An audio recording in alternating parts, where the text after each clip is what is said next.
and the superintendent. Okay.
I see the superintendent has joined us.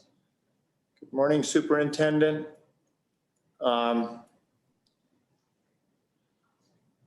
Director, I think that gives us a quorum, and we'll recognize the treasurer when, the treasurer has joined us. So with that, I guess, Director, I think I see the auditor, the secretary, superintendent, and the treasurer. I think I'm here. So we are, I think we have a quorum. And with that, I turn this over to you. Okay, good morning, Mr. Chairman, members of the board. I suggest we convene as the State Loan and Investment Board first to get through that agenda. The first thing I would note is under B, there are no minutes for the board to approve today. Under item B in the agenda, there it says reports. We do have a mineral royalty grant summary report. We have nothing to add to that at this point, but if there are questions regarding that report, we would stand for those at this time. Are there any questions regarding the reports under tab B? Madam Director, I see none. Okay, Mr. Chairman, the Treasurer's Office had asked that we, if it is acceptable to the board, that we take the Board of Deposits matters out of order. They are currently K1 and K2. As I understand from Ms. Spillman, there may be some folks that need to address the board, and we're trying to be respectful of their time in light of all of the items we have on the agendas today. So with your indulgence, we would suggest or request that the Board of Deposits matters come first, and I would yield to the Treasurer's Office. Without objection, I would yield to Treasurer Meyer. Treasurer Meyer, it is yours. Thank you, Mr. Chairman. We've got Lisa Jordy Spillman here. She can answer some questions. What we're doing is we're onboarding a new bank here, and it's board matter K1. It's on your screen. It's to approve or disapprove a bank, and it's the bank's name is First Republic. They provided the treasurer with its application, including its signed agreement to properly secure all deposits, sworn statement of financial condition, and a certified board resolution providing First Republic's proper authority. We've reviewed the documents, and now we're requesting the approval of First Republic Bank as an eligible state depository for the purpose of placing public funds, which begins January 21st, 2021, until its authority would be revoked by the Board of Deposits. There should be two representatives from First Republic, Aaron Frank, the treasurer, and Alex McDougall, the district manager in Wyoming, should be available for questions from the board. But it's nice to see that we're actually adding to the list of depositories, it means we got a possibility for a little growth, I guess, Mr. Chairman. Thank you, Mr. Treasurer, and welcome. So let me open and recognize anyone who wants to speak. Mr. Or Treasurer Meyer, do you have an order? No, I would just invite either Aaron or Alex to address the board if they're so inclined. Good morning, this is Aaron Frank. Can everybody hear me? We sure can, and welcome, and thanks so much. That's great news, Mr. Frank.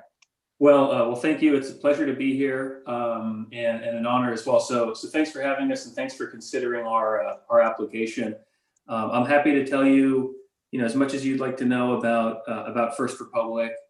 We're also joined by Alex McDougall, who heads up our Jackson office, who can speak, more to, I think, the environment on the ground, but happy to answer any questions and also tell you a little bit about how we've engaged with other local agencies and other jurisdictions across the country.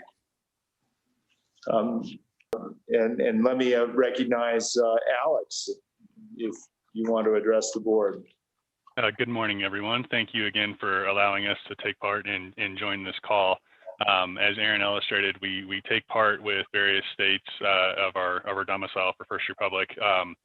We established our location here in Jackson just a little over 2 years ago, and since have been approached by a couple different groups and organizations here in town locally to potentially work with them on the deposit side, and of course would love the opportunity to do so. So both Aaron and I are more than willing and able to answer any questions that the board may have. So I'll turn the floor back over.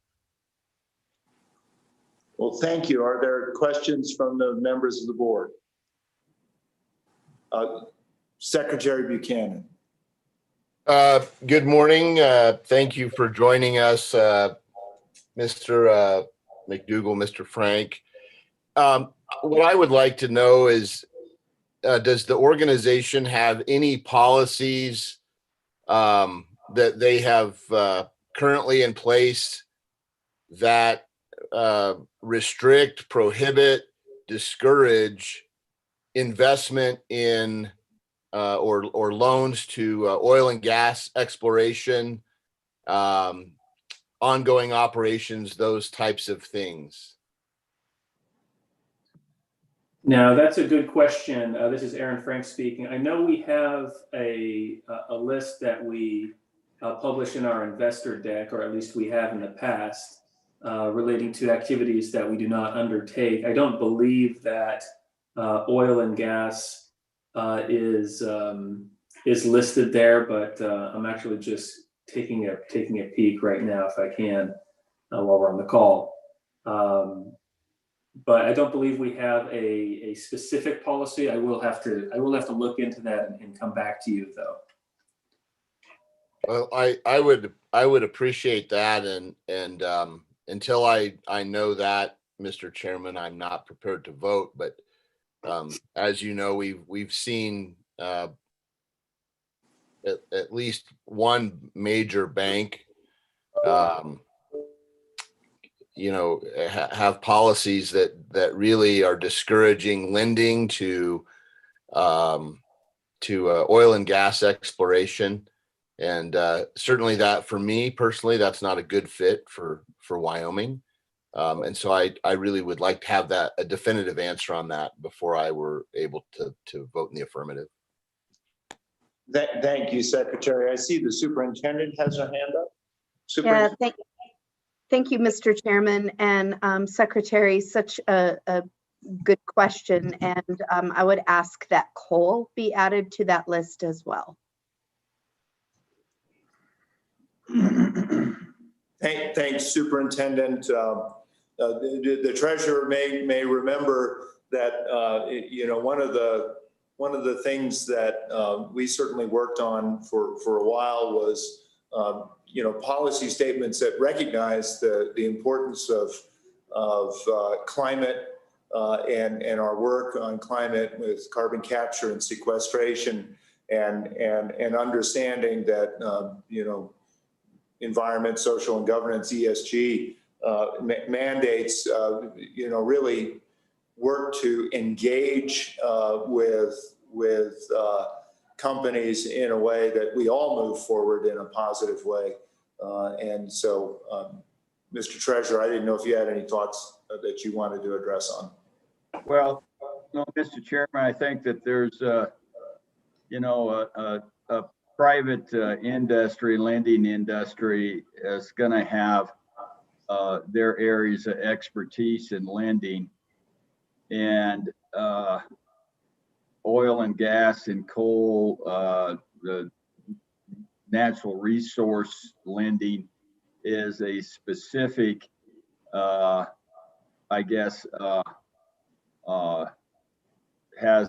to have, if you're going to enter into that lending business, you have to have a specific degree of expertise in it. So having a policy that necessarily says that you're not going to do that, to me, neither says that you're for or against oil or gas or coal, but what it says is that you don't have that, you haven't decided to make the investment in your business to get the degree of expertise to do that. There are lots of banks in Wyoming that necessarily don't have the expertise to lend to one of our largest businesses, and that's agriculture.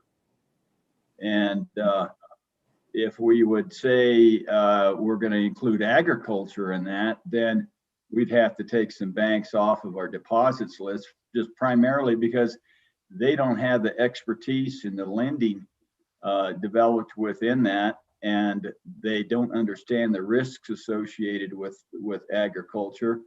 And so they choose to stay in commercial, they choose to stay in consumer, and choose to stay in real estate and other areas and lend credit to those areas of our economy. So I think we have to be extremely careful in saying that we're not going to do business with financial institutions that don't pass a litmus test. So that's my take on the banking and finance industry. It is a situation that I understand where we're at in this at this point in time, but there's I guess private industries can have the I think and should have the flexibility to make decisions based on where they think they need to deploy capital, whether they're in the financing industry or whether or not they're in any other industry, natural resource or otherwise. So that brings us a little bit broader discussion, but we just, I think, have to realize that we have lots of other opportunities in this state, and we're going to be talking about a lot of those different opportunities and how to deploy or employ them in different areas and where we have some control. And I don't know what we would do if we would say to all the banks in this state, well, if you don't make loans to wind energy, then you can't be on the board of public deposits. That's going to be another huge industry. So I think we have to be real careful about the litmus tests. But there is a difference between making loans and actively and aggressively trying to undermine the viability of Wyoming's core industries. Thank you, Mr. Treasurer. And I note that I think our policy only has one prohibition, and that is for banks that engage with financing for terrorists. Maybe Councilor Spillman remembers that, but that was what I remember was our only limitation. But my question, Mr. McDougall and Mr. Frank, really is, are you organized under the OCC or under the Federal Reserve? I just was wondering what your regulatory agency was, and hopefully you're going to answer the state of Wyoming in that process. Sure, appreciate the question, and also the prior discussion around industry focus. We are organized under California law with a California state charter.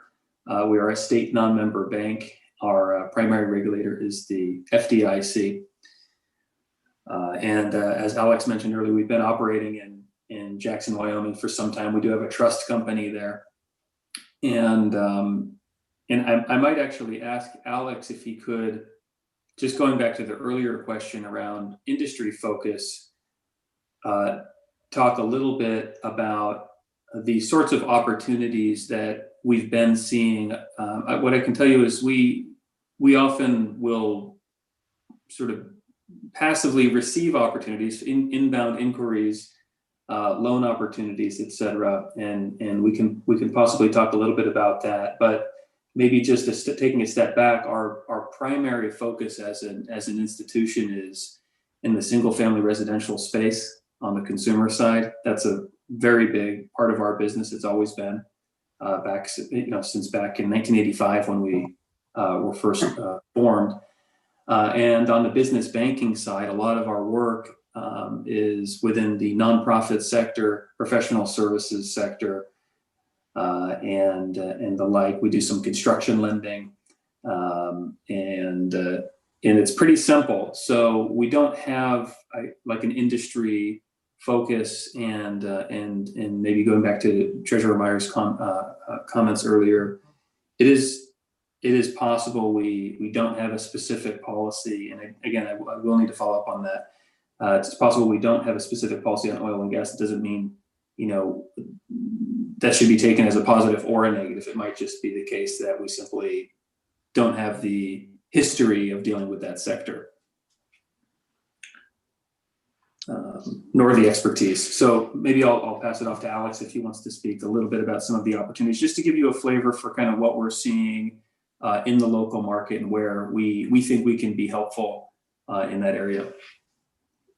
Aaron, thank you very much. To kind of address what we are seeing locally, we've had a couple of opportunities present, as Aaron kind of alluded to, with our passive listening until we hopefully are approved by this board to be a depository. But one of our primary focuses as an institution is to be involved with nonprofits and genuinely connect with our local communities that we operate out of. That being said, an opportunity that has presented itself in a lending and deposit classification, if you will, is the opportunity to work with the housing authority here in Teton County, Wyoming. As I'm sure most of you are aware, there's a little bit of a housing crunch in this market. And so our opportunity to work with them directly, we provided some lending to assist in some developments of some properties that they're working on currently in the Jackson-Teton area. And in doing so, we were hoping to be able to help facilitate deposits that go along with those projects. Being one example. Another would be we've had a couple of opportunities, including having some of our colleagues sit on the board of the hospital here that I do know is partially state funded. So any opportunity that would come for extending lending apparatuses and any deposit relationship with the hospital and subsequently its managers, its members, its doctors and physicians, we would very much like to take part in to the fullest extent of our ability. Thank you, Mr. McDougall. Are there further questions?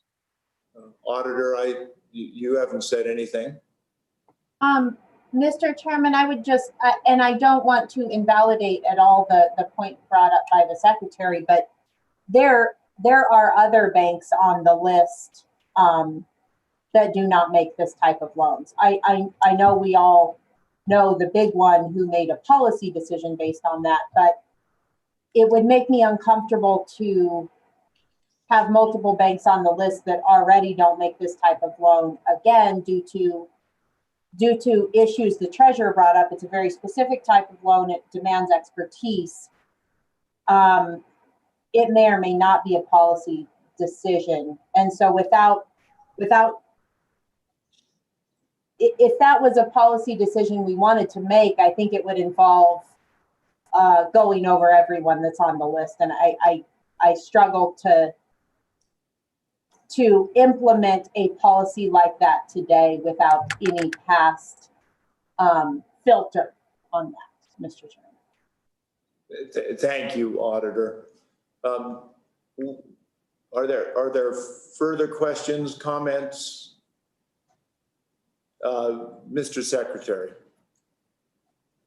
Thank you. With all due respect, I appreciate the dialogue, but that's not the concern. Is not whether or not they will be doing any oil, gas, coal operational loans. The threshold question for me is, do they have a policy against that? They may not have the expertise, and if they never do a loan, that's fine with me. That's not the point. The point is there a policy from their board or governing body that says they will not do that? Not because of a lack of expertise, but because they have some type of environmental or social policy that they've adopted, as we've seen before, that they just will not loan, even if they had the capability, to a legitimate legal business. And we've seen that in other parts of the country as well. And that's just not something I'm interested in seeing in Wyoming. So it's not that I wouldn't ask the board to adopt a policy. I'm not even asking for that. I'm just asking for the information to inform my own vote, and we voted up or down. I just need that information, would like that information. So that I hope I clarified adequately the question that I had. Thank you, Mr. Secretary. Are there any clarifying remarks from Mr. Frank or Mr. McDougall? If not, if there are other questions, we can entertain those, but we should probably move forward. My only maybe remarks would simply be, we'll definitely follow up on this, and we've had good communication with Lisa in the kind of period leading up to this meeting, and so perhaps we can work with her to convey that specific piece of information, either by phone or email, and perhaps Lisa can handle internally the distribution of that information and potentially approval over email. I'm not sure what your process would be. Thank you, Mr. Frank. I see the superintendent. Thank you.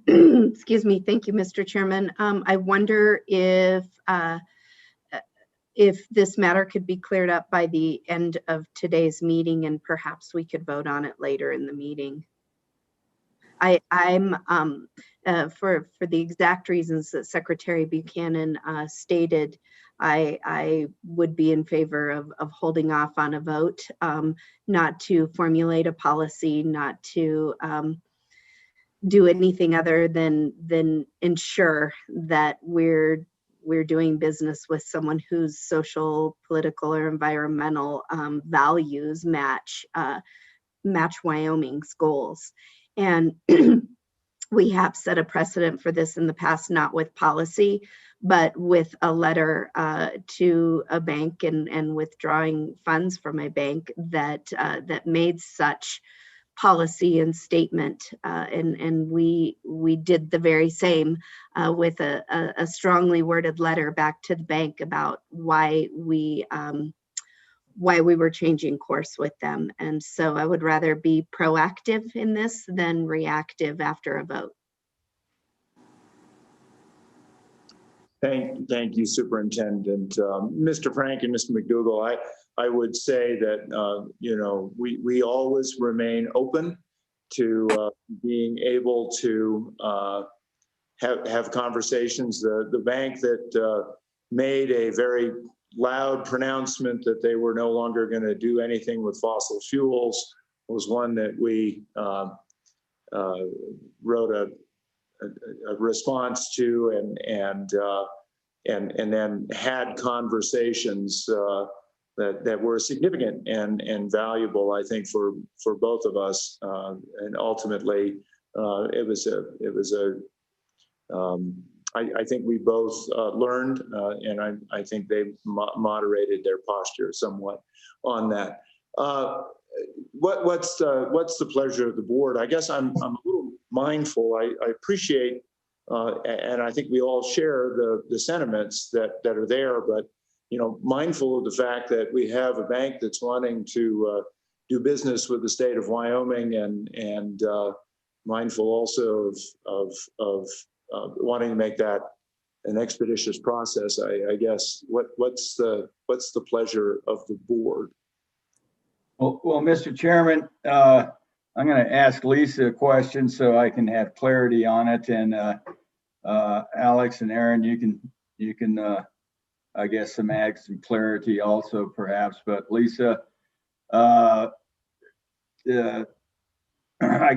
wondering if there's two areas here. One is the TDOA program, and one is just accepting deposits from public entities, or is it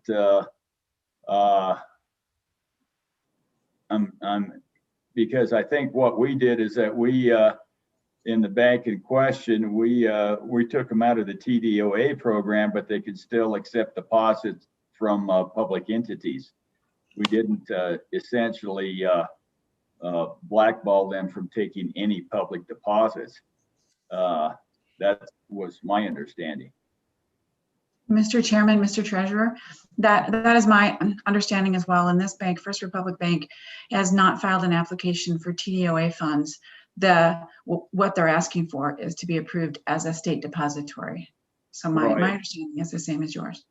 Yeah, Mr. Chairman, and that's what I thought too. So we're, you know, the TDOA question, and essentially this bank would be in the exact same position as the bank in which you were, of which would be, has already been sanctioned by this board.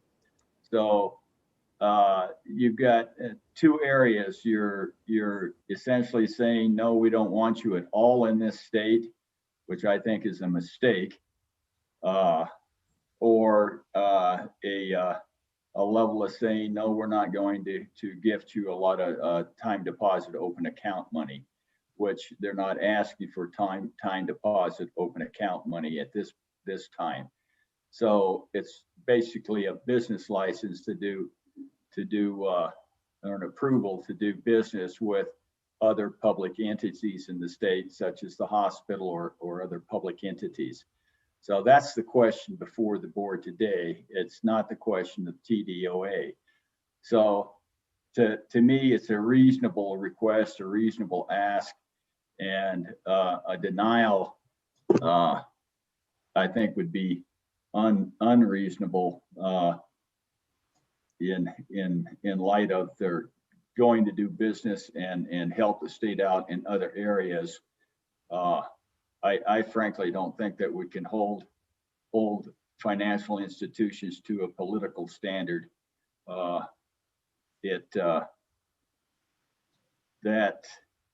That's mixing politics and business just a little too much. Thank you, Mr. Treasurer. And I as the treasurer who was in place at the time that discussion came up, I remember the TDOA program is entirely the prerogative of the treasurer. The treasurer can make those decisions. If I remember correctly, Lisa, is in statute, whereas state depository, that's the Board of Deposits, which is the board we're in front of now. And I think it allows for monies from like things like Game and Fish and others to be so it's taking state monies if I'm remembering correctly. So Mr. Treasurer, are you putting forth the Well, I would leave it with Aaron and Alex as to whether or not we brought you on to the first part of this, hoping that we could get this over and you could go about your day, but it looks like some more information wants to be, is wanted to be derived before at least two members make their decision. I'm, I guess, asking you whether or not you would consider laying this back and getting that information and relaying it to Lisa, and she can bring it back to us at the appropriate time. We can absolutely follow up. This is Aaron Frank. We can absolutely follow up, and I'll have an answer today, and so I'll be back with Lisa if that's okay. Yeah, I think that in deference to my colleagues and their concerns, I think that's probably the appropriate way to proceed. Okay. Mr. Secretary.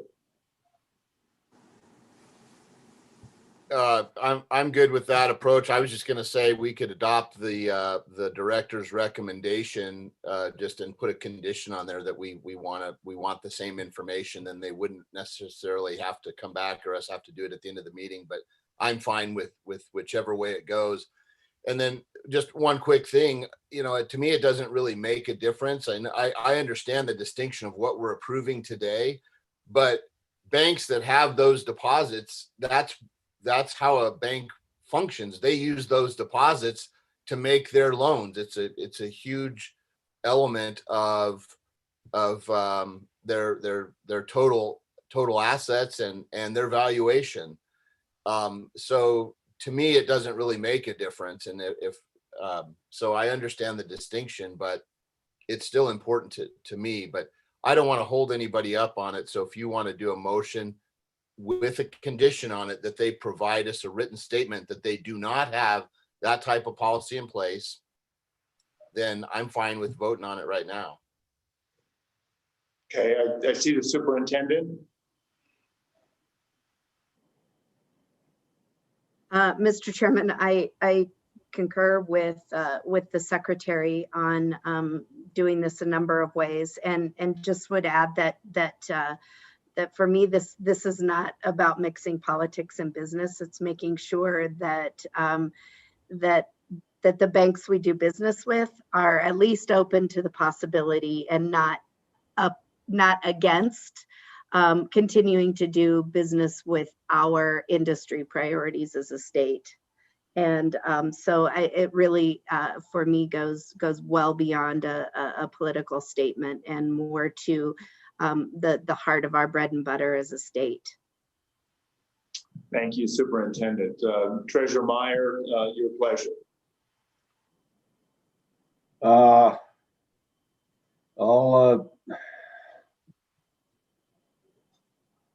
I guess the motion I would make that we recommend the board accept this, the recommendation to approve First Republic Bank to receive public funds on deposit effective January 21st, 2021.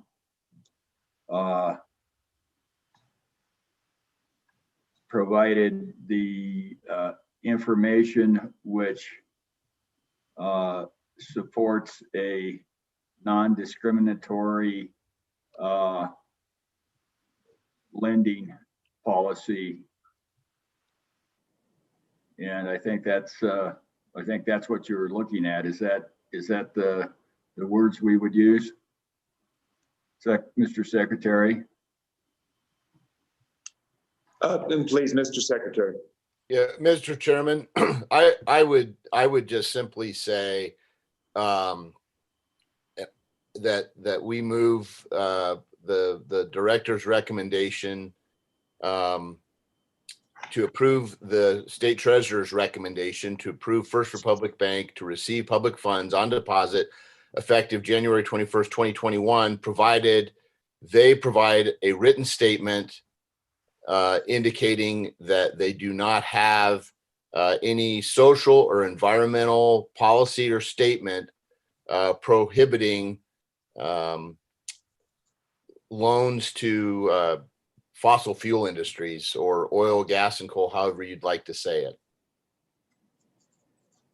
Because non-discriminatory, that's hopefully they have a policy where they don't they don't discriminate. I would like it to be very specific.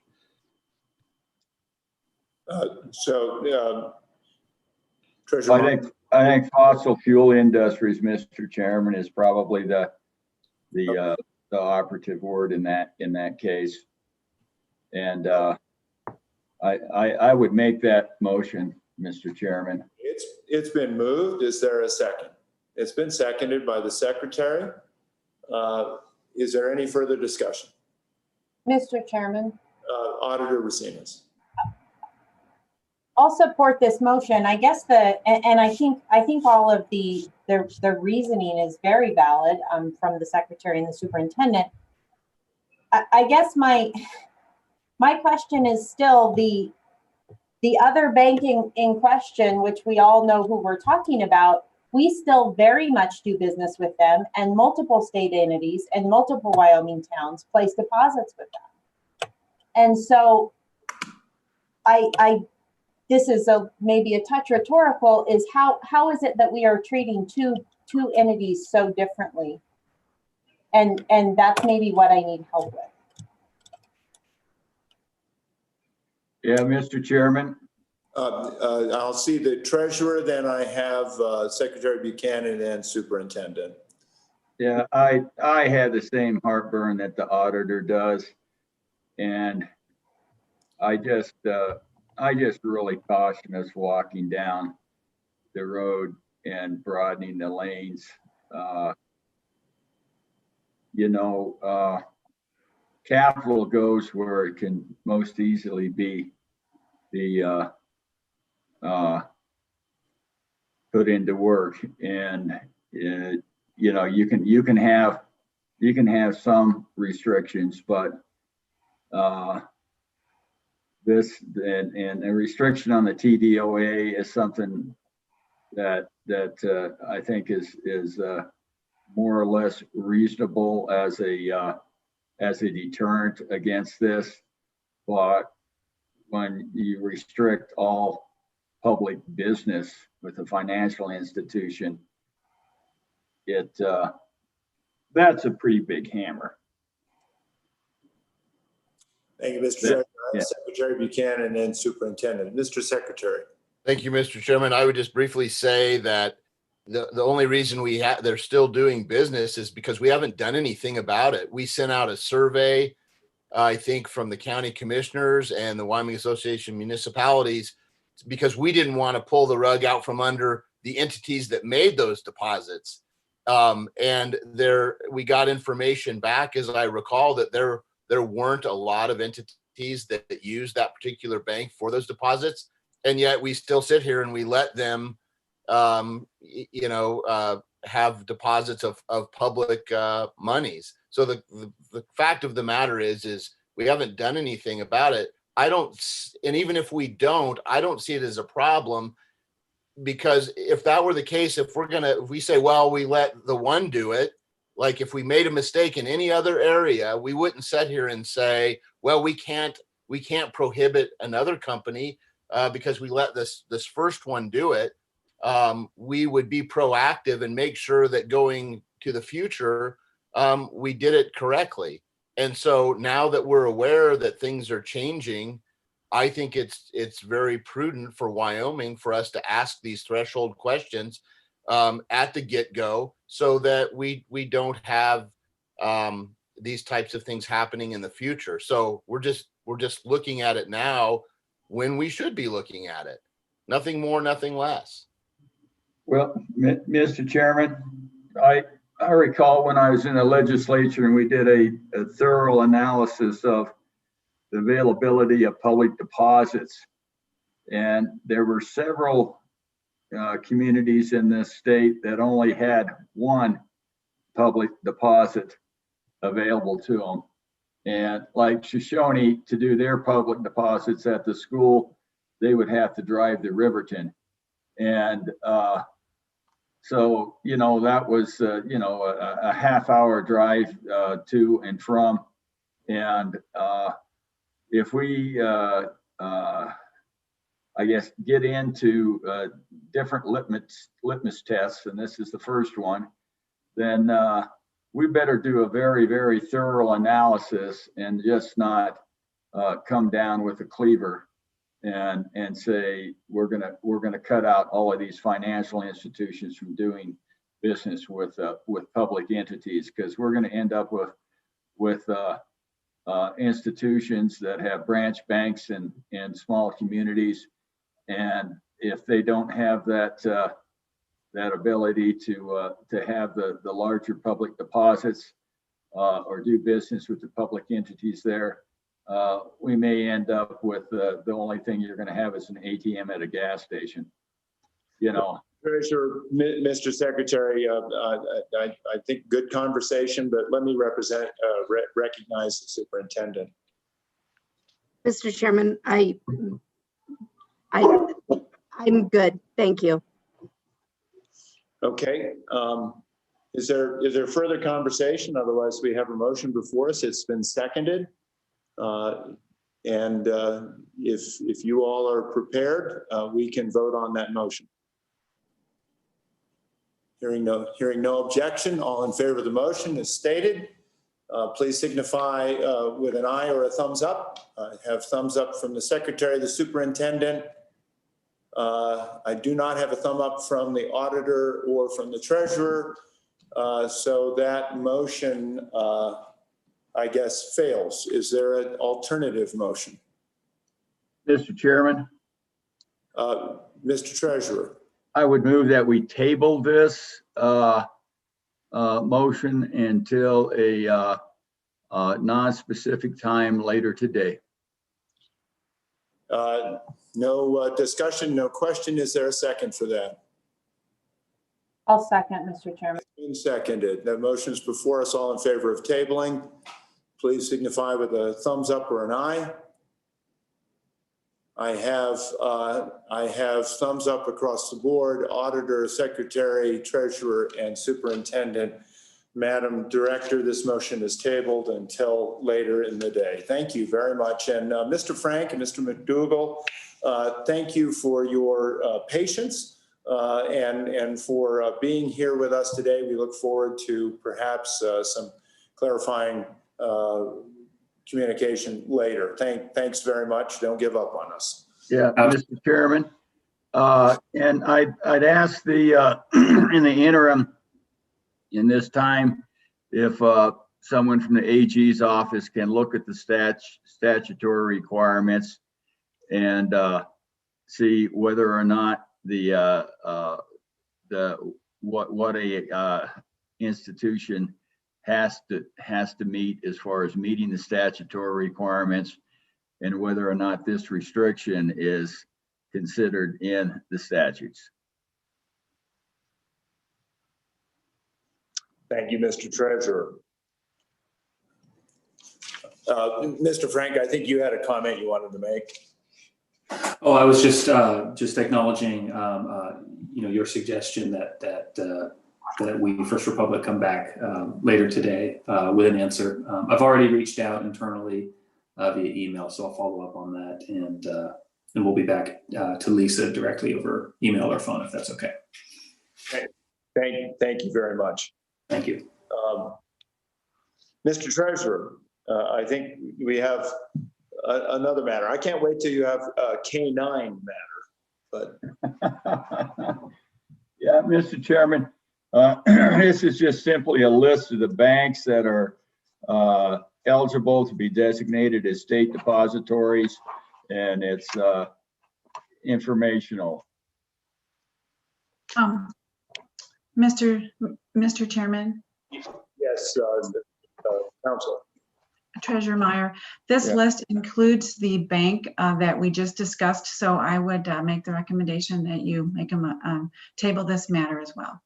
Yeah, Mr. Chairman, I think that's a good recommendation to follow. I'd make that motion to table this until after the decision on the Republic. All right, that motion's been made to table. Is there a second? Second. It's been seconded by the auditor. All in favor signify with an aye or a thumbs up. Aye. I see thumbs up, Madam Director, from the auditor, the secretary, the treasurer, and the superintendent. So that motion carries. Thank you, Mr. Treasurer. Thank you, Ms. Spillman. And then, is there another matter here? I don't believe there's any more matters before the Board of Deposits.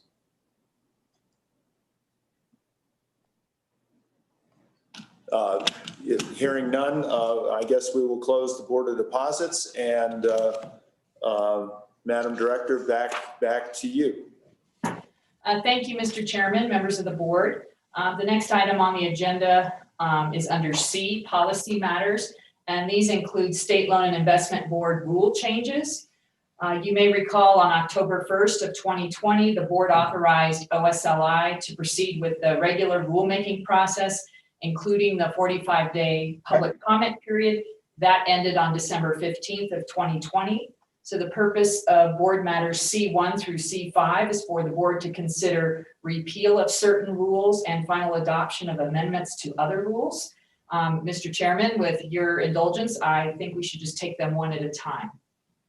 That's fine. Hearing, are there any objections to approaching it that way? Seeing none, please proceed. Mr. Chairman, C1 is to consider the final repeal of 3 chapters of State Loan and Investment Board rules.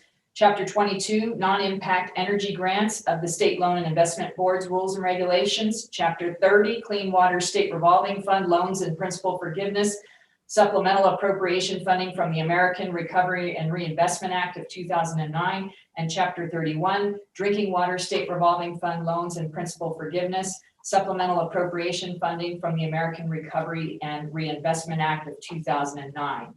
Mr. Chairman, the board has already distributed the appropriated funds associated with these programs. And as a matter of housekeeping, we believe it appropriate to go ahead and repeal these rules as there's no further action to be done under them. We did not receive any public comment related to the suggested repeal of these rules. Thank you, Madam Director. Questions, comments from the board? I see none. What's the pleasure of the board? I would entertain a motion.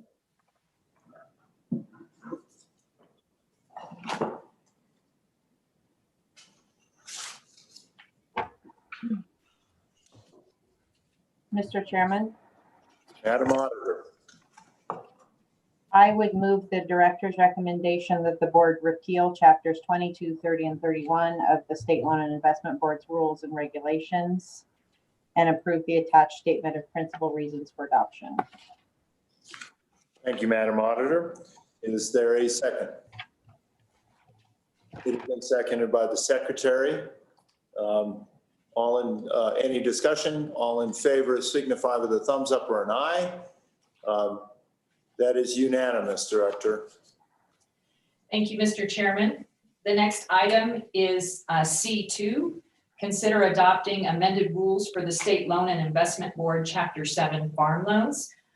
I'll give a high-level description of some of the proposed changes in Chapter 7. The board may recall last year we had some discussions with Representative Greer about some concerns with the Beginning Ag program and his constituents' ability to access some of that funding. In response to that, we proposed to amend the definition of beginning agricultural producer by removing the limitation related to operating land and increasing the allowable acreage.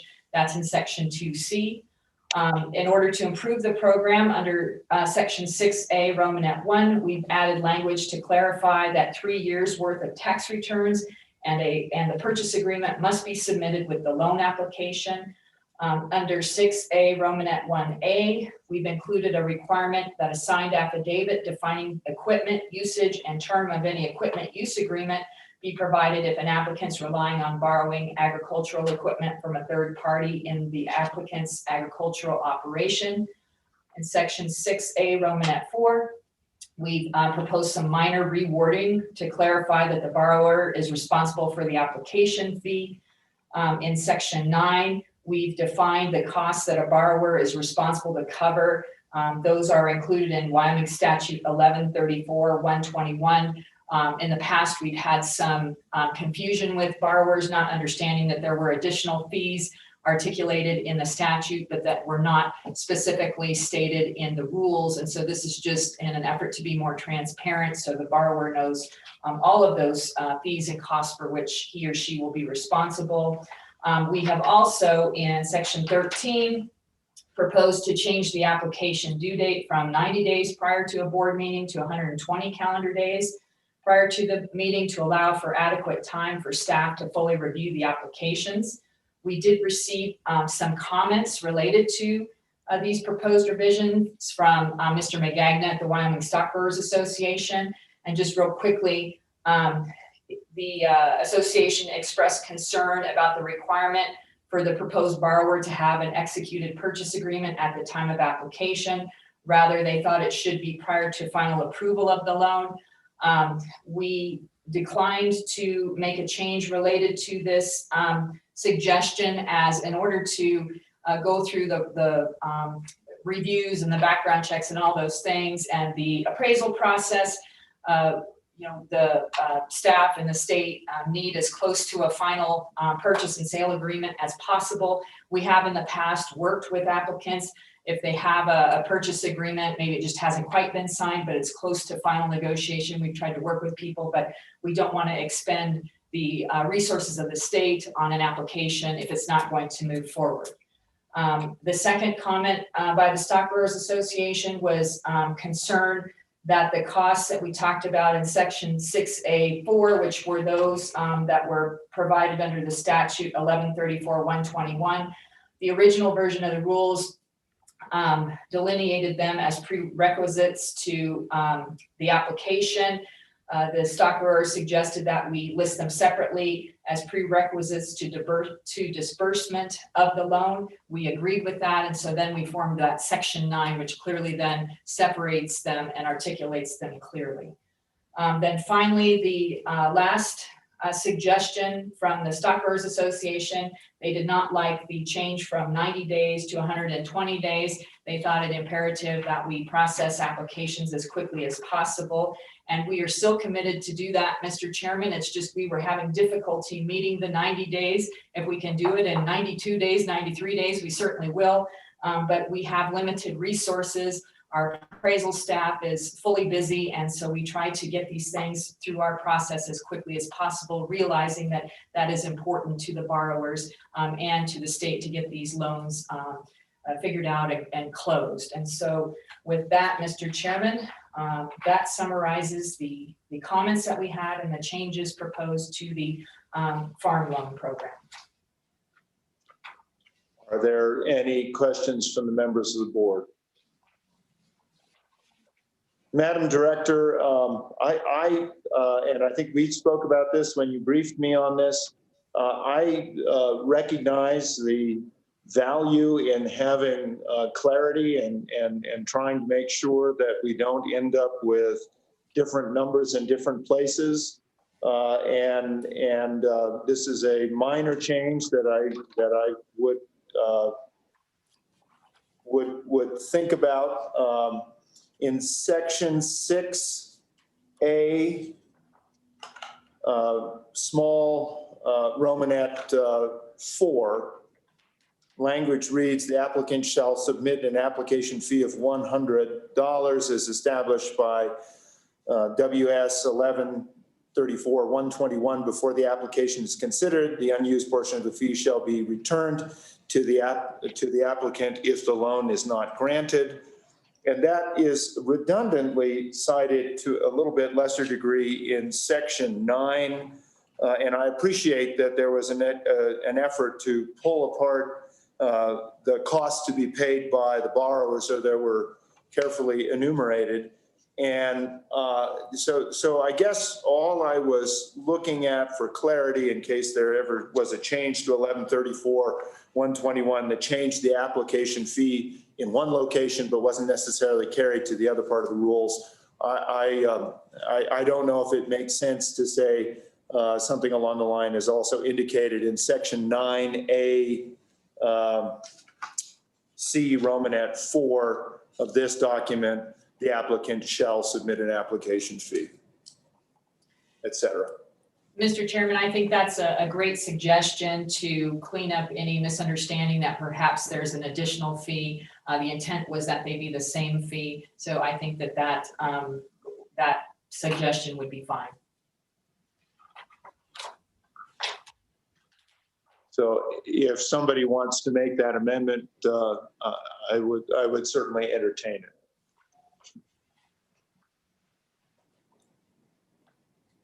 Mr. Secretary. I would, instead of just repeating that, I would say so moved, Mr. Chairman. Thanks, Superintendent Balo. You're muted, Superintendent.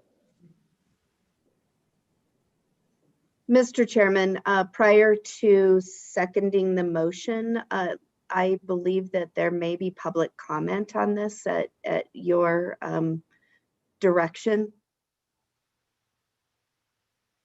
I just noticed that there's a hand up. Yeah. Thanks. And that hand is Holly Dyer, or is Mr. Bump? Is there someone that wishes to address the board on this? Mr. Chairman, Jim Magagna here.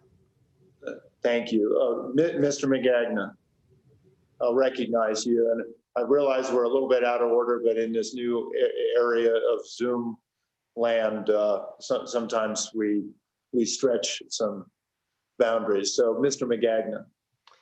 Well, thank you, Mr. Chairman and members of the board. And my comment is not related to the motion that was just made, but I'll proceed with it anyway at this time if that's appropriate. Please go ahead. I appreciated the feedback from the Office of State Lands on the recommendations we had made and the change that they made, and we're very appreciative of that. And I think that the issues and the challenges they outline are very appropriate. However, we do remain concerned with the wording on the section that would increase the 90 days to 120 days.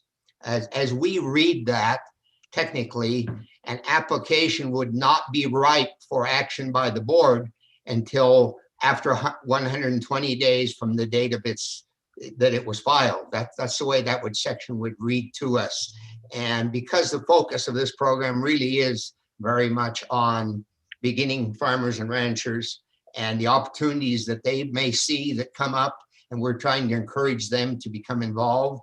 These loans don't necessarily involve the purchase of land. They can be for livestock, or fertilizer, or equipment.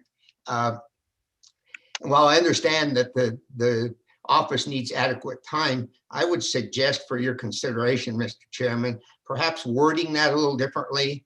And I'd offer this, that saying that recommendations on completed loan applications will be submitted to the board not more than 120 days after receipt. That, to me, changes that a little bit, that it doesn't sound like 120 days have to pass before the application can be considered, but rather that the burden is put on the state land office to submit it. They can do that as quickly as they're able to, which I believe that's their intent, but not exceed 120 days. And that would address the concerns that we have here, Mr. Chairman. With that, I'd be happy to take any questions. Okay, Ms. McGangle, let's hang tough on that for a bit. I think if we can proceed with this first motion and then come back and have a discussion on your topic, I would see the superintendent's second for the motion made by Secretary Buchanan on the very minor amendment to language in section 6A, Romanet 4. So with that, any discussion on the motion before us on the amendment? If there is none, all in favor signify with a thumbs up or an aye. That motion carries, Madam Director. And now, Madam Director, coming back to the matter that Mr. Magagna brought forward, I see the treasurer has a comment. I want to give you an opportunity just to respond very briefly to that, and then I'll take the treasurer's comment. Mr. Chairman, if I might, I would defer to Beth Blackwell, as it's her staff that's processing a lot of these things. While I don't see a problem with it, I would be interested in her comments. Okay, Ms. Blackwell. Mr. Chairman, members of the board, the intent of the change in the date in this number of days is the fact that we generally struggle to meet that 90-day time period. And with the increase of to 120 days, it doesn't mean that we can't take that application to the board before the 120 days. It just means we need at least 120 days to vet that application to allow time for us to do a financial analysis, as well as to allow our staff appraisers, who sometimes we're not fully staffed there, sometimes we're down to 1 or 2 people, and they're very busy. So this timeline this allows staff the time to do the appropriate vetting. One thing I would like to say is we have never been told that our process is cumbersome or has been detrimental to any land purchases. Generally, beginning ag loans are only land purchases. I have not in my 12 years seen a beginning ag request for anything but a land purchase, and I have not made any farm loans through this program. So maybe to ease Mr. Magagna's concerns and his members' concerns, knowing that if we're ready to take that board matter or that application to the board at 30 days or 40 days or whenever the next board meeting is, we would absolutely do that. It's not that we would take the full 120 days if we didn't need it. Thank you, Ms. Blackwell. Treasurer Meyer. Yeah, Mr. Chairman, I think the language that Mr. Magagna is suggesting does exactly what the director and Ms. Blackwell are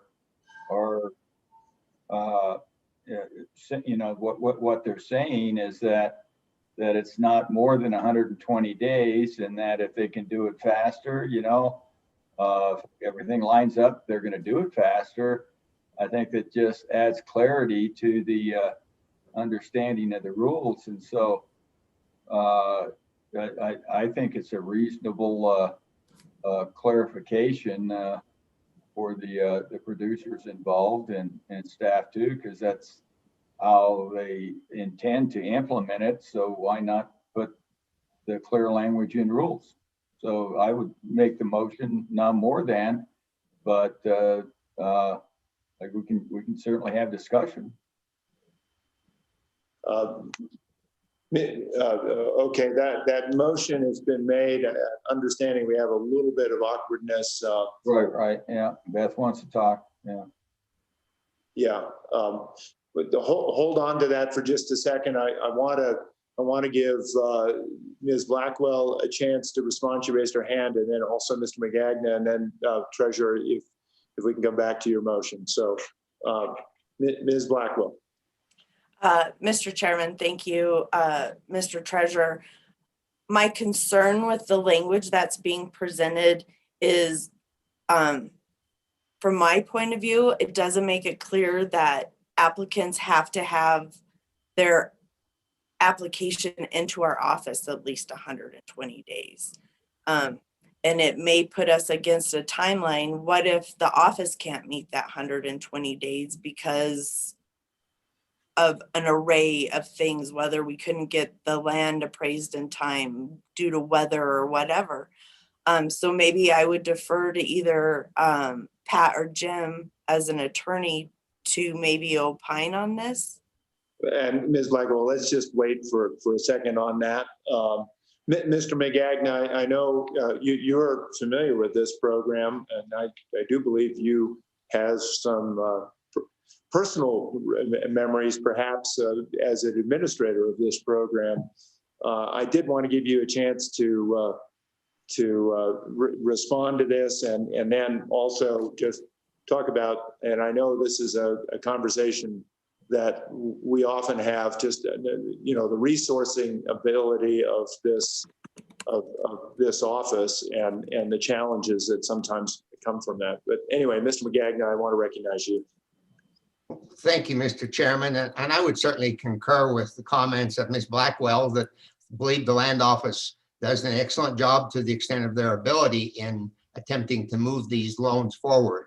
Our concern remains to be more of a technical one, that a literal reading of the current language, a party could come in and argue that a loan application is not right. Say that the board completes, or the land office completes their work in 60 days and submits it to the board at a regularly scheduled meeting. Another party could come in and argue that that loan application is not right for action by the board because 120 days hasn't expired, because it says it has to be filed 120 days before it goes before the board. And so that's what we're trying to address with this change in the language, is that that the office has up to 120 days, but that the regulation clearly recognizes that as soon as they are able to complete their work, it will move forward to the next upcoming board meeting without any intent that it have to wait for 120 days.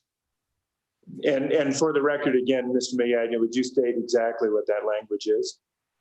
Mr. Chairman, the language that I proposed is that recommendations on completed loan applications will be submitted to the board not more than 120 days after receipt.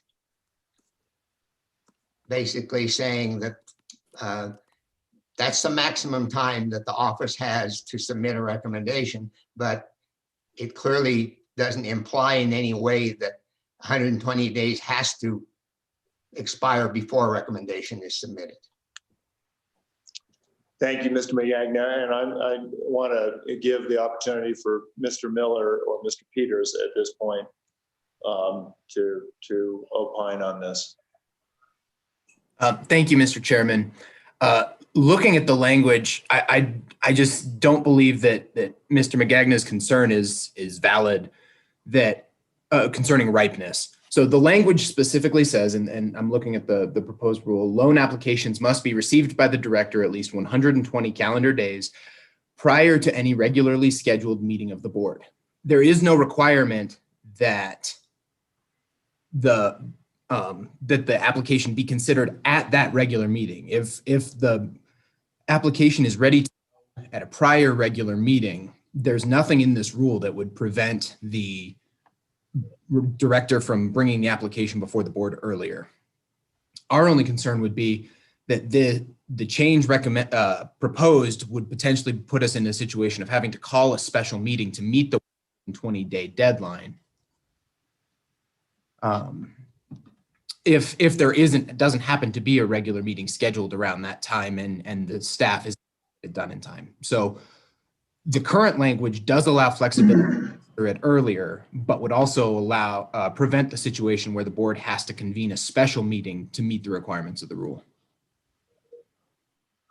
Mr. Chairman. Mr. Treasurer. You know what, from the way it was just read there, is that it has to be received 120 days prior to being passed to the board.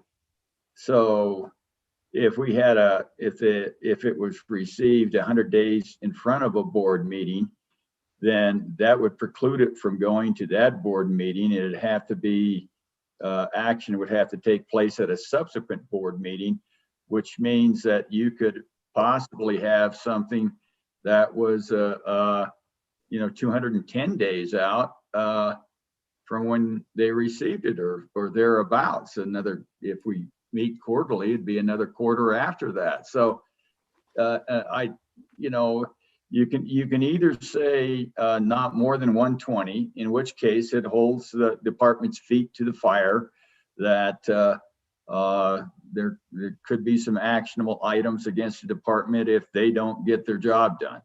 And they're getting it done now in 90 days in most circumstances. You give them another 30 and now they say they still can't do it. Maybe a way to do this, to make it clear that it can be received, is to simply say that it can be received, that, it can be received within 120 days for board action, or if previously completed by the department may be received and scheduled by the board in the regular manner of business, which is 10 or 14 days before the board. So then maybe that you just say that it can be received at the board at any time it's complete.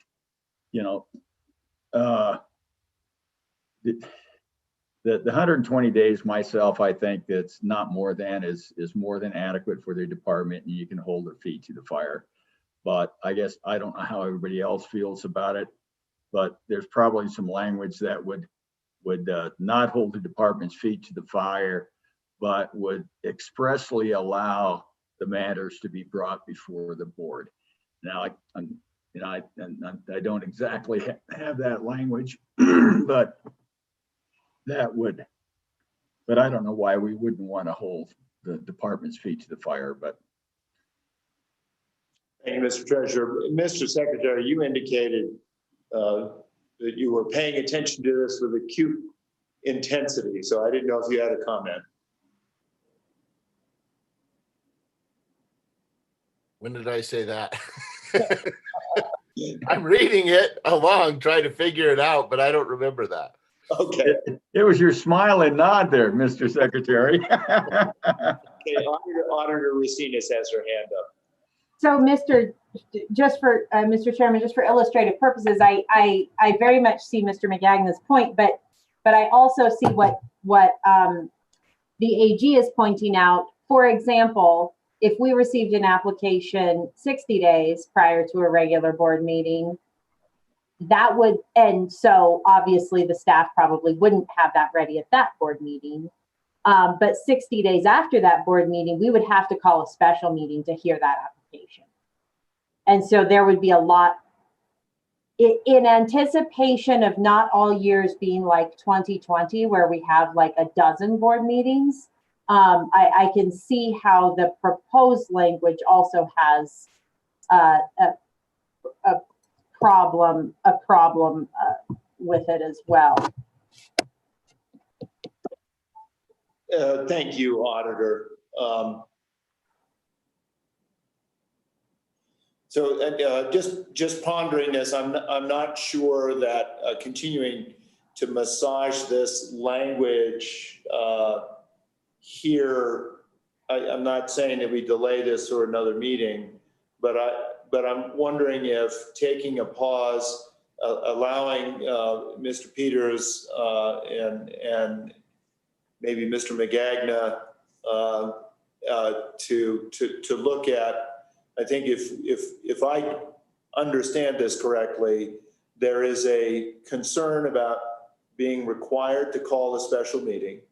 There is a concern about being able to process the full range of possibilities here for beginning agricultural loans in a timely fashion, and a concern not to hold that process up if it can be expedited and executed in a clear way. I do think there probably is language that can achieve that. I'm not sure it's in front of us now, And so I'm just wondering if we want to pause consideration of this for a little bit and allow Mr. Miller and maybe Mr. Magagna to look at that. Director, I don't want to supersede any of the work that your office has done on this, but I don't know if that meets with your, and maybe Mr. Crowder can also be involved, or Beth, but I just wanted to know if that made sense to you. Mr. Chairman, that does make sense rather than continue to vet it here. I think if Mr. Miller and Ms. Blackwell and Mr. Magagna could get together, and I'm sure between the three of them, they could find some agreeable language, and then perhaps we could entertain it later in the day after we've revisited the Board of Deposits. Thank you. Ms. Magagna, does that work for you? Mr. Chairman, I'd be happy to work with them on that. I think we're all trying to accomplish the same thing, and I certainly understand Mr. Miller's concern. I think with a little bit of wordsmithing, we can address that. Thank you. Members of the board, is that meet with your blessing? Yeah, Mr. Chairman, maybe just a positive statement. It says that any completed loan package may be presented to the board when the board has time to take it up, or something like that. So and leave the 120 days, we just say when upon completion of the OSLI's work, it may be presented to the board. You know, so there's a clarity that the ripeness occurs not at 120 days, but upon completion of the loan documents. Thank you, Mr. Treasurer. If the board is okay with this, rather than going through a formal process of tabling and then having to untable and all of that, with your leave, members of the board, let's just belay consideration of this till a little later in the day. Is that fair? I see general approval of that process, Madam Director. So with that, let's move forward and bring this back later. Okay, thank you, Mr. Chairman. That brings us to C3, which is to consider adopting amended rules for the State Loan and Investment Board, Chapter 11, Clean Water State Revolving Fund Program, and Chapter 16, Drinking Water State Revolving Program Rules and Processes. I'll note that Chapter 11 contains a number of changes that are also reflected in Chapter 16, or the proposed changes are similar to both sections. The main idea is to conform these chapters to the federal regulations and reflect any changes in our processes and procedures. We're also trying to streamline the rules. Some of the definitions that are contained in the rules are already included in Chapter 1 of the board's rules, and so we want to clean that up. A specific change for Chapter 11 is to allow for refinancing of eligible debt that currently does not appear in the Clean Water SRF rules, but I believe it is in the Drinking Water SRF rules. With respect to Chapter 16, specific to that set of rules, we would allow for extended terms for non-disadvantaged communities. And then additional common things to both chapters would be moving from a two-step application process to a one-part application. We would change the application due date. We've added a principal forgiveness contingency. We're adding additional language related to interest rates for emergency projects, and we're establishing a new tiered interest rate structures for when no principal forgiveness is available. And for large loans, we've discussed the proposed tiered interest rate with the board previously, which we'll discuss when we get to Chapter 14 next. But with that, Mr. Chairman, that's a brief summary of the proposed revisions to Chapters 11 and 16. We did not receive any public comment related to these proposed changes. Thank you, Madam Director. Are there any questions from members of the board? Seeing none, what's the pleasure of the board? Mr. Chairman, Madam Auditor. I would move the director's recommendation that the board adopt the amended rules for Chapter 11 Clean Water State Revolving Fund Loans and Chapter 16 Drinking Water State Revolving Fund Loans for the State Loan and Investment Board's rules and regulations, and improve the statement of principal reasons. That's been moved. Is there a second? It's been seconded by the secretary. Any discussion? Mr. Chairman. Treasurer.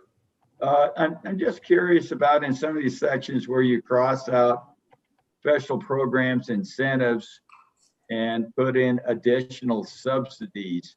Is that a federal designation of calling it a subsidy? Mr. Chairman, Mr. Treasurer, I believe that we're trying to use consistent terms with what the federal regulations provide. I would defer to Ms. Blackwell for any further color on that. I think we're just trying to make sure that our language is consistent with what's in the regulations. Mr. Chairman, Mr. Treasurer, the director is correct. The federal, when Principal Forgiveness and Green Project Reserve initially came out, they were very new to the program, and with all the changes to the program, they're just referred to as additional subsidies within the program now. And to ensure consistency with the federal reg is why we changed it. Okay. It's just subsidies has a lot of baggage to the word. Yeah. All right. Thank you, Mr. Treasurer. Further discussion? Seeing none, all in favor of the motion, please signify with a thumbs up or an aye. I have thumbs up from the superintendent, the auditor, the secretary, the treasurer. Thank you, Madam Director. That motion carries. Next matter, and just for those tuned in here and for Beth and Mr. McGagna and Mr. Miller, what I was intending to do is go through these items here and then pausing for a little bit and then coming back and taking the other matters so that we didn't lose the attention of Ms. Blackwell. Madam Director. Mr. Chairman, that brings us to matter C4, which is consider adopting amended rules for State Loan and Investment Board Chapter 14, fees for administrative services and interest rate rules. And as we've discussed, our goal here is to try to generate additional interest in the Clean Water SRF and the Drinking Water SRF programs. We have pots of money, if you will, sitting there for various loans for various types of projects that some of which have not gone utilized. So one of the options that we discussed were these tiered interest rates. You will see those suggestions reflected in Chapter 14. The first option is depending on the amount of principal forgiveness for which applicants may qualify.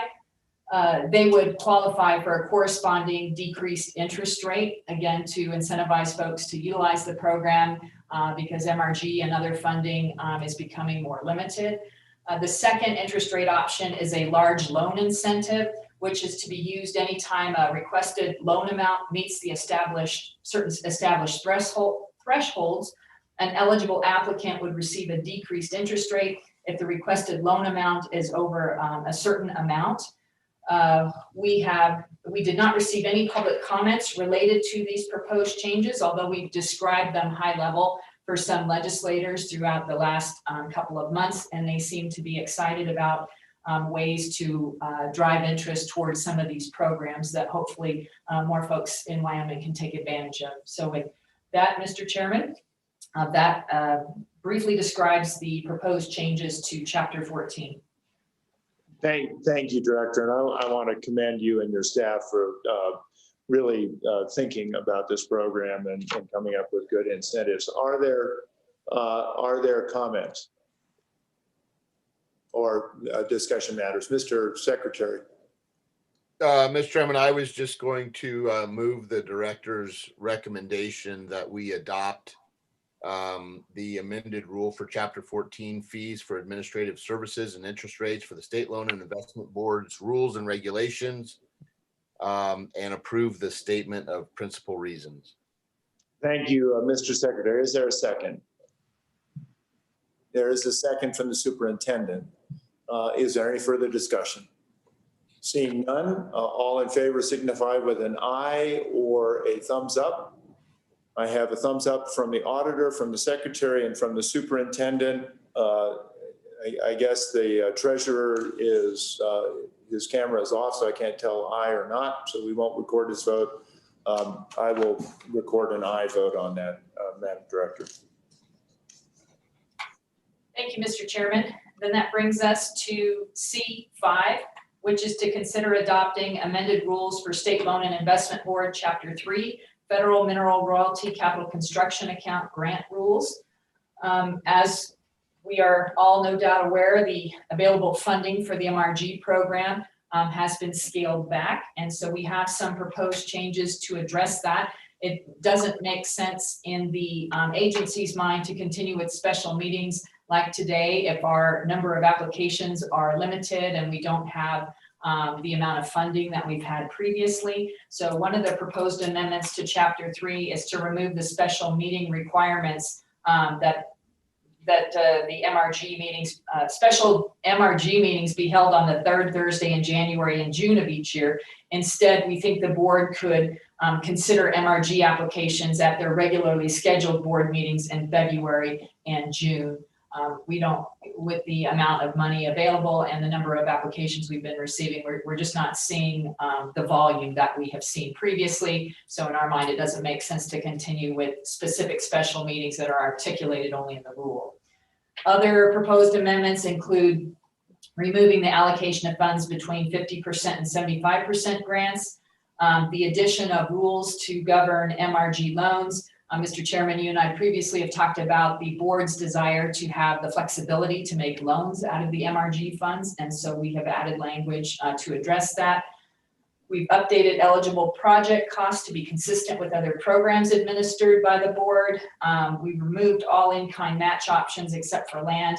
We've expanded the requirement for additional information that's required from applicants requesting funding for water and sewer projects.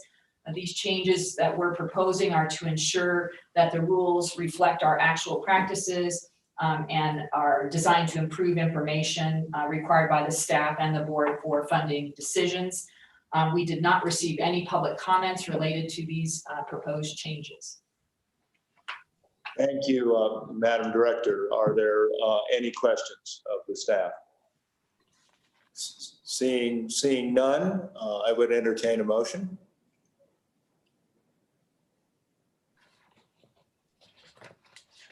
Mr. Chairman, Auditor Rosinas. I would move that we adopt the director's recommendation to amend the rules for Chapter 3, Federal Mineral Royalty Capital Construction Account Grants for the State Loan and Investment Board Rules and Regulations and approve the statement of principal reasons. Thank you, Madam Auditor. Is there a second? It's been seconded by the Secretary. Any discussion? Seeing none, all in favor signify with a thumbs up or an aye.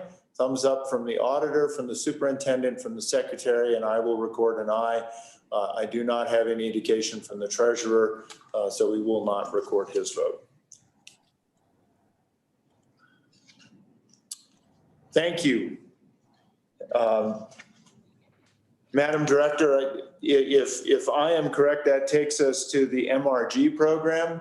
With your leave and with the leave of the board, my recommendation at this point would be to give us, and I'm going to ask your advice on this, to give us a few minutes, maybe to see if Mr. Miller and Ms. Blackwell and Mr. McGagna can convene to sort of pull some language together. If you could tell us what that is. You know, if that makes sense, I'm thinking 15 minutes or so. If they haven't yet come to something, we can proceed with the mineral royalty grants. But my sense is we were very close. So Ms. Blackwell, let me say, do you think that is a reasonable period of time? Mr. Chairman, I do. I've been chatting back and forth with the Attorney General's office, and I think we have a couple options to present to Mr. Magagna that hopefully will appease his constituents and address their concerns. Thank you. If there is no objection from the board, let's take about a 15-minute break, if that's okay. Thank you, Mr. Chairman. Thank you.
I'm back. It's 9:45.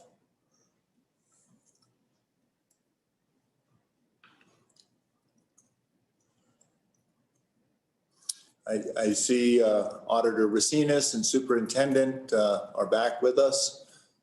Let's wait just a moment or two.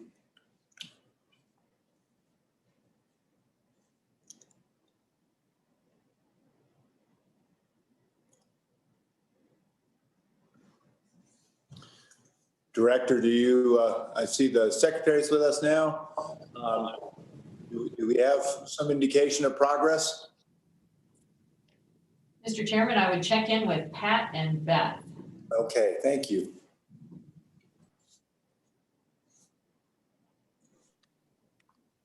Mr. Chairman, this is Jim Peters. We just finished up our call with Jim McGagna, and we have a couple suggestions that are just about ready to be prepared for the board. Thank you. How much more time do you need? It should be just a matter of a minute or two. Okay. Mr. Chairman, I'm ready to present my screen if that would be helpful. Yeah, let's just give it a minute and then let's do it. Make sure that'd be great. Thanks.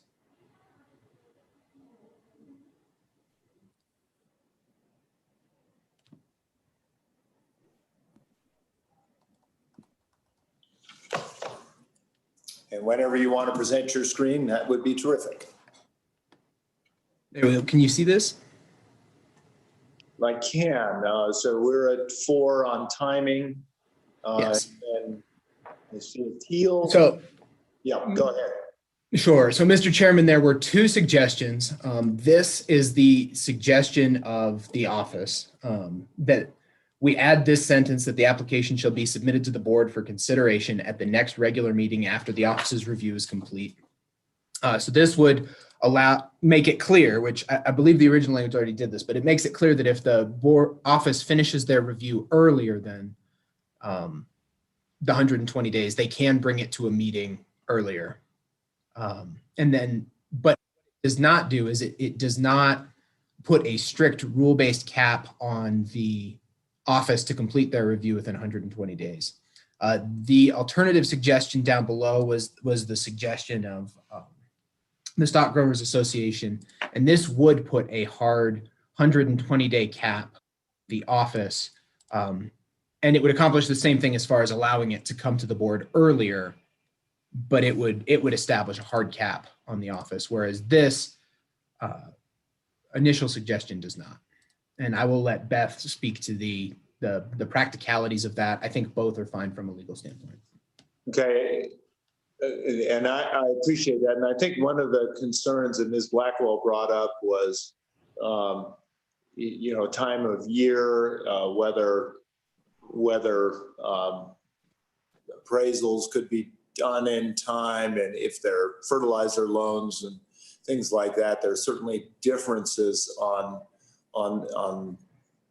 both the amount of security and probably the type of securities that would be required, Ms. Blackwell, if I'm thinking about that. So I think we want to provide flexibility, but we certainly don't want to put the state at risk either. And we want to make sure the program works. So a delicate balance. Let me, I'm not sure, is Mr. McGagna on, Mr. Bump? He is. Go ahead, Mr. McGagna. Okay. Thank you, Mr. Chairman. And I, as I expressed in the side conversation we just had, my only concern with the language proposed by the office is that it still would allow applications to be stretched out for more than 120 calendar days. If they just didn't happen to get it, it just puts the burden on the applicant to apply at least 120 calendar days before a meeting. It puts no burden on the office in terms of time to complete analysis and develop a recommendation. The alternative that I recommended does put that burden on the office.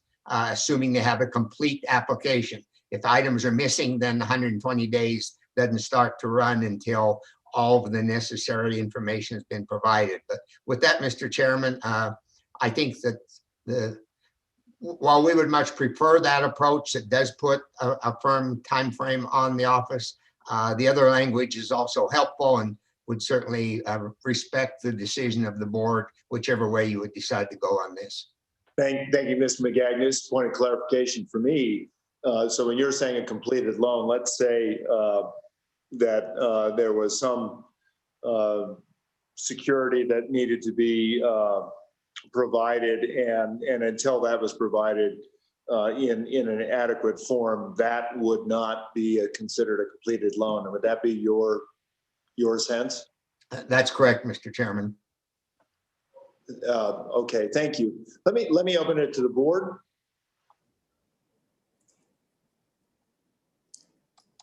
Mr. Chairman, Auditor Racinas.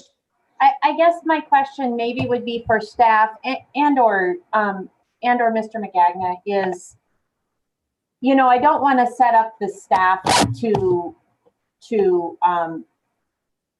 violate the rules.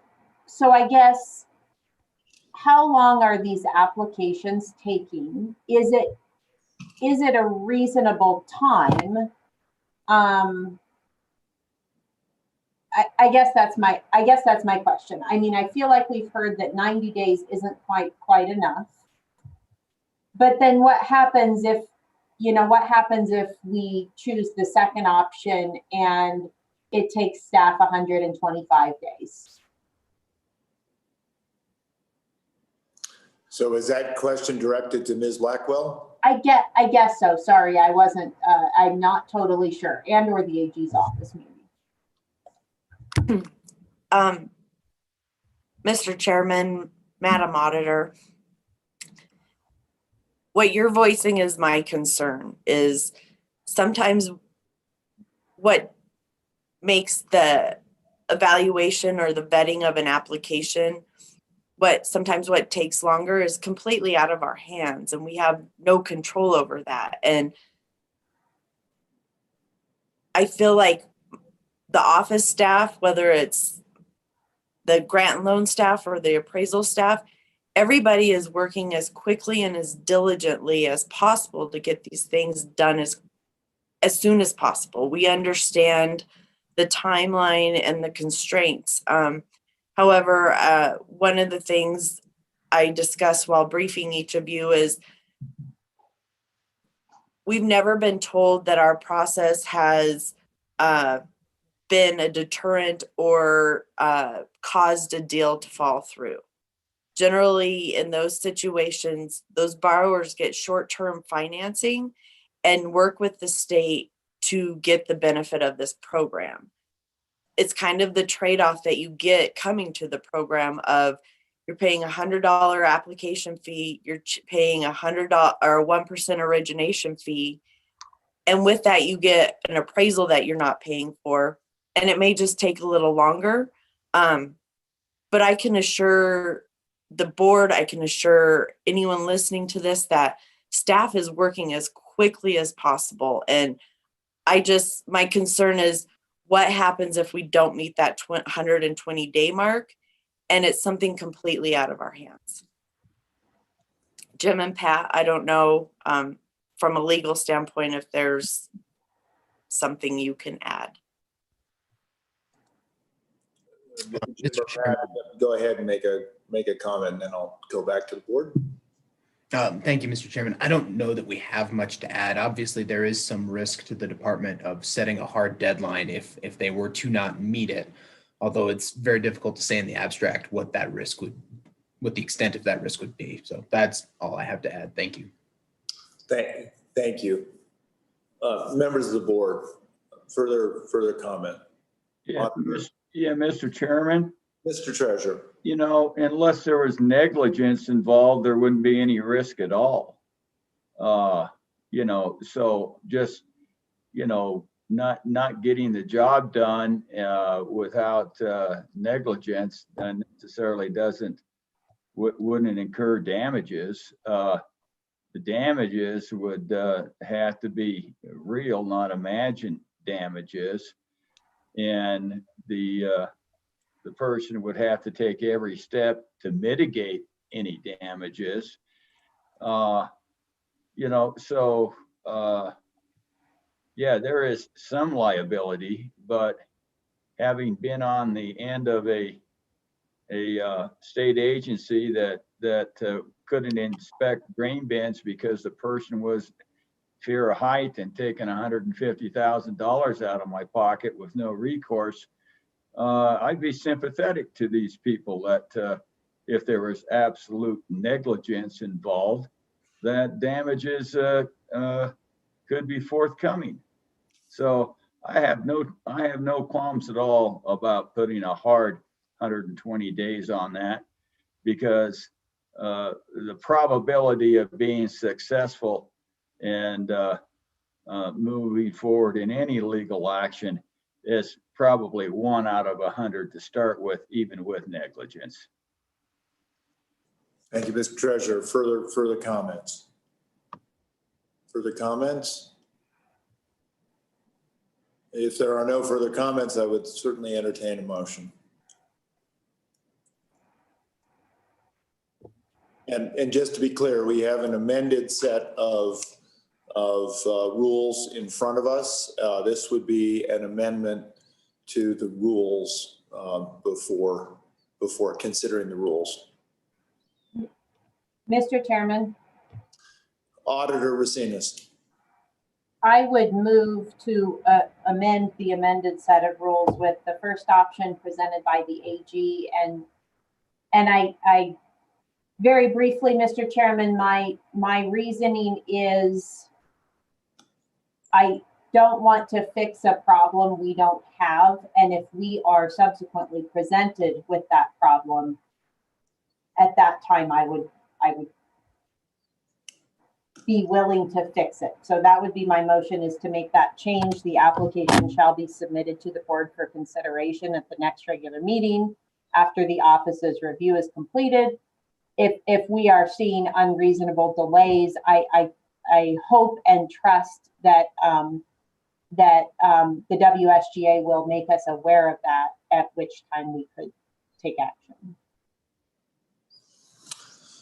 Okay, thank you, Auditor Racinas. Is there a second?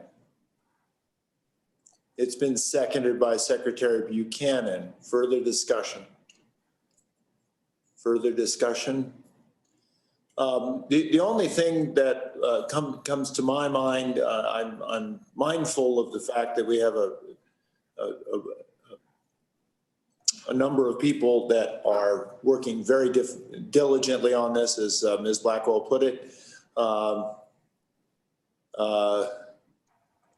I don't know if there's a benefit in further qualifier, but I just was wondering if there was a qualifier on the office's review that could be added into that, auditor, that would say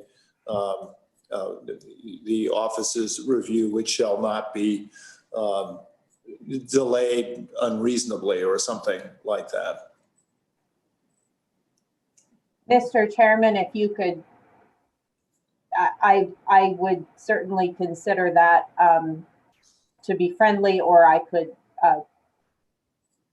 alter my motion with the proper language. Mr. Secretary, I know you seconded this. You're a good wordsmith on things like that. I guess my point is to urge expeditious processing as much as possible. Do you have a suggestion there?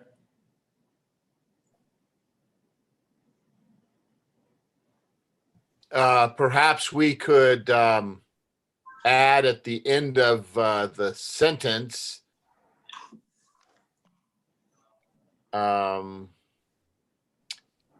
just a suggestion, without unreasonable delay. That's all I can think of. I think that's kind of what you're getting at. The wording itself, and the reason I seconded it is because it doesn't do any harm to me, obviously, our staff is if they're done with the review, they're going to give it to us at the next board meeting regardless. So this is kind of a, just something that says, yes, you will do that. And then if we added, without unreasonable delay, I think that may add a little bit more juice to it, which I think is your intent, recognizing that if they've got a good reason or the review is not complete, then we're not going to. But if it is, then we will, and this makes it clear. So I don't know if that was helpful or not. No, I think it is. Madam Auditor, if you and the seconder approve of that, I think that's good language. Further discussion from the board. Hearing none, all in favor of the amendment, of the amended language, please signify with a thumbs up or an aye. I have a thumbs up from the auditor, the secretary, and the superintendent. Mr. Treasurer, is that an aye as well? So that language stands as amended.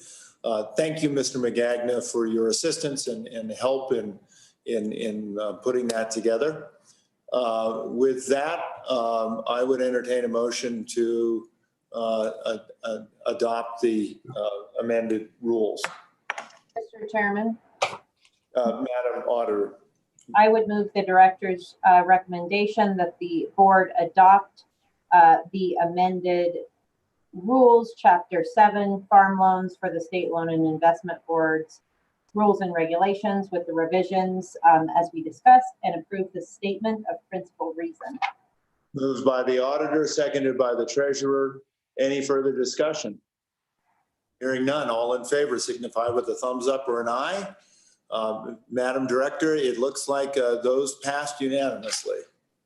I do see that we have a comment here. Mr. Bump, I'm sorry if I missed it. It looks like there's an Ann Brandy.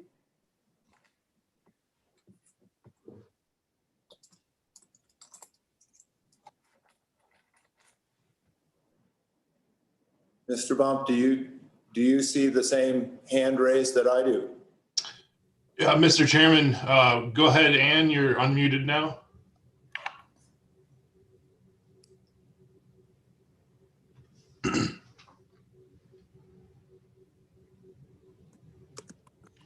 She may be having difficulty addressing the board. I think you might have a chance to call in, or there may be a way to type a message in as well. Oh, shit. We can Okay. hear you now. Yes, thank you. Please go ahead. Oh. Okay. Hello, good morning, everyone. My name's Ann Brand. I've spoken to you as a Wyoming business owner, a Wyoming resident, and today I speak to you honoring my position as the executive director of the Albany County Conservancy. We here in Wyoming wear many hats. Do not desecrate the most heavily used gateway to Wyoming and the most utilized national park and state park in Wyoming. The proposed rail tie wind project is cited wrong. It is not suitable state land for industrialization. Ms. Brand, that matter is not before the board right now. So stay tuned. We were talking about beginning ag loans. And I apologize. I don't know why I was called upon. Your hand was raised, so very much. No, but my name was mentioned first. Thank you. Thank you. All right. And we'll hear from you later, I think. Madam Director, is there anything? Mr. Chairman, that concludes C 1 through 5, the policy matters, which were the rule revisions. And that brings us to H1, which is to consider 19 funding applications under the State Loan and Investment Board, Chapter 3, Federal Mineral Royalty Capital Construction Account Grants. I would note that we have provided the materials for this meeting in advance and have briefed each of you individually prior to the meeting. At this time, I'm prepared to propose a consent list related to the funding recommendations of the staff if the board would so choose. That would be fine, hearing no objection from the board. Mr. Chairman, the staff recommends for the consent list, the full funding recommendations. There are 11 of them for a total amount of $2,602,811. They are as follows. The town of Alpine for the Grays River Road water line replacement in the amount of $240,000. Carbon County fire apparatus replacement in the amount of $80,000. Town of Fort Laramie repair wells number 1 and 2 in the amount of $45,000. City of Laramie, the 15th Street reconstruction, $195,800. Town of Lyman, East Side Roads project, $85,978. Town of Lyman, high school water crossing, $22,257. Town of Manderson, police vehicles in the amount of $65,436. Town of Mills Fire Department, brush truck replacement in the amount of $132,000. North Bighorn Hospital District for replacing air handling unit in the surgical suite in the amount of $438,840. Wright Water and Sewer District 2020 wastewater lagoon improvements in the amount of $1,080,000. And finally, Yoder Fire District heavy brush truck upgrade in the amount of $217,500. Thank you. Is there a desire on the part of the board to entertain that as a consent list? Madam Superintendent. Mr. Chairman, I would move to consider items 1 through 11 as stated by the director for full funding as a consent list. Thank you, Superintendent. Been seconded by the treasurer. So we are talking about the recommendations for full funding, items 1 through 11. Is there any discussion? Anybody want to pull any project off? Hearing none. All in favor of the consent list, please signify with a thumbs up or an aye. That is a thumbs up across the screen. Madam Director, I would now entertain a motion to adopt the director's recommendation on the items for full funding on the consent list. Madam Superintendent. Mr. Chairman, I would move the director's recommendation on the consent list for full funding in the amount of $2,602,811 as laid out by the director. Thank you. It's been moved by the superintendent, seconded by the secretary. Any discussion? Hearing none, all in favor signify by saying aye or a thumbs up. I get thumbs up across the board again. That measure passes. Thank you, Director. Next item. Mr. Chairman, that brings us to the projects recommended for partial funding. We have one for the city of Torrington, which is their fiscal year 2020 wastewater treatment plant modifications. They were seeking $1,750,000. The staff has recommended funding in the amount of $750,000, and I would yield the floor to Ms. Blackwell for additional color on this matter. Mr. Chairman, Madam, or members of the board, the reasoning for our recommendation is this is a large request, but mostly because this project has been awarded the full amount through the Clean Water SRF program. And there's good potential that we will receive stimulus funding through that program. And if we do, it's likely to come with 100% principal forgiveness. Therefore, we've added a condition to this grant that if stimulus funds do happen to be awarded through the SRF program, that this grant will be relinquished back to the program, and they will fund the project through the SRF program with 100% principal forgiveness. That way, we're helping both programs achieve their desired intent. Thank you, Ms. Blackwell. Is there any question of from the board? Mr. Bump, I don't know if we have anybody from the city of Torrington wanting to address the board. Mr. Chairman, I don't have any hands raised at the moment. Okay, thank you.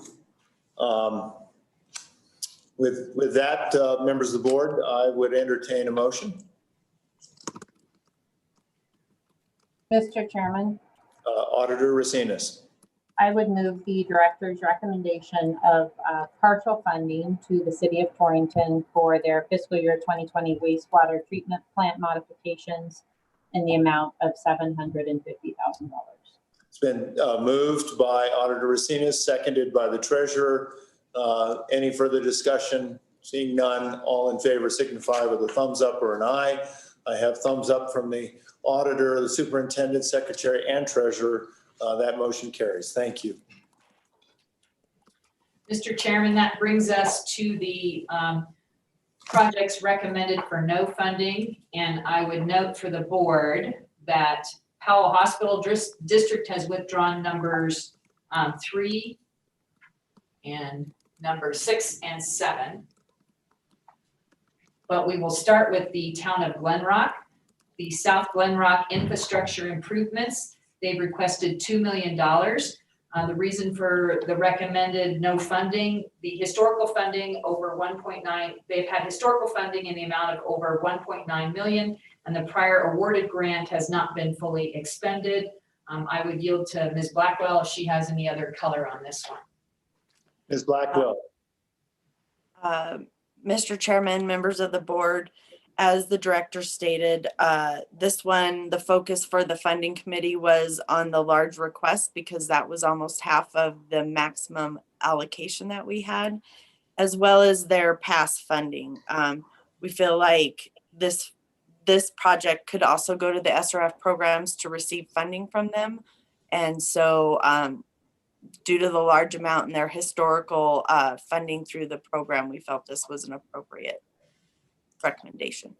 Thank you, Ms. Blackwell. Is there a question for Ms. Blackwell or other members of the staff from the board?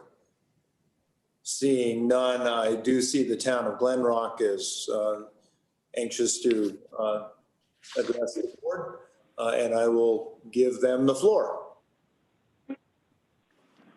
Good morning, Mr. Chair, Board. This is Randy Rumpler, Public Works Director for the town of Glen Rock. With me is Ray Catalier. He is the town engineer of CEPI. We appreciate your time and looking at our project. We also would like to ask to be partial funded for $750,000. We discovered some of the lines that we want to replace are not that bad a shape. If we can't get this project off the ground with any funding at all, then the water project we will move forward with, then we're going to have to go back later and dig up new concrete pavement to replace the sewer lines that are just caving in. We're pulling gravel, we're washing them every 2 weeks. We have sewer backups on these sewer lines, and we really would appreciate any funding that we could get from you. Thank you. I appreciate your comments, and I know you've been struggling with trying to upgrade some pretty old infrastructure for a number of years. Let me ask if there are any members of the board that have questions for Randy or Ray. Mr. Chairman? Yes. Randy, in our materials, it notes that your prior funding hasn't been fully extended. Could you speak to that? I didn't hear what you said. Madam Auditor, this is Ray Catalier, engineer for the town of Glen Rock. That project was just completed within the last approximately month. So the reason is that our applications to your board for reimbursement have not caught up to the project being completed. We just completed the final pay application for the contractor at last week's council meeting. And so that application should be coming to your office here, I would guess any day now. Then we have the retainage for the project also, it has to go through the 45-day or 41-day advertising period, et cetera. So those funds should be, we should be expending them completely here within the next month or two would be my guess, just as soon as the administrative side of things catches up to the actual construction of the project.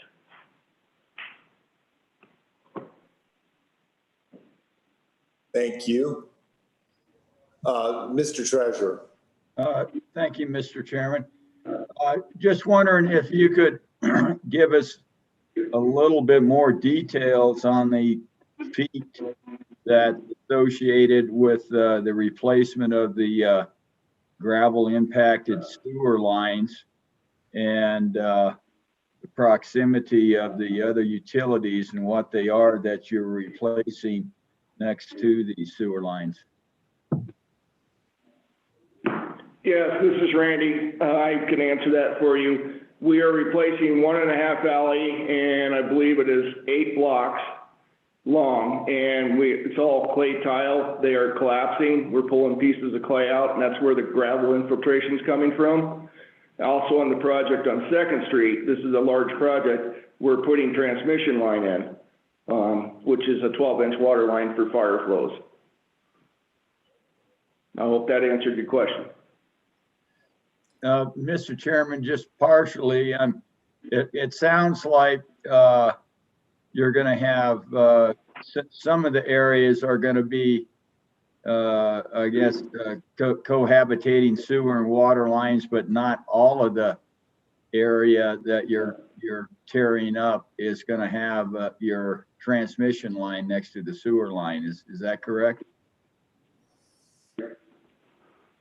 Some of it. Mainly the transmission line is going down 2nd Street, but then we're picking up all the side streets that tie in so they loop, which means we will have to repave and pour concrete on all the alleys. We would like to do all this project at one time, so we're not going up, tearing up brand new pavement and concrete when we do get the funding to do the sewer lines. Yeah, Mr. Chairman, this is kind of a complicated one to do on the fly. I think I'm sensitive to the predicament that these folks are in. I almost think I suggest that they reapply at a smaller scale with so the staff can assess that where there is that cross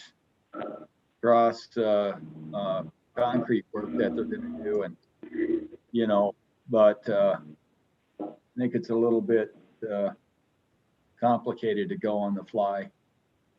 Thank you, Mr. Treasurer. Ms. Blackwell, a quick question for you on this. I think you mentioned something about eligibility for clean water funding. Is that correct? This project, with it having water, sewer, and roads, it could apply for clean water SRF. It could apply for drinking water SRF, as well as our capital construction loan program. So if that's the case, it might be a very good candidate for those kinds of programs. Now, I do understand that the design requirements and the paperwork and everything is fundamentally much more difficult with federal projects, but I know our office has tried to be helpful in that process. Is there anything you want to mention about that? I would say right now that our intended use plan is open for both of those programs. So the town could jump in and get on the intended use plan, which if these projects aren't on there already, they need to be on there, especially if we get stimulus funds. That would be a perfect opportunity to help fund these programs. With the capital construction loan program, that is state funds. It doesn't come with the same requirements as SRF, but it also doesn't come with the same benefits as SRF. Thank you. And I guess my concern is, I know Glen Rock, this isn't the first time that we've faced collapsing tiles. I know for the town of Thermopolis, we've had those same kinds of issues. It's an issue we're going to start seeing a lot more of, I think, around the state. And I think we've got to figure out a way to be helpful to these communities. Randy or Ray, can you answer if you'd be amenable to look at either of those programs? Governor Gordon, Ray Catalier. Part of the issue we're up against right now is we have a water development grant for part of the water line project, and we're moving ahead with that water line project within the next probably 60 days. I know that getting some of the clean water and drinking water SRF loans can be a considerable time process. So part of our reasoning behind coming to you with a lesser request was that we could move forward with some of the sewer line replacement that would be directly adjacent to the water lines being replaced. And then, you know, some of the sewers we had intended to replace as part of this project, we could look at going with the clean water or drinking water SRF or even the capital construction loans. But some of this would just, it makes the project significantly more difficult if we're replacing some of the water lines, some of the streets, some of the concrete now, and then tearing it up to put in the sewer line. So we're hoping to get that sweet spot where we can keep the two projects somewhat separated. That was the reason for Randy's change in request. Thank you, Ms. Black.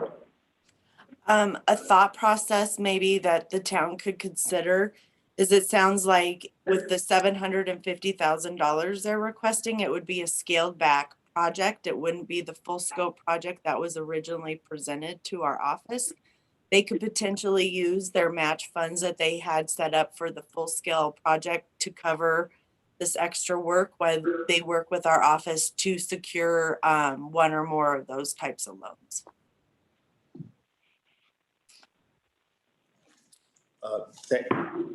Thank you, Ms. Blackwell.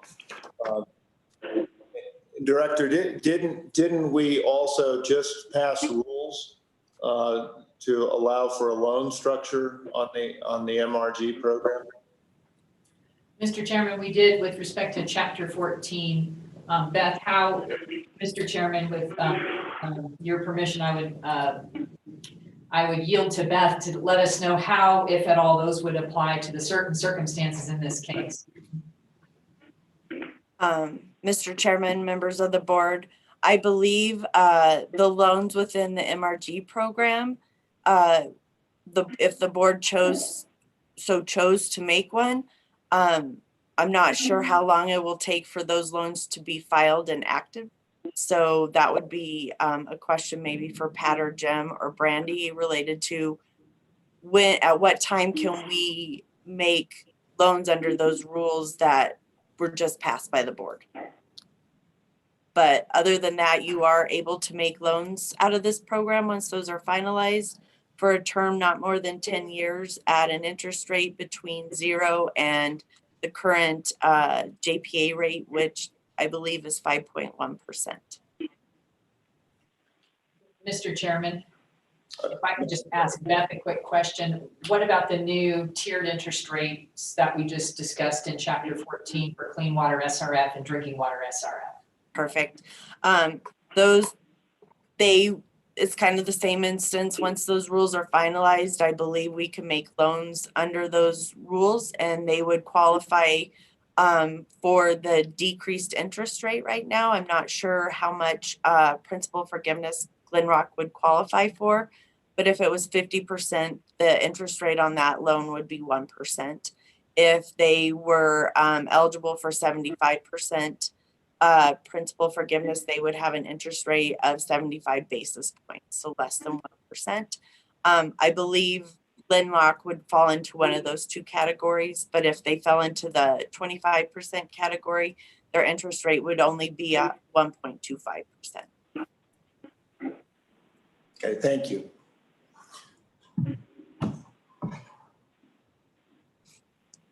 Members of the board, I only bring those matters up because I know we are wrestling with diminished resources, but I know we also want to be as helpful as we possibly can.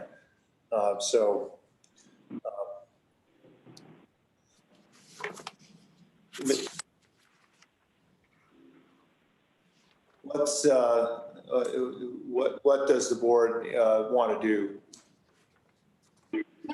Mr. Chairman, may I ask one more question of that? Absolutely, Auditor Rosinas. Beth, help me understand, under the rules we passed changing MRG meetings, when is the next time an application could be, if they were to resubmit? So, based on our limited funding and what staff had proposed to the director and we had discussing with the board is canceling June and January's MRG meetings and holding all of our money back until June of 2022. That way we know we can hopefully fund all emergencies that come our way. You know, with funding being so limited, my hesitation is being too resilient and giving maybe at the beginning like we historically have, and not having funds to pay to cover real emergencies in the future is really where staff's thoughts are on this is, you know, generally we start with over $30 million. This year we started with about 12 million. So it's truly, where is the board comfortable? This is, I feel, a question for the board of spend money now or potentially have an emergency on our hands. I'm not sure if they're in that kind of shape.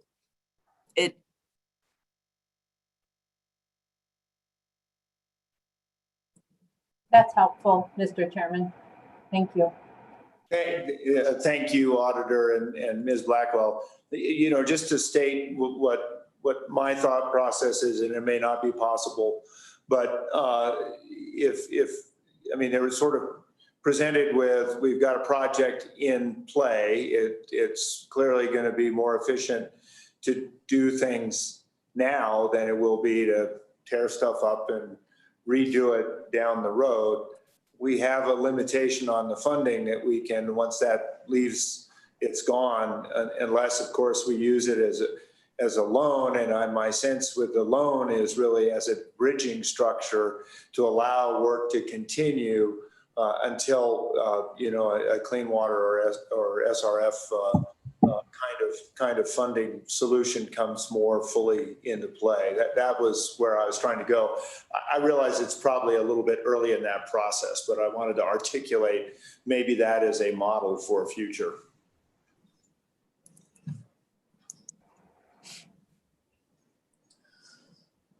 So members of the board, your thoughts.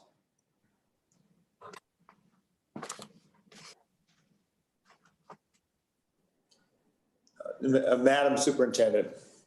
Mr. Chairman, it's with trepidation and some sadness that I move the director's recommendation to not fund the town of Glen Rock, and it's tough. But in the past, we have been able to say, well, you know, it'll turn into an emergency. We've got a cushion, and the truth is that we just don't have that cushion this time around. And so with that, I would reluctantly move the director's recommendation to not fund the town of Glen Rock. Thank you. Thank you, Superintendent. Been seconded by the auditor. Further discussion? Further discussion? Hearing none, all in favor of the motion, please signify with a thumbs up or an aye. I get a thumbs up really across the screen. To the town of Glen Rock, we understand the challenge here. And Beth, I know you'll be trying to help in any way that you possibly can. You always do. I think this is the kind of thing we may see coming forward. So I really would love to try to figure out within our rules, regulations, and opportunities what toolbox we can bring to help solve these in a better way going forward. With that, thank you. Next item, Director. Mr. Chairman, the next item on the recommended no funding list is Pine Meadow Ranch Water District. Their water upgrades phase 3. They've requested $600,000. The reason recommended for no funding is historical funding has been provided in the amount over 1.6 million, and the prior awarded grant has not been expended. And I would defer to Ms. Blackwell for any additional color on that. Ms. Blackwell. Mr. Chairman, members of the board, the reasons the director stated are primary reasons for recommending this. We have participated in phase 1 and phase 2 of this project. The money that has not been expended was awarded in June of last year, and it's for the construction of phase 2 of this project. Therefore, the funding committee felt like since phase 2 isn't completed, it was appropriate to hold off on funding phase 3. Additionally, their match funding is SRF funding, and they could increase that funding, especially if we get stimulus funds and receive principal forgiveness, hopefully at 100%, or under our new rules, they could increase and get a lower interest rate since there is no principal forgiveness available. Thank you, Ms. Blackwell. Any questions for the staff from members of the board? Seeing none, I think I saw earlier that Mr. Glenn Wicker wanted to address the board, and I see a hand up also for Mr. Thomas Hamp. Mr. Wicker, I think you're the board president, so please feel free to address the board.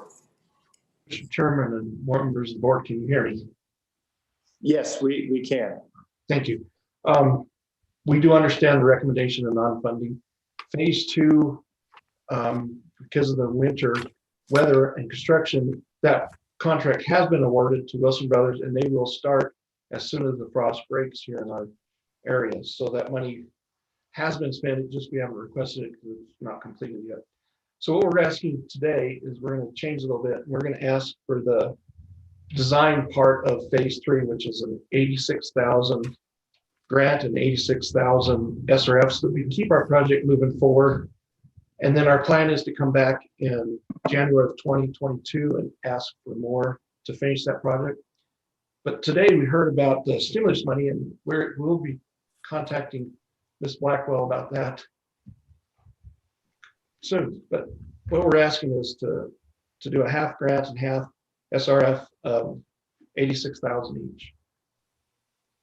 Thank you, Mr. Wicker. And if memory serves, July 10th is about the time frost breaks in Pinedale. Is that correct? We're hoping somewhere around March, but yeah, it's been that late before. Okay. Thank you, sir. Question, Beth, would you like to respond to that, and then I can ask questions of the board if they have any. My only response would be watch the news and contact your representatives in DC if you want that stimulus money. Okay, thank you. Any questions from the members of the board? Mr. Secretary. Just quickly, and this would be for Beth. I note that this project ranked fairly high, well, #1 from DEQ, and I understand why we wouldn't fund for phase 3 when we're not done with. I think it was phase 1 in our briefing. So I'm assuming there's a phase 2, and so I'd like to hear a little bit from the town as far as which phase they were specifically requesting some design funds for, and that's number one. And then from Ms. Blackwell, if it changes the analysis at all that they're getting ready to finish the phase they're in, and that it would be prudent that they continue the project by getting a smaller amount of money to design so that they're ready to go for the next phase, whether that's number 2 or 3, I don't know. But so just questions for each of those. Mr. Secretary. Phase 1, you funded that and we have completed that. We're actually just about to finalize it's done. Phase 1 is done. So phase 2, we went before the board. We got engineering 2 years ago. We completed the engineering. We went back to the board and got money to do the construction part.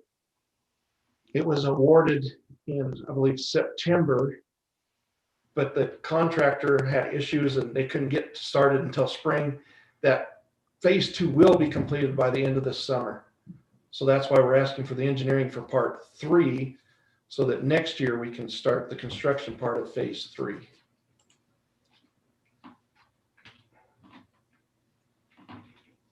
And Mr. Chairman, thank you for that. That answers that question. And then I would just shift to Ms. Blackwell as far as design, and they had mentioned SRF as well. If you could address that, and then again, I know that DEQ has this as number 1 on their list. So some of these other things we've talked about previously were of a much lower ranking.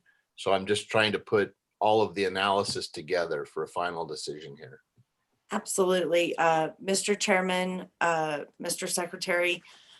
So based on the information I have, we awarded construction funds to the town in June of 2022 at the Slib meeting. So 6 months ago. Honestly, at this meeting, I don't know if those funds had been spent, if that would have changed our mind, based on the fact that we've participated in phase 1, phase 2, and they've received approximate or over $1.6 million towards this project. We probably would have erred on the side of caution. We may have funded design funds, but it's a hard one because I don't have everyone's brain with me.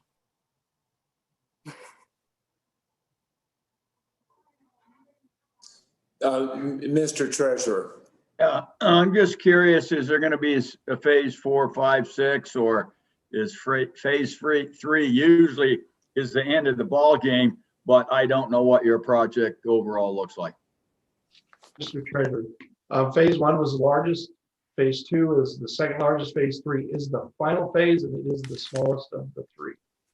And the $800,000, is that all engineering, or is that, can you tell me a little, just briefly, what that is? The $86,000 that we're asking for is strictly the design and engineering part of that project of phase 3. Okay. Mr. Chairman? Yes, Mr. Treasurer. I think that's a reasonable request to give them $86,000 to get their engineering. I think it'll. I don't believe if we get it to where it's shovel ready as soon as possible, then that's they'll be able to maybe avail themselves of some funding that they couldn't get if it wasn't shovel ready. Thank you, Mr. Treasurer. I understand that's probably coming as a motion at some point. Yes. I just wanted to make sure if there's. I would move, Mr. Chairman, for approval of $86,000 for engineering. Okay, thank you. That motion has been made. Is there a second? Mr. Chairman, I'll second it. Okay, it's been seconded by both the secretary and the auditor pretty much simultaneously. I don't know which one, the digital or the audible call is the right one, but thank you very much. Any further discussion? Mr. Secretary. Thank you, Mr. Chairman. Just for my clarification and for Beth, I had heard when they made the request, they had talked about SRF and MRG funds. And so I want to be clear about the funding mechanism of this particular motion, what it will be, and to ensure that the $86,000 is the total amount requested for the design part, because I had heard SRF previously. Secretary, this is Glenn Wicker. The 86,000 is the grant part, and we would also go after SRF loan for 86,000. Also, it'd be half loan, half grant, a total of 172,000. Okay, thank you. Ms. Blackwell. Mr. Chairman, or Secretary, we will be presenting the district's SRF loan application to the board for conditional approval at the February Slib meeting. So they should have their funding in place. If they're going to reduce their SRF requests, that's not a problem. We will work with them. Okay.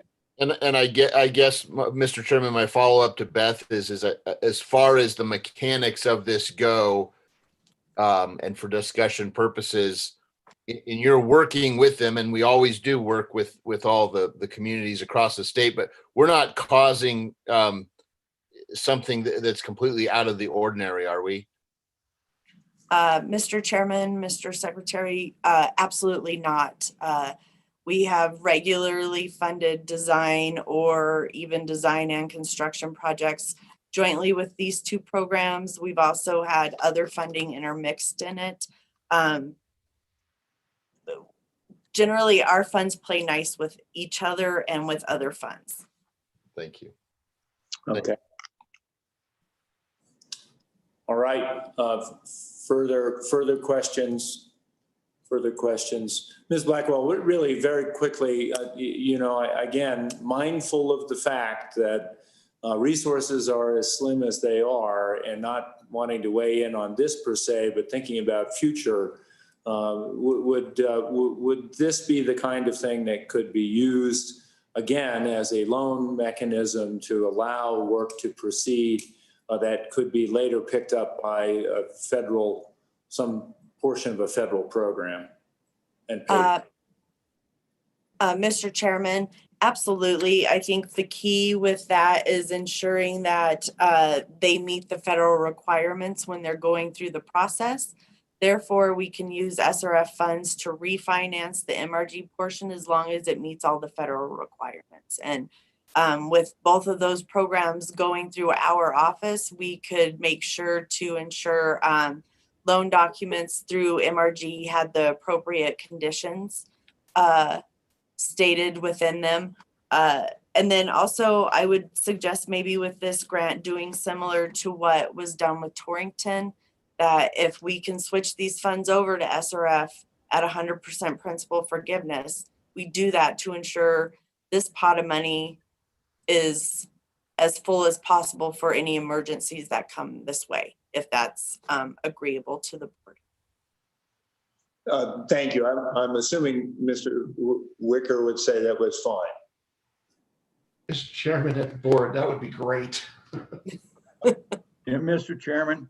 Mr. Treasurer. And I would think that, just for procedurally, if we could have that understanding, in every motion that we're making on these things, that if you find a way to, supplant the MRG funds, with forgivable loans or however, or federal funds or another program to try to keep our pot as full as possible, that should be just like a kind of a boilerplate part of the amendments, kind of like the auditor did with our CARES Act funding.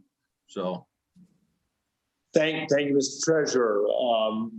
Is there any further discussion on the motion? Any further discussion? Hearing none, all in favor signify with a thumbs up or an aye. I have a thumbs up from everyone, auditor, treasurer, superintendent, secretary. So that motion carries. Thank you, Madam Director. Mr. Chairman, I suggest we take numbers 4 and 5 together. They both concern the Powell Hospital District. Number 4 is an ambulance garage. They're requesting $72,500. Number 5, it's the purchase of cot for Sprinter in the amount of $9,573. The reason that they are recommended for no funding is they have 2 prior awards from MRG from June of 2019 and January 2020, which are still outstanding. I believe some of these requests were part of their CRG requests, and I understand that there may be a discrepancy in the way the hospital district has ranked them in importance versus how the Department of Health may have viewed them when they considered them. I would defer to Ms. Blackwell for any additional color. Thank you, Ms. Blackwell.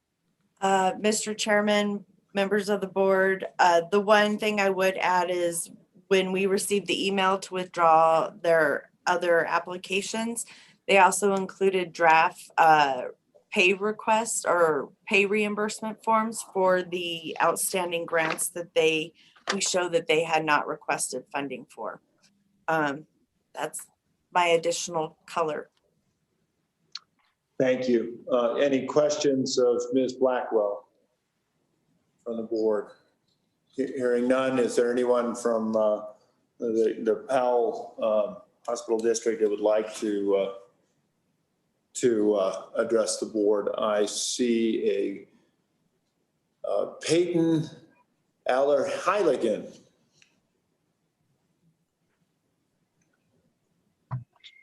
Thank you, Mr. Chairman and members of the board. As Ms. Blackwell did state, we did send in our request for reimbursement for the 2 outstanding awards that we did have. Right now, the ambulance garage is really of top priority for us. We are currently parking ambulances in empty fire hall bays that they are allowing us to use. This really is tough for us in responding immediately to emergencies, and when we do not park them at the fire hall, we do park them outside at our facility, which adds to getting the rigs warmed up and stocked to respond to emergencies. There is a contractor on site. We did provide the board with a plan for the ambulance garage that has been completed by our architects, and this project is really ready to get underway. And then in addition, the cot for the Sprinter, we were awarded funds for that purchase at the June meeting, and we have purchased the Sprinter. We just are in need of a new cot to utilize inside of the Sprinter for transporting purposes. Thank you, Ms. Aller-Heiligen. One quick question. Have you heard any news of whether this administration plans any hospital specific or ambulance specific or health related stimulus? I have not heard for sure on that. Okay. Questions for Ms. Aller-Heiligen?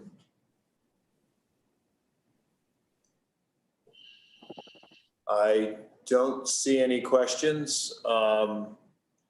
What's the pleasure of the board?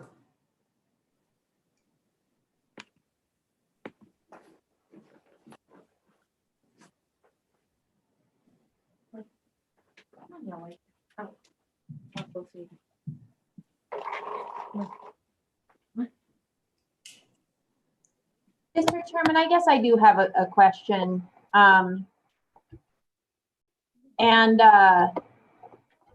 Beth, do you have handy the entire amount awarded to them through the CARES Act? I mean, it's pushing 1 million, isn't it? If you give me just a minute, I can pull that up. I have that spreadsheet open somewhere else. So let me get there and I can get it to you. And Mr. Chairman, I'm not necessarily making the claim that those two things are connected. I just think it is an interesting data point. I'm showing like 1.9 million. Is that accurate, Beth? Jim just told me it's $1,488,057. And they currently have, nope, that's a different application. So yes, that's what they were awarded. And Mr. Chairman, one question for Peyton. What will the district do if these funds are not awarded? Because it sounds like the design is already in the works and whatnot. Yes, so the design has already been made up. The district, as far as not being awarded these funds, I believe the construction of the garage would be put off. There was brief conversation about applying for Slib funds for this project again in the future, but I am not sure if any set in stone plans have been set if funds are not awarded.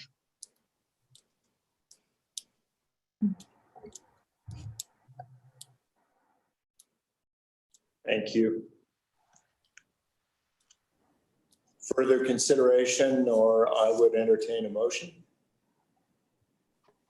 Mr. Chairman, just due to the exceptionally limited nature of these funds and how early we are in the biennium, I would move the director's rec on items number 4 and 5. Thank you, Auditor. It's been seconded, I believe, by the Treasurer. Did I see that, Mr. Treasurer? Yes, so it's been seconded by the Treasurer. Any discussion?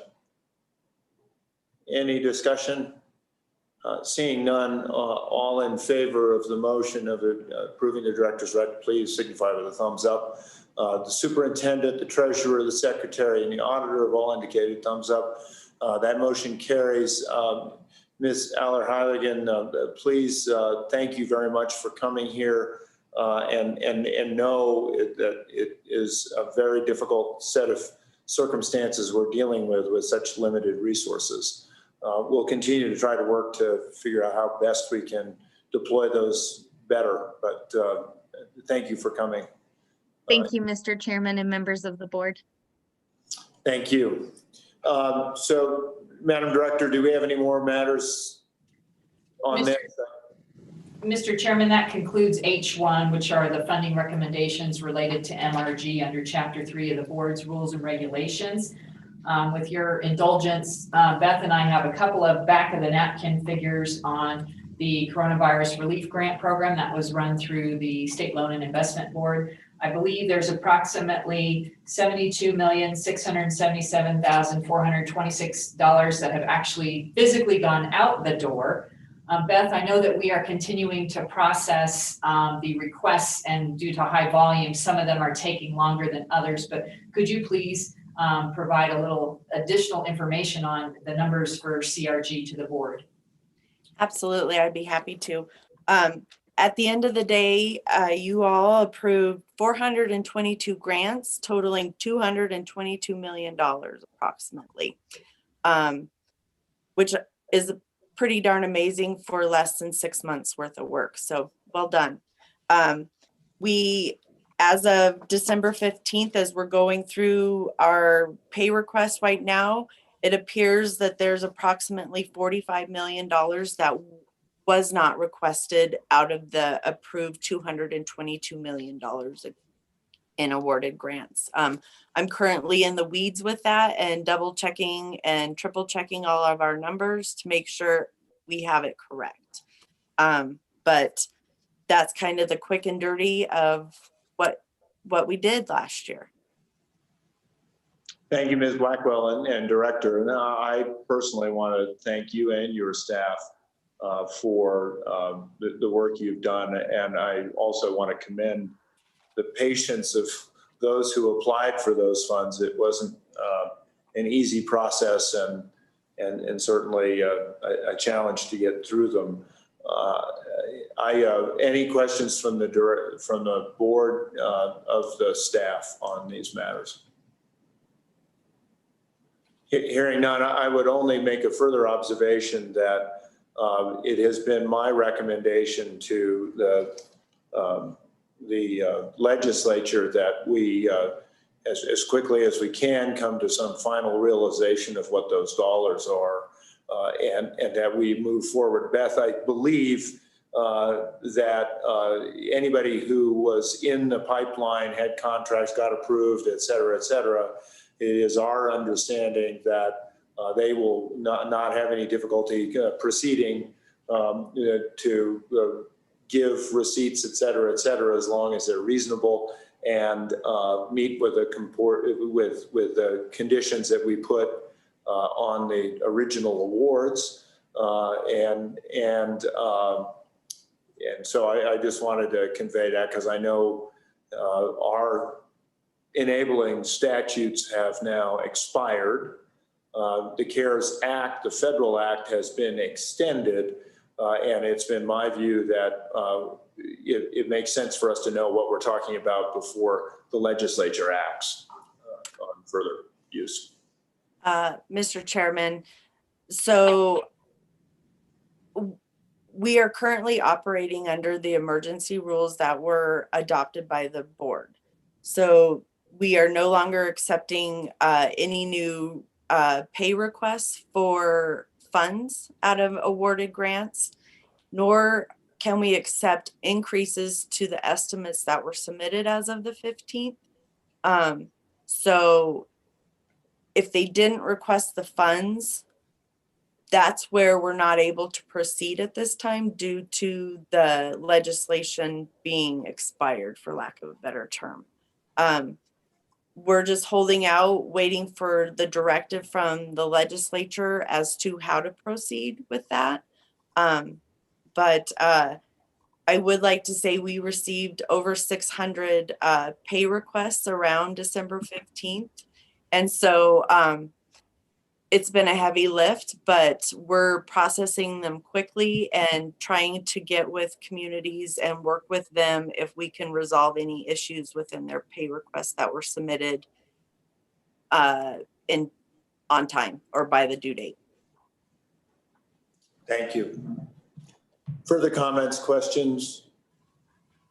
Mr. Treasurer. Yeah, I guess real quick, you know, I think we're going to get reauthorizing legislation. I'm just wondering the process as to whether there's anything we can do to speed up the emergency rulemaking authority, which I think we're going to have to re-adopt in some manner, shape.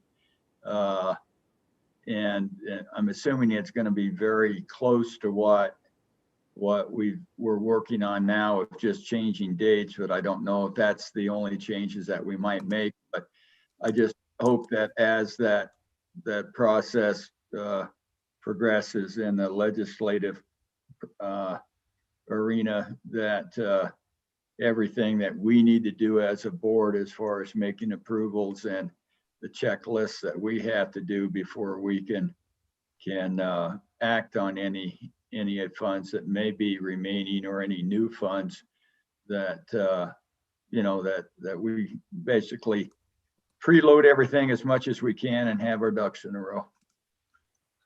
Mr. Treasurer, thanks. And you know, it's my intent that for the next regularly scheduled SLIB meeting, that's what, February 4th, is that correct, Director? That we'll have a kind of a more complete piece that would indicate that stuff. And so thank you. Thank you for that. Further questions, comments? Seeing none, Director, I know we have Board of Deposits still that potentially we have some answers to, or are there other matters that come before us? Mr. Chairman, that concludes the agenda for the SLIB. We do have an agenda item for the Board of Land Commissioners special meeting once we have concluded as the SLIB. So I'm not sure if you have answers yet on your Board of Deposits and wish to take them now, or if you wish to convene as the Board of Land Commissioners. So what I'm going to ask, and I see Lisa Jurdy-Spillman has joined. I'm going to ask if there is new information, if we can proceed with that matter. Then I guess, Director, it's my view that perhaps what we ought to do is, and I'm entertaining some ideas on this. I know we'll reconvene as the Board of Land Commissioners. I think we have some preliminary information that we want to deliver there, kind of marginal sort of process that we'll undertake. I thought once we did that, we might take a brief break and just let people get set and then dive into that, because I'm sure that will be a weighty matter. But with that, Madam Director, Ms. Spillman, is there further information? Yes, Mr. Chairman. I can let the board know, and I have an email from First Republic Bank, Aaron Frank. He says, "Hi, Lisa. I can confirm that we do not have a policy that would prohibit our lending to entities in the fossil fuel industry. Please note that our lending activities are not concentrated in this sector, as our business model is primarily oriented around real estate secured loans. Business loans make up 13% of our loan portfolio, 25% of which are to nonprofit organizations and schools. Thank you, Aaron R. Frank, First Republic Bank." Thank you, Ms. Spillman. Mr. Treasurer, and I'll turn it to you. I know Secretary Buchanan and Superintendent Balo both had questions, but this is your matter. Thank you, Mr. Chairman. Yeah, that's the representation that Frank has made, and I think that there isn't anything in their official policy that prohibits it. However, they are in Jackson, and I think they do have a general ESG policy, and those are those environmental, social, and governance issues that most people in the investment world are looking at. In fact, most people are actually investing in ESG funding or funds in some manner, way, shape, or form, because that's essentially where all the action is right now. So they're leaning toward those things, I think, as far as just their general policy, but not necessarily. They do not have a what I would say a policy directly associated with their banking practices. Does that kind of reflect the communication you gave to me, Lisa? Yes, Treasurer. Yeah. All right. Thank you, Mr. Secretary, or Madam Superintendent. Does that satisfy you? And if there and further considerations, Mr. Secretary? The statement that Lisa read satisfies me. So. Thank you, Mr. Secretary. Superintendent. Yeah, Mr. Chairman, satisfies me as well. I would request that it be read or summarized into the record, which I'm sure it will.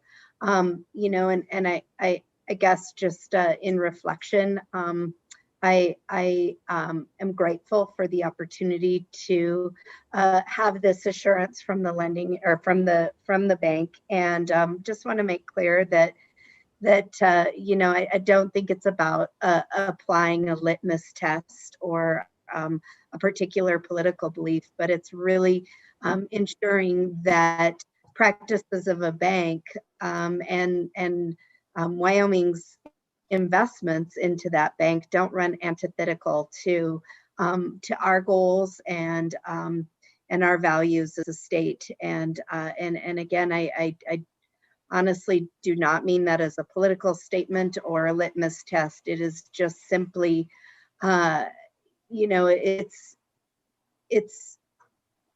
being prudent with our investments and our institutions with whom we choose to do business. Thanks, Mr. Chairman. Thank you, Superintendent. Auditor, any comments? No. Well, with that board, I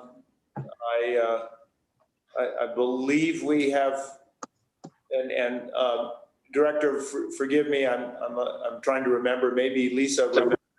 I think we passed a motion with a contingency, but I can't remember if that's exactly what we did. We tabled. We tabled it. So yeah, I'm sorry if I need a new motion. Okay, what we need then to consider that is to have a motion to withdraw this from the table. And so I would entertain that motion. Mr. Chairman, I move that we withdraw from the table the motion in the manner of accepting the Republic Bank by the Board of Deposits. Thank you, Mr. Treasurer. Is there a second? It's been seconded by the superintendent. All in favor of withdrawing this matter so it will be properly before the board again, signify with a thumbs up or an aye. I get thumbs up from everyone. The matter is before us. I would entertain a motion on this matter. Mr. Chairman, I would move that we recommend the board accept the treasurer's recommendation to approve First Republic Bank to receive public funds on deposit effective January 21st, 2021. Okay, that motion's been made. Is there a second? There is a second from the secretary. Any discussion? Hearing none. All in favor signify with a thumbs up. It looks to me like that is a unanimous. Director Scoggin, I have treasurer, the superintendent, the secretary, and the auditor. And I want to convey my thanks to Alex and Aaron for coming before us and for being timely in their response. Lisa, thank you as well. So Lisa, I think we have one more matter before us, and that's the K2, is that correct? Yeah, K2. And that has to be the designated banks eligible as state depositories to receive any portion of public monies. And that's the list. Mr. Chairman, that just essentially adds First Republic to that list. So I will take that as a motion to withdraw from the table. Is there a second to that? I don't know whether that was tabled. I think the first one was tabled. I think they, Director, can you remind me? I think both of these matters were tabled. Mr. Chairman, that's correct. My notes indicate that both of these were tabled. Okay, Mr. Chairman, then that's a motion to remove from the table. I see the superintendent seconded. That is correct. So all in favor signify with a thumbs up. It is properly before us. Mr. Treasurer, you can proceed, and I think the auditor was prepared to second, but go ahead. Okay, the state treasurer recommends that the board accept the state treasurer's recommendation of the list of eligible depositories to receive public funds on deposit, and that's the usual folks that are on there, and we're just adding First Republic to it. Thank you. It's been seconded by the auditor. Any discussion? Seeing none, all in favor signify with a thumbs up or an aye. Aye. That matter passes. I think that is all the business before the Board of Deposits. Yeah, Mr. Chairman, may I have a brief moment to opine on what I think we should do, and it's kind of in relation to the auditor's concern and mine as well, is that we need to treat every one of these people, with the same standards. That we should I think, request that during the interim that the topic of the different classes that people have heartburn with, you guys are really concerned about fossil fuels. I'm really concerned about anybody that won't has a policy not to lend to a weapons manufacturer. I think there's a lot of ones that we could come up with, but I'd like to see that in statute rather than the Board of Deposits. Then we can put it in our rules and we can act on those different things.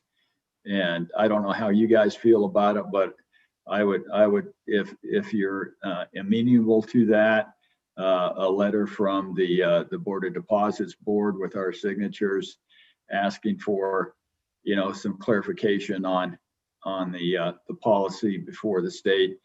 I think it's a big enough issue that we should have an open and frank dialogue within the legislative process, because there probably could be more than a handful of banks on there that may be treated differently.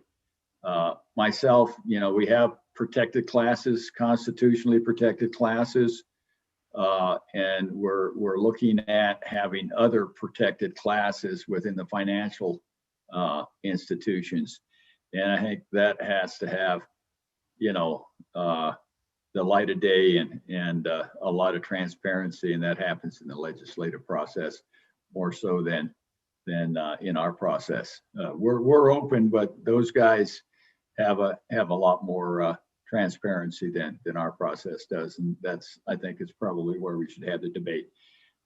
But that's, I guess, Mr. Chairman, mull that over, and if you think that's an appropriate idea, I guess I'd leave it in your hands to put something together that we could look at and sign as far as a recommendation to the legislature, if that's appropriate. Thank you, Treasurer Meyer. I would only mention that all of these matters have been publicly posted. They've had the opportunity to be commented on. So I want to make sure people understand that we are all dedicated to transparency.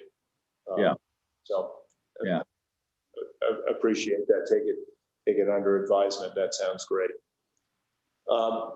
Further comments on the Board of Deposits matters before us? Seeing none. Director. Mr. Chairman, that concludes the State Loan and Investment Board meeting agenda and the Board of Deposits. And so we are ready to convene as the Board of Land Commissioners, if you are ready. So, Madam Director, I guess I would entertain a motion to adjourn as the State Board of Loans and Slib, State Loan and Investment Board. There we are. Move for adjournment.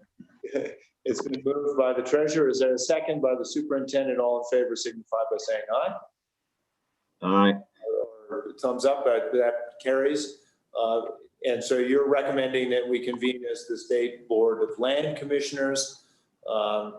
And for the record, I would note that every member of that board is online and with us. So, Madam Director, you've taken your advice and you now have the floor. Mr. Chairman, this is a special meeting of the State Board of Land Commissioners.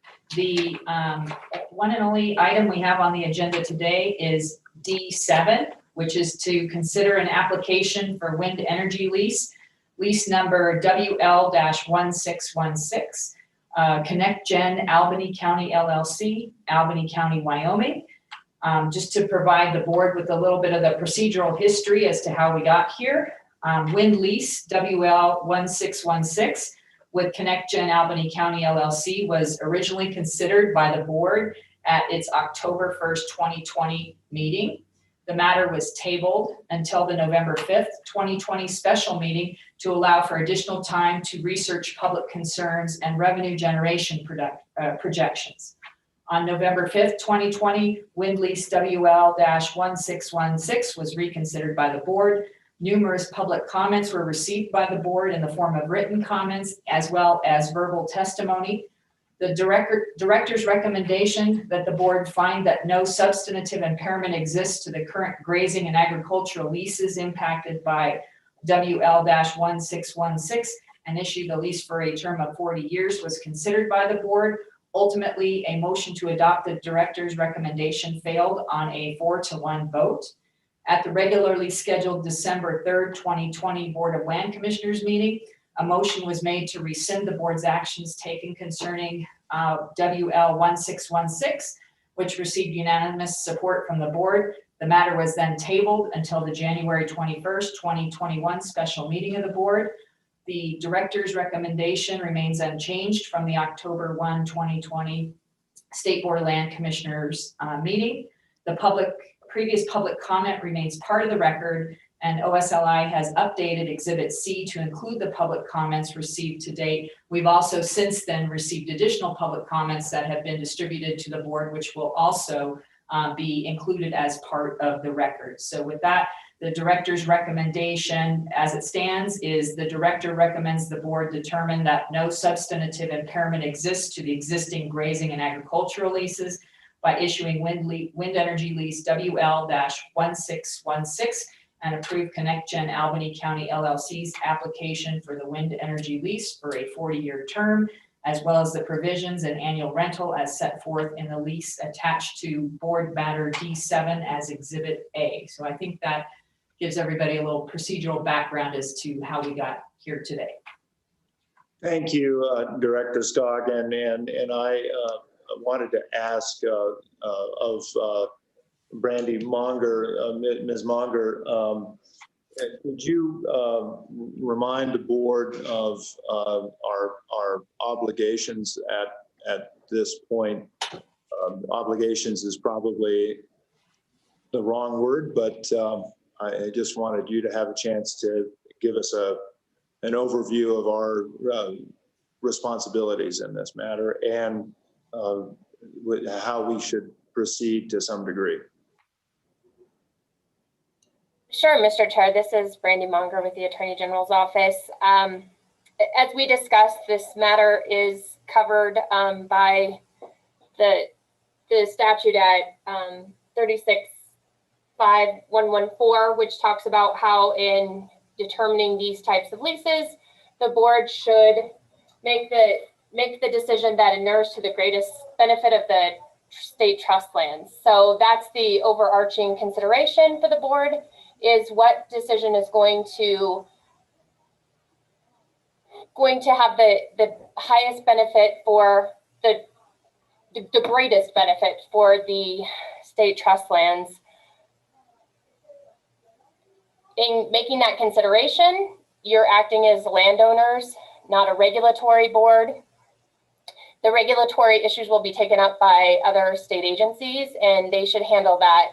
So this board's role in this is really just to say, what is the best option moving forward for our pieces of property within this leasing context?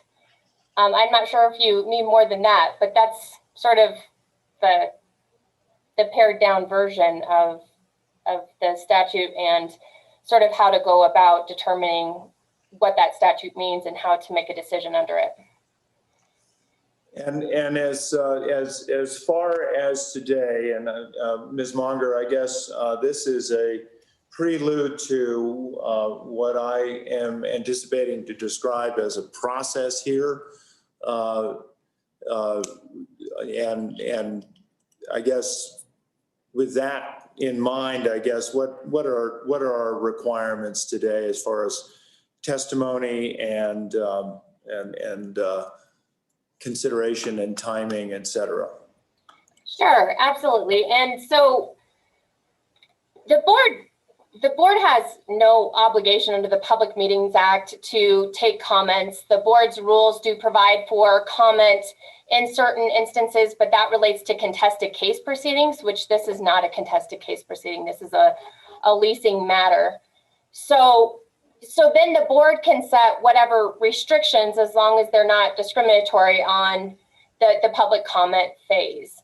So time limit restrictions, you can not have, you can limit sort of the same comments that you've had in the past. So you can put those appropriate limits on the comment period. You could, and the board I know has no interest in doing this, but you could actually take no comment if you wanted to move forward with this matter without comment. So at this stage, you can put those limits on the comment period so that we have a somewhat reasonable meeting. I think there's already been several hours of testimony on this matter, so that we're not just listening to the same comments that the board's already heard, but hopefully getting information that's new for the board to consider as they look at their obligations in deciding this matter.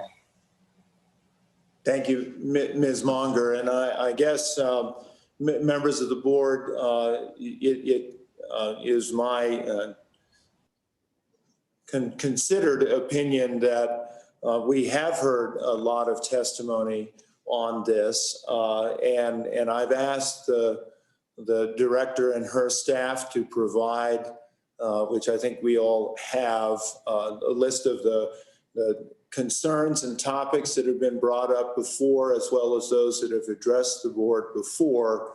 And so my hope with today is that we would be able to provide the board with additional commentary, really from new voices and new matters, because I think all of us have read the comments that have been submitted before, and that we would be disciplined in how we heard those comments. And so I'd like to keep a time limit of somewhere between 3 and 4 minutes per comment. If we start winding late into the day, I may adjust that down. Let me ask first of the board if that's okay with you, and then secondly of Ms. Monger if that is within my purview. So, board. Get an indication that's okay with the secretary, with the auditor, superintendent. Ms. Monger, is that within our purview here? I think I understood you to say we didn't have to take public comment, but I know every member of this board wants to hear public comment, and we have heard public comment. And Mr. Chair, that seems like a completely proper limitation on the comments period. Okay. Madam Director, are there a couple of comments that you would like to make? My suggestion here, the people who have been on may want to think a little bit about how they're going to address the board. So my suggestion would be that you have a moment or two of comment, then we take maybe a brief pause, and then we'll start taking testimony. Does that make sense to you, Madam Director? Certainly, Mr. Chairman.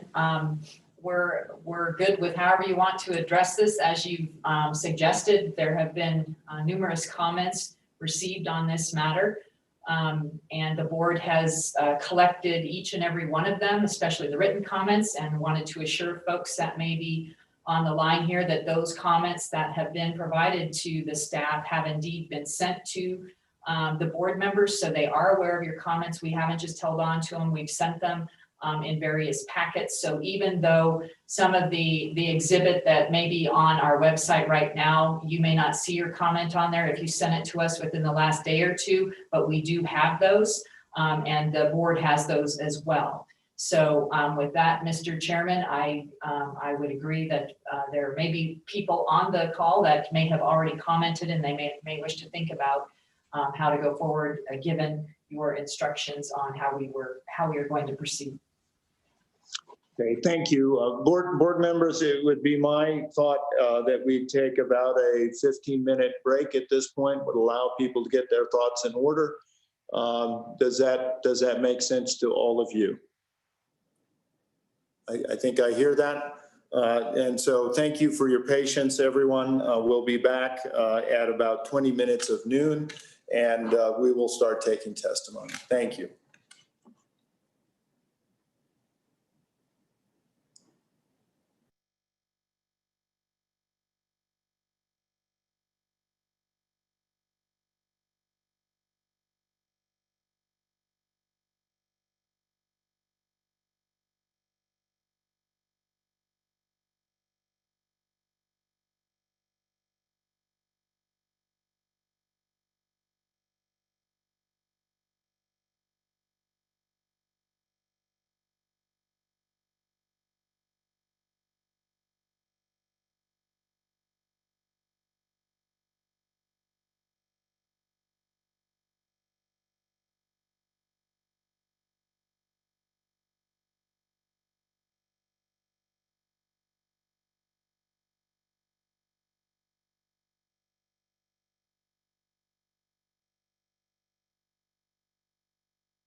Director Scoggin, are you back on? I'll call us back into order.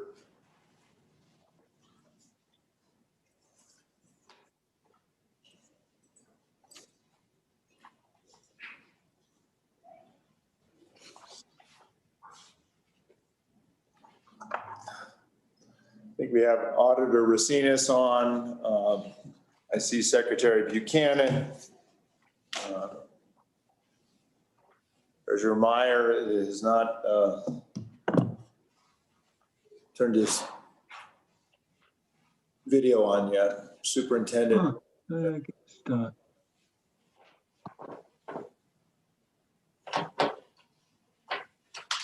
we go. Thank you. Good to see you. I do believe we have a quorum going forward. I'm sure the superintendent, if she isn't on already and listening, will be shortly.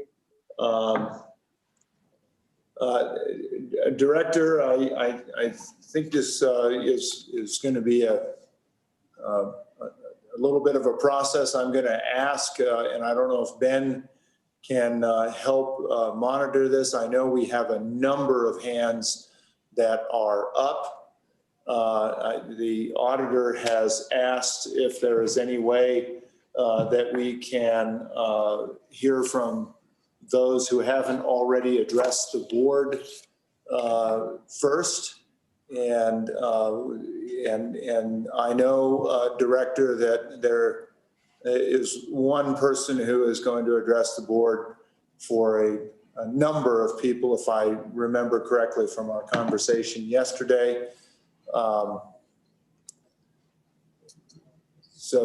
Director, I don't mean to put you on the spot, but I don't know if you have any suggestions or if Mr. Bump does before we begin. Mr. Chairman, it's a little difficult. I've got my list here and I'm trying to figure out who has not spoken before, but perhaps maybe those who have not spoken before could keep their hands raised, and those that have already provided comment could unraise their hands for now, and then we can get to them after those who have not spoken are able to speak first. That's the only way I can think of to be able to fully distinguish between hands raised, who's spoken and who is not. Okay. Holly, I know you did some really terrific work on identifying issues that have been raised in this. I don't want to put you on the spot either, but do you want to try to, at a very high level, kind of categorize those? You can say no if you don't want to. Mr. Chairman, thank you for the opportunity. I can try and summarize those, but I would definitely defer to Jason and Director Scoggin if I miss anything. And we did provide a list of these concerns raised, the general topics that were touched on. We have anything and everything from view shed impacts to tourism, recreation and public access impacts. We have inappropriate concerns of inappropriate timing and procedure, concerns over health and safety. Folks are concerned about destroying tax base and the impact to property values. We also had some concerns related to this lease and project not coinciding with Albany County's comprehensive plan. We have historical resource concerns, and specifically Ames Monument and the Overland Trail. We have light and noise pollution concerns, concerns over ConnectGen's reputation, concerns that it is a false job creation prediction, concerns over water quality, reclamation, wildlife impacts, the physical footprint, that it is not compatible with grazing uses, that there are flawed revenue projections, and it's an improper use of subsidies. Thank you, Holly. For those testifying where we have heard some of those comments, just sort of fair warning, don't be surprised if I'm going to try to make sure you get your point across, but do it expeditiously if it's some of those issues that are in the record and that we have learned from. So with that, Mr. Bump, I am going to let you be traffic cop on this. I know it probably isn't as good a process as we would hope, but we will do our best. And so I'm going to let you kind of run who's on, and we'll do that point post haste.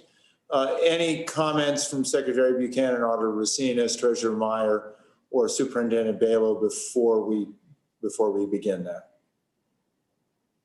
Okay, no comments, Mr. Baum. Thank you, Mr. Chairman. I'll just go ahead and go down the list as people have raised their hands, and we'll try and stick with the 3 to 4 minutes as you've mentioned, and I'll call time when we're getting close to that. So first one on the list here is a Ron Wilson. Mr. Wilson. Thank you. Can you hear me? We can. Thank you. New matter before that I'm dealing with here. So 20 years ago, bought land, built a home up by Vidavoo in the Ames Monument. A few years after I got here and got settled, I was reading a story in the Boomerang about the frustration that then UW President Phil Dubois had trying to attract a first-class hotel and conference center to Laramie. He later told me that he almost didn't take the job because there was no place decent to stay. And how was he going to attract and recruit faculty, donors, coaches, etc., that with no place to stay that properly represented the University of Wyoming? And the university had hired consultants, developers, did a national search, and got nowhere with this.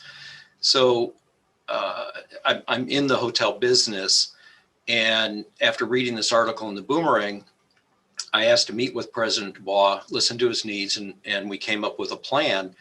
And with the help of Dan Furphy, who was then president at First National Bank, to do some hotel financing, Dr. Dubois and I met with Mick and Susie McMurray to that they would donate the money for a conference center if I built a hotel. And with the help of the McMurrays and the Clara Toppin Foundation, she was the first woman CPA in Wyoming. Together, we invested $18 million. And currently, the Hilton that I still own and developed and operate, we put over $1 million of payroll into the Laramie economy each year. And the development of the Hilton and the conference center created a spark that led to other hotels and businesses being developed because of the tens of thousands of new visitors that come as a result of the Hilton and the UW Conference Center. So my point is, had the SBLC management goals allowed wind farms in the Thai sighting area 20 years ago, I would have never built a home. I would have never read the Boomerang article, would have never met with President Dubois, never built a Hilton. And I wonder how many other businesses that people like me, other Ron Wilsons, that won't come and see the beauty here because of a wind farm, that will, what investments aren't we, are we missing because of that? We'll never know. And I've been thinking about building an extended stay hotel that Laramie really needs, but I put that on hold because this project really takes away the reason many of us moved here and will likely impact our greatest natural resource in the area, which is our see forever views. Thank you. Thank you, Mr. Wilson, and duly noted, and I very much appreciate that. I think as we hear about Green New Deal and things like that, I think it would be nice to remind those that promote that about the values here. So, Mr. Baum. Mr. Chairman, Terry Jones. Commissioner Jones. Good morning. Can you hear me? We can. Thank you very much. I would like to thank Governor Gordon and the Wyoming State Board of Land Commissioners for allowing me to speak today. I will be addressing land issue as it pertains to agriculture, particularly livestock grazing, and the impact of wind energy development. As a lifelong resident of Albany County, past chairman of the Albany County Commissioners, and longtime member of the Albany County Cattlewomen, I have had the opportunity to observe firsthand livestock going about their business of living in the shadow of wind energy development. I have also been privileged to know many of the livestock producers where wind energy development has impacted their operations. In my observation of livestock grazing intermixed with wind energy, there is no negative effect on the ungulates deriving their nutrients from grasses and forbs. They are relaxed while feeding, nursing their young, and resting in the shadows of turbines. When speaking with livestock producers, wind energy and livestock grazing work well together. Wind energy production has actually enhanced the ability for livestock producers to give the consumer a better product. This can be achieved by acquisition of additional land, both pasture and meadow, thus allowing livestock to be managed with less animals per acre, reducing stress and the need for antibiotics. In today's market, the consumer is looking for a quality product with as few antibiotics as possible. Animals born on clean, dry ground with fresh air are more vigorous and less likely to develop disease. Compared to animals born in tight proximity and less sanitary condition, these animals often require antibiotics to get to market.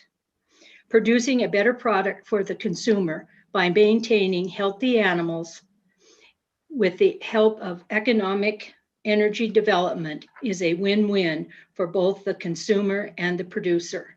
Last but not least, family-owned ranches are made sustainable for generations to work together to continue to live on the family ranch. Yes, wind energy and livestock grazing have this symbiotic relationship. I urge the Board of State Land Commissioners to vote yes to include Wyoming State Trust Lands as a partner in the rail tie wind energy project. Thank you. I stand for questions. Thank you, former Commissioner Jones. I appreciate your comments and note. I think you have addressed the board before, but I wanted to show deference. So thank you very much for your comments. Any questions? Thank you. Hearing Mr. Baum. Mr. Chairman, Dave Coffey. Thank you, Mr. Coffey.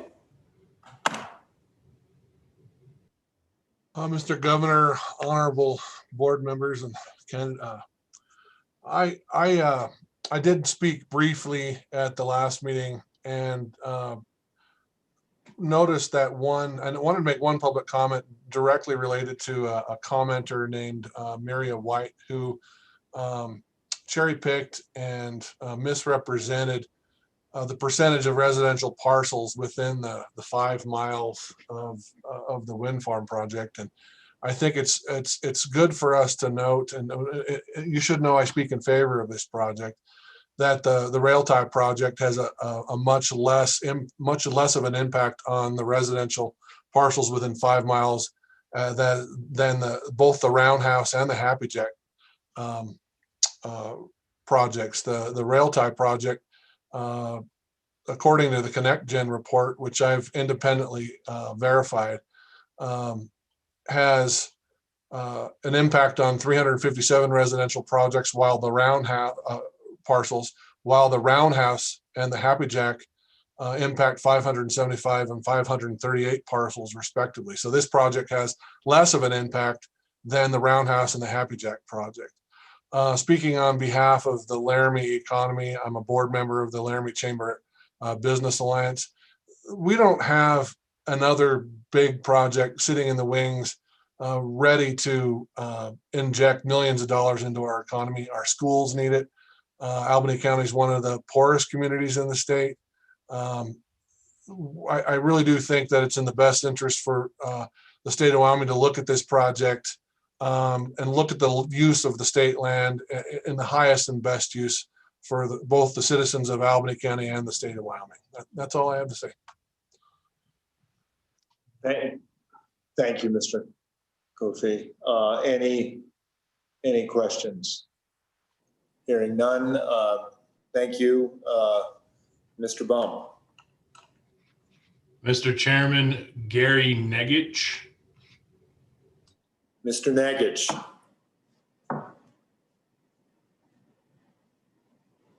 You may be muted. Okay, how about that? Much better. Thank you very much, sir. Thank you, Mr. Chair and honorable members of Slib Board. Contrary to the rumors out there in Laramie, I am not on the payroll of ConnectGen. I'm just a believer in the project because it fits things that I am passionate about. First one is economic development. I've been working for the Laramie Business Alliance since 1988, chaired the board twice, served 6 years as the Wyoming Business Council, co-chairing with Governor Meade. This project is exactly the boost the Albany County economy needs. We are the second poorest economy in the state, but I'm also an avid hunter, and I don't understand the concerns about the hunting as other people do. Most of the hunting is on private land with limited access, and I've had communications with the owners of the Bath Ranch, probably the largest landowner on the site. They bring in friends and go hunting with them. They don't lease the rights. They will continue to do this when the wind farm is perhaps up. Other landowners do the same, limiting access and doing their best to manage the herds. If I read the rules correctly, the Board of Land Commissioners extends to the public the privilege of hunting and fishing on legally accessible state lands. I think the project's roads would help to enhance that. Wildlife issues, I will leave that up to Game and Fish. I'm also passionate about education. Currently on the board of LCCC Advisory Board. I've been on the board of WyoTech Foundation for 12 years, chaired 2 boards at the University of Wyoming, and very involved in the Albany County School District. As for highest and best use, as I understand it, state lands lease revenues go to the school trust fund. The beneficiaries are schools statewide. So the potential with this lease means approximately $20 million to the schools over the term of the project. Current leases with grazing equal $11,000. A client of a bank I once worked for, Paul Etcheper, told us what his financial goals were. He said, "My financial goal is to own the world and lease it back." That is the scenario the state has in front of it. Receive $20 million for leases and still own that land. Over $450,000 per annum would pay the salaries of 10 teachers, would provide raises for hundreds of teachers, and advanced education for hundreds of teachers. And this starts soon, not in 5 and 10 years until we find somebody with a better, different, highest and best use. What's more important to anybody here, our children's education or viewshed. This is also an influencer in the larger decision on the project's decision to settle in Laramie. If it does that, it could affect hundreds of educational jobs within our system, affecting our most precious resource, our children. And I couldn't help but notice in the previous meeting, our struggles to fund places like Glen Rock for things that are absolutely needed. And I think about what the future sales tax of a project like this could be. And again, I wonder, what is the cost of a viewshed? Thank you. Thank you, Mr. Nagich. Any questions for Mr. Nagich? Hearing none, Mr. Baum. Mr. Chairman, Dan Neal. Mr. Neal, the floor is yours. Thank you, Governor. I'm speaking to you today for the Wyoming Energy Forum. Excuse me. It's a group organized to make sure we protect the Wyoming we love as the state works its way through the current energy transition. Our group asks you to please listen carefully to your constituents who worry about the effects of this project on their lives. These are concerns we believe you'll hear more and more as the renewables industries build out in Wyoming. They should be part of your decision-making in all your roles as the state's elected officials. We believe the board and the state as a whole needs to take a pause to think deeply about wind energy and solar energy development. Let's be sure we don't lose the Wyoming we love as we strive to build the state's economy for the long term. The Board of Land Commissioners should have its own policy to lay out the concerns it should address when it considers such leases. We think the state needs to think about siting. What new rules should guide the siting and construction of these projects? They gobble up enormous quantities of land, affecting both landscape views and wildlife resources. We should determine which places should be off limits to these intensive projects. Do we want turbines 36 stories high towering over Vidavoo, or ranging across South Pass, or on the Red Rim, or on the ridges above the middle fork of the Powder River and Outlaw Cave? How do we avoid sacrificing our heritage and sectors of the economy associated with our open natural lands in order to develop wind and solar power? The state needs to address its taxation of the renewables industry as well. We expect all companies exploiting Wyoming's natural resources to pay their way, to compensate it for demands on our communities and infrastructure, and also to compensate us for the loss of open landscapes and deleterious effects on wildlife and other resources. Please listen carefully today. Please think about the need to look ahead regarding the impact of this growing industry on our state. Thank you. Thank you, Mr. Neal. All important consideration, especially now. Any questions for Mr. Neal? Thank you. Mr. Bum. Mr. Chairman, Arundathi Nair. Arundathi, please. Can you hear me? We can. Okay, great. Thank you, Mr. Chairman, members of the board. My name is Aru Nair. I'm a freshman in college currently, and I've lived in Wyoming all of my life. And as I've gotten older more and more, we've seen the effects of climate change, of having a limited revenue stream and putting all of our eggs in one basket. And we've seen those effects not just on the economy, but more importantly on the Wyoming people. And as a young Wyoming, I want to live in a state that listens to science and that will face these kinds of problems head on. And that means investing in projects like the Rail Tie Wind Project and working with companies like ConnectGen. I want to live in a Wyoming that will continue to have opportunities for its youth, and one that will choose to be proactive instead of reactive. And a part of being proactive is taking initiatives on projects like this one, which would lead us to a more promising future.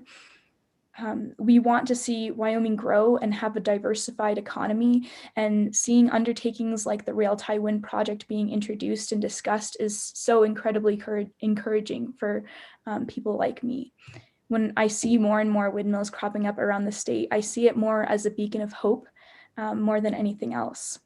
It's hope that our representatives and our public officials are taking our concerns seriously and that they're making the right decisions to ensure a better future for the state and its people. Thank you so much for your time, and I hope that you choose to vote to approve ConnectGen's wind lease application. Thank you. Thank you, Ms. Nair. Any questions from Ms. Nair? Very much appreciate your comments. Thank you, Mr. Baum. Mr. Chairman, Nate Martin. Mr. Martin, the floor is yours. Thank you. Can you all hear me? We can. My name's Nate Martin. I'm a trustee for Albany County School District Number 1, asking you to support the lease proposal. I was talking to my colleague on the board about this the other day, and he asked, well, is this project, if it's on school trust lands, is that going to help offset some of the budget cuts that we're looking at? As you know, school boards across the state are concerned about the budget cuts that have been handed down by the legislature previously over the last 4 years and more that are to come. And I had to tell him, like, no, this is $20 million. It'll be, spread around the state over the period of time.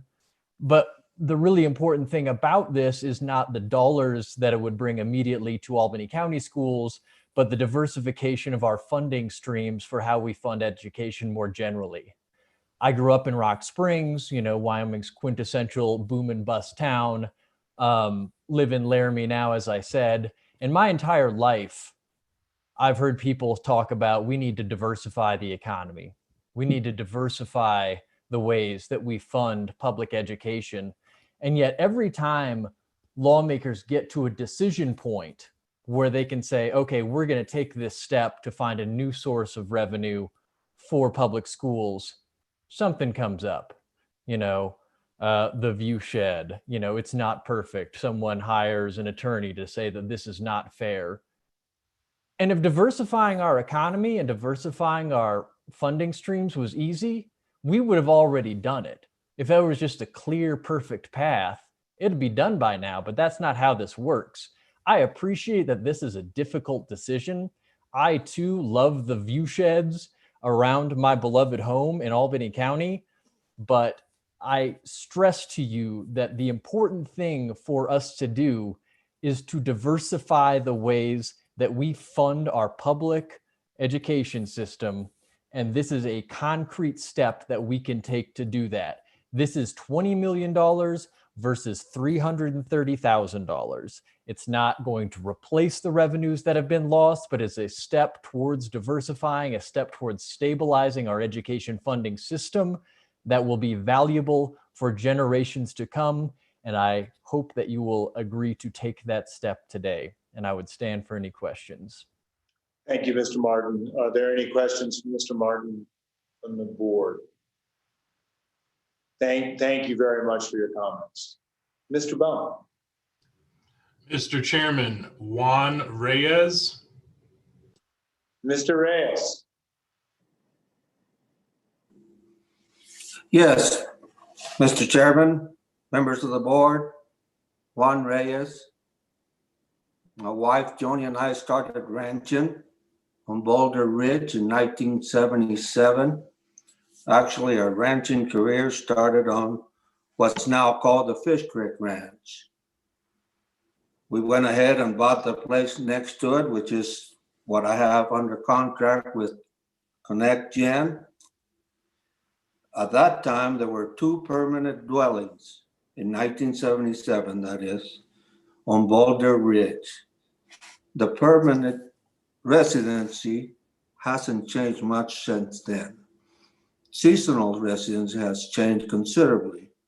A house or a mansion on every draw, every spring, and even on top of mountaintops. We have been led to believe that tie siding is some magical place where wind turbines or wind development shouldn't exist. And if that's the case, we should just say no to wind development, but evidently we have not. There's a lot of it all throughout the state. Tie siding isn't any different than much communities than any other community in the state. For example, you take McFadden, a beautiful valley. It's been developed for wind. It's still a beautiful valley. So we enjoy the drive from Arlington all the way to Rock River. I think this development, wind development, would be beneficial to thousands of kids in the state of Wyoming. I would certainly wouldn't be swayed by the drama, the emotions, and misleading statements on this development. I don't need to bore you with what it will do. You have that in front of you.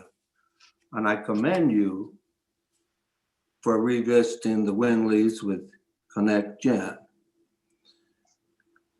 I certainly know for a fact that changing votes for a board is hard to do, but at least now you have some facts, some figures in front of you from Connect Gen that will tell you the benefits of this project. So I would highly recommend that you would lease state lands to Connect Gen for this development. That's really about all I have to say. Thank you very much for your time. Adios.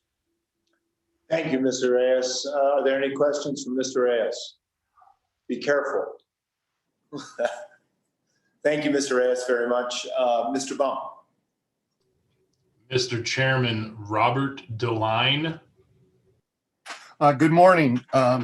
I appreciate the opportunity to speak to you. I'm speaking on behalf of Monahan Farms, my family's company that owns and operates a ranch directly west and northwest of this proposed project. We're very concerned that, first of all, that you're reconsidering your decision because of the suitability issues, meaning appropriate, fitting, apt, and fit for a purpose. Simply because the land has a wind resource does not mean it's suitable for wind development. Instead, it requires maybe that we should consider the construction and operation of wind turbines on an industrial scale. It's not appropriate to the ecology and biology of the area. You will impact the historical and cultural resources of the land, and the impact of the land will affect a lot of recreational issues. We take care of our property, and we lease state property directly adjacent to it and want to take care of the resources there, and we take pride in our stewardship of the land. We understand that the board has rejected this application, and rightly so. Implicit in your rejection was the determination that these lands are not suitable for wind development. We are unaware of any new evidence or information that would alter the proposed development to such a degree that you as the board could find this development suitable for these lands. To reverse such a determination, we feel is capricious and arbitrary. We appreciate the opportunity to be heard, and if you have any questions, please let me know. Thank you, Mr. Dolan. Any questions? Hearing none, thank you, Mr. Baum. Mr. Chairman, Paul Weaver.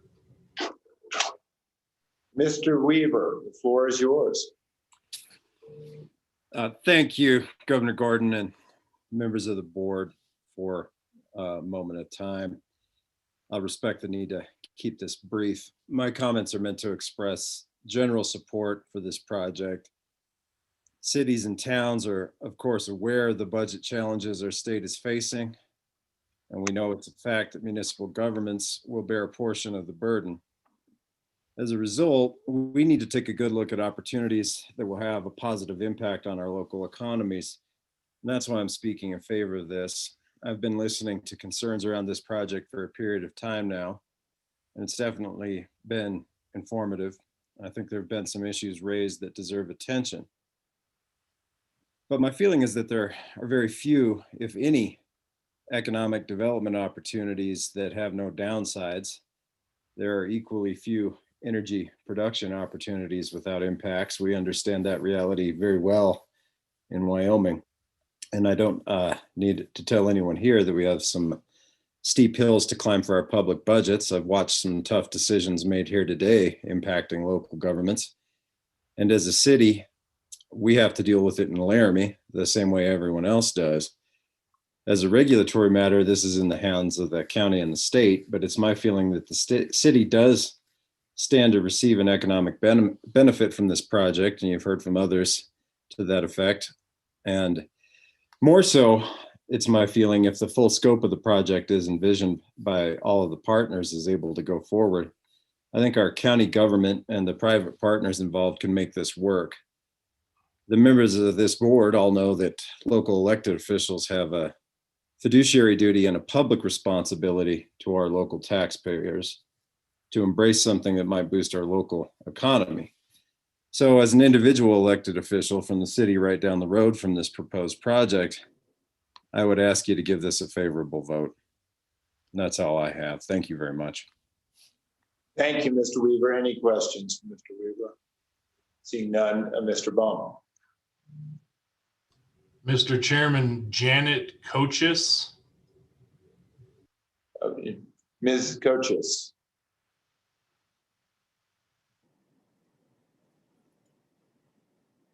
You may be muted on your end. I think we have you unmuted.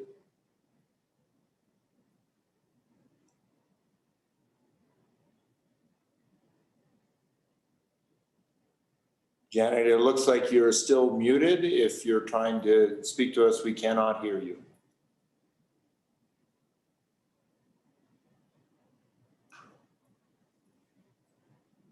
Mr.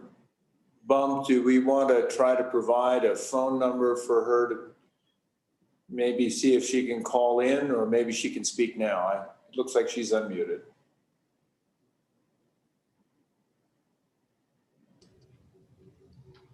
Mr. Chairman, I'll put some information for Ms. Cochis in the chat. We can move on if you'd like.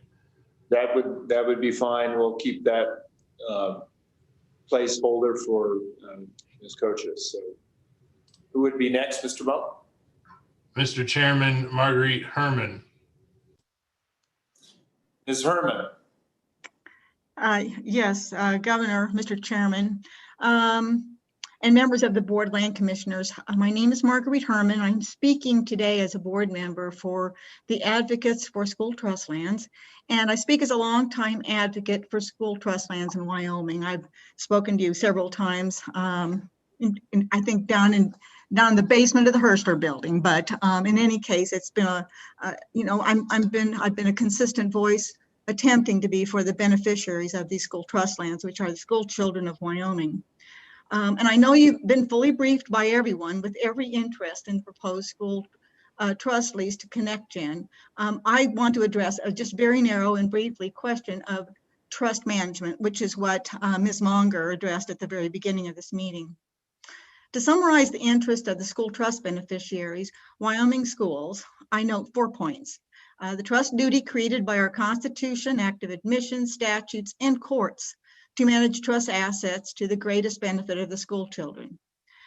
And second, the OSLI analysis of benefit to the trust from this lease, reinforcing the confidence of enterprises in dealing with OSLI and the board in the future to approve proposals that adhere to the best interest of the actual beneficiaries. And number 4, future revenue producing potential at school trust lands. And Nate Martin kind of briefly referenced diversifying the revenue streams to schools. And I see ideas coming down the road from the legislature and other sources that I would hope get as a straight a look by the Board of Land Commissioners on its benefit to the trust. I will add 3 very brief observations. The Board of Land Commissioners has in the past been pretty good about considering in its place opposition to trust decisions by non-beneficiaries and followed up with decisions that put the beneficiaries first. And we could name several. And I think in general, the board has done a really good job of separating those issues out.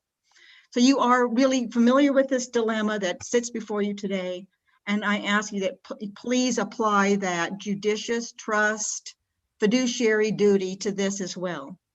Second, I have heard some talk about one of the ideas that comes to mind is compensating the trust for the use of its asset, and it looks like it's about $21 million over the course of a 40-year lease.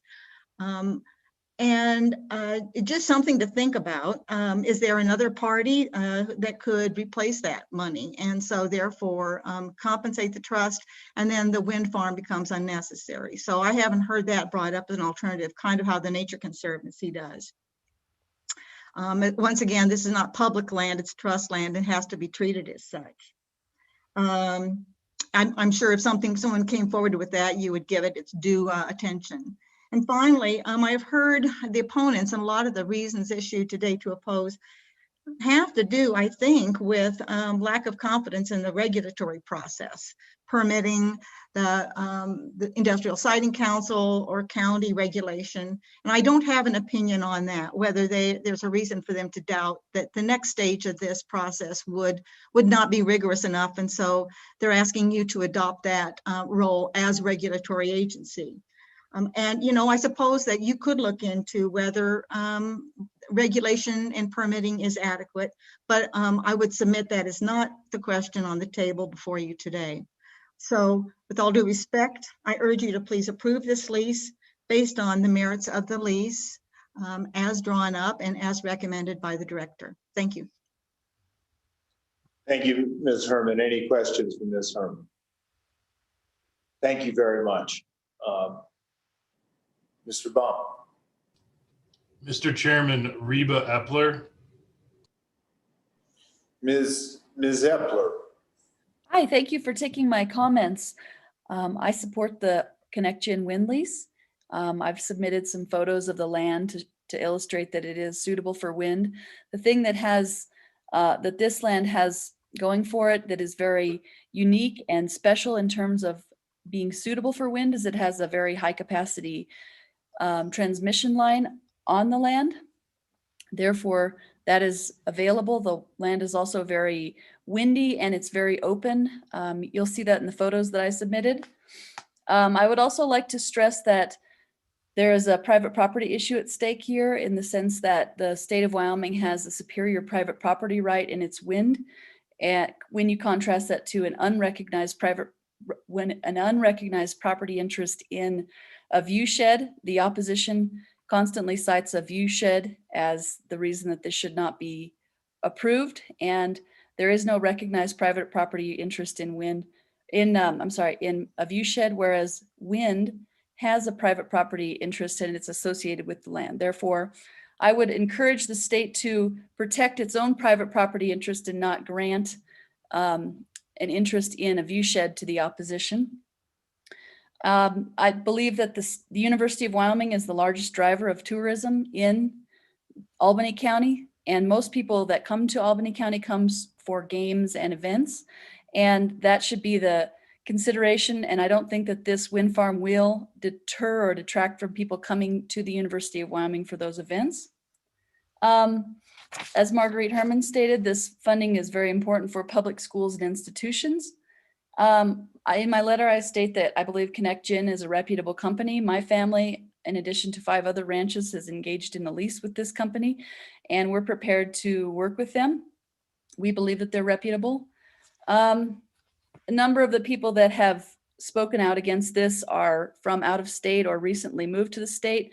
I don't believe that the state should diminish its opportunity to fund public schools and public institutions, and that the state has the ability to look at this issue more holistically than someone who's just moved here from out of state. This state land, I've searched IDOC market and there are no existing mining claims on this state land. The land has not been historically used for mining or hydrocarbon production. That was attempted in the past. However, there has not been any real success in terms of mining those there. And so this wind activity seems to be the best use of this land in conjunction with the existing use, which is grazing. And I would also like to stress that we as a state really need to protect and promote agriculture, and that these state lands tie in with the private leases, and that anything the state can do to help bolster agriculture is critical right now. Much of the land in the state of Wyoming that's in agriculture is at risk for being subdivided, and I don't think that that's something that's ultimately in our benefit. So anything we can do to protect and bolster Wyoming agriculture, I support, and I believe that this state lease will tie in very nicely with the private leases, and doing so will promote its own interest in generating revenue and bolstering the neighboring ranches. Therefore, I strongly urge the state to approve this wind lease, and I appreciate your reconsideration. Thank you very much. Thank you, Ms. Epler. Any questions from Ms. Epler? Hearing none, I see to the top of the queue is former President of the Senate, Phil Nicholas, and as a point of privilege for him, Mr. Bump, I guess we will. I think he has previously addressed this board. Thank you, Governor. Is it okay if I proceed, or if I've spoken before? No, please go ahead. Thank you, Governor, and members of the board. I want to make sure that I'm addressing things that I think that are new to you that I had not previously addressed. I'm actually addressing you. I do represent many of the folks out there, you know that, but I'm speaking now from my heart and from having lived here. I've lived here for nearly 40 years, ever since I left Cheyenne working for the Attorney General. I've raised my family here. I would be what you call I guess a fourth generation Wyomingite, and my grandchildren that are here will be the sixth generations. I care deeply about this community. I first served on the Planning Commission for Laramie in the 80s and 90s and sat on planning committees to plan the future of this community. I was on the board of trustees for Ivinson Hospital from 92 to 96. And I represented this community from beginning 1997 for 20 years. The first statement I begin with is actually a statement I took off of the Pathfinder Ranch website that you're well familiar with. And it was actually from a community activist here, Eric Molvar. And I would just read you his statement. The simplest solution to for wind projects is to place the wind projects with the most wind and the least human and wildlife impact. I would add economic development impact, and I would add a few other things to that list. The truth is that when you look at the area at issue, it serves two great purposes for this community. One, it is the growth plate for the development of the community. This would be the equivalent of putting windmills along Highway 85, or just go to 4 Mile Road in Cheyenne and put windmills all the way down, perfect wind. The impact on the growth plate of Cheyenne would be terrific and catastrophic. In this instance, the impact will be catastrophic. It will harm existing residents. When I first became a legislator, Bill Dubois came to me and said, we cannot recruit faculty to the University of Wyoming. We have to have high-end developments. For those of you who know anything about Laramie, he proposed that we develop Jacoby Ridge. Because of the interest in preserving the aquifer, we took the ridge off the line. When I was on the Planning Commission, the development for high-end housing to recruit businesses was going to be the face of the Pilot Peak that you know now has been preserved in large part. So what's happened is that the growth plate has moved south. Every major company that has ever come to look at Laramie has almost always indicated that there was a lack of housing. Governor, I see that I'm hitting my 3 minutes. If I may have a couple minutes, I'll wrap up. But there's a lack of housing to recruit businesses. When you look at the suitability, the compatibility, and the greatest long-term benefit for the state trust lands, this is not an appropriate place for wind farms. This is the growth plate. Its highest and best use is for recruiting people to come and live in Laramie, to make their homes out there and bring with them businesses. People like Jack Badesum, who brings in 200 jobs for Tri-Hydro. People like Ron Wilson, who come in and make their home there and bring in a hotel. People like the Beegards, who themselves single-handedly saved cathedral homes many years at tunes of millions of dollars. We cannot afford to give up that asset for this wind farm. The wind potential for the state is great. The wind farms will come to Wyoming. There is plenty of square footage in the state of Wyoming, and we will not have to lose this revenue. Rather, appropriate companies will go to appropriate places. They'll build the farms, and we will get those incomes. And in addition, we will save the asset value of this ranch, of this property. Thank you very much, Mr. Governor. Thank you, Mr. Nicholas. Appreciate your comments. Mr. Bump, I believe we have Ms. Cochise on. Yes, Mr. Chairman. Ms. Cochise, if you could unmute your phone, I've got the number that you're on and you're available to talk now. Okay. Can you hear me now? We sure can. Thank you. It's nice to hear your voice. Okay. I'm sorry that this is kind of a kind of a disaster. I don't know what happened to my computer. Anyway, Mr. Governor and or Governor Gordon and the board members, my name is Jeanette Coaches. I'm a farmer, rancher, and landowner from Matheson in Elbert County, Colorado, and I'm here speaking today to support the ConnectGen Wind Project. My husband and I are landowners in the Rush Creek Wind Farm in Colorado, one of the largest to date, with 110 turbines covering 95,000 acres. We have 30 turbines on our family farm. And so I want to just give you a few reasons that we support renewable energy. Not only the economic benefits to the county and state, it creates jobs during development, construction, and operation. The workers stay in the communities, eat in our restaurants, and buy at the local stores. There's millions of dollars of landowner payments that are coming back to people. State and county local revenue and tax income, which I know you've been talking about a lot. Permanent jobs for maintenance after the wind farm is developed. And then if you look at the landowner benefits, supplemental income to landowners, new roads into the fields so we have access to move equipment, or, you know, as people were talking about wildlife hunting and those types of things, you can get back into the areas easier. It's a new cash crop for agriculture and landowners. Farm and ranch operations continue without disruption. We have a 10,000 acre farm with both raising crops. It's a centennial farm, and we have livestock as well. Livestock graze under the turbines, and they enjoy the shade of the turbine blades. And we farm around the turbines with no problems because they only take up about an acre of land. And we have been reimbursed for all of that land that was taken out of production. There's a lot of misinformation out there about wind farms, and we have found no problems personally from the wind farms. In fact, on a quiet day, I'd like to go outside and listen to the soft whirring of the turbines turning, or watching them decorate the skies in the beautiful sunsets and sunrises of eastern Colorado. We have found no evidence of birds being killed by the turbines. In fact, the #1 killer of birds today are cats, followed by automobiles. So we would recommend you approve the ConnectGen Wind Project as a benefit to the environment to support renewable energy. It's important to have a balance between energy provided by fossil fuels and renewables to support both industries. I appreciate the opportunity to speak to you today, and I'd be happy to answer any questions.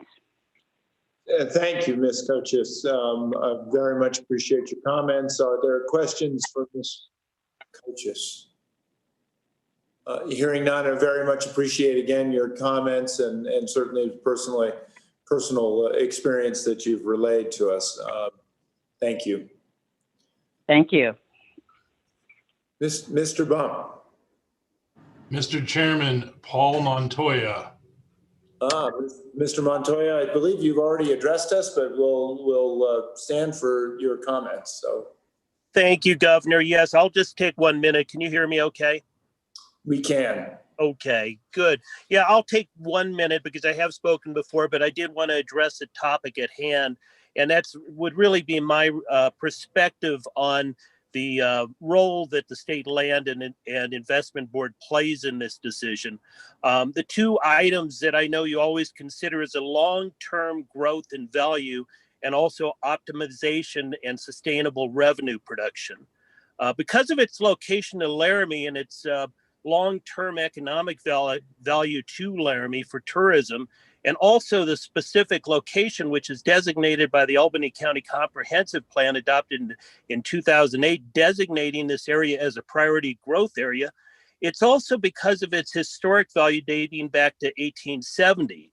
Because of these factors, I would actually encourage the State Land and Investment Board to either sell this land to Albany County to support its comprehensive plan, or I would also suggest that the State Land and Investment Board consider turning these lands over to state parks and historic trails. In my opinion, an industrial wind plant doesn't really support its long-term growth and value.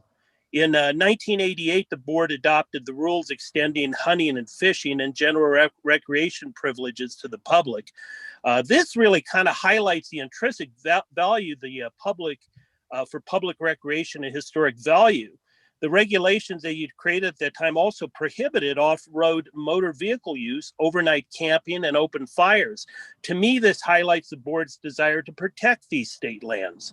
As you are aware, the Wyoming Constitution grants the legislature authority to establish rules and methods to govern the board, but statutes must be clear and definite. Where there is no such direction, it's stated that the board must exercise its best judgment. I'm really encouraging you as a board to use your best long-term judgment in this matter. Thank you, board and governor, for your time. Thank you, Mr. Montoya. Appreciate your comments. Any questions for Mr. Montoya? Thank you very much. Mr. Bump. Mr. Chairman, Maria White. Thank you, Ms. White. Yes, hi. Can you hear me? We can. Okay, great. So I know I've spoken before, so I will make this less than a minute. But basically my overall comments is that there are many good locations for wind development projects in Wyoming, since we have such a low population density. But the chosen location of the proposed rail tie project is wrong in very many ways.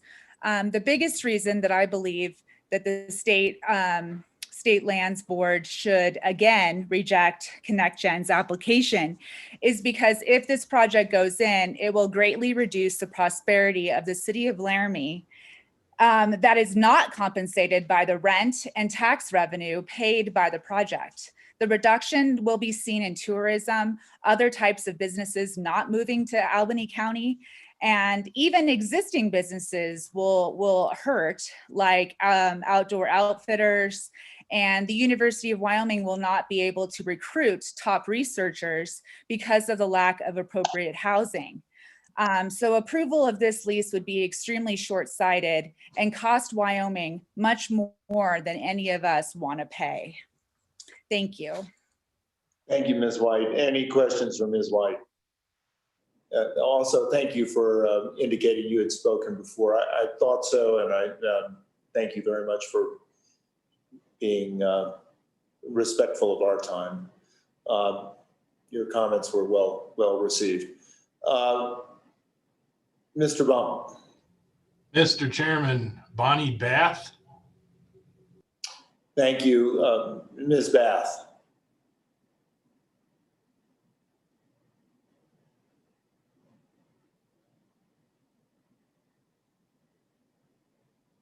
This appears to be one of the challenges in our new technological age. Ms. Bath, you're either still muted or there's a connection issue.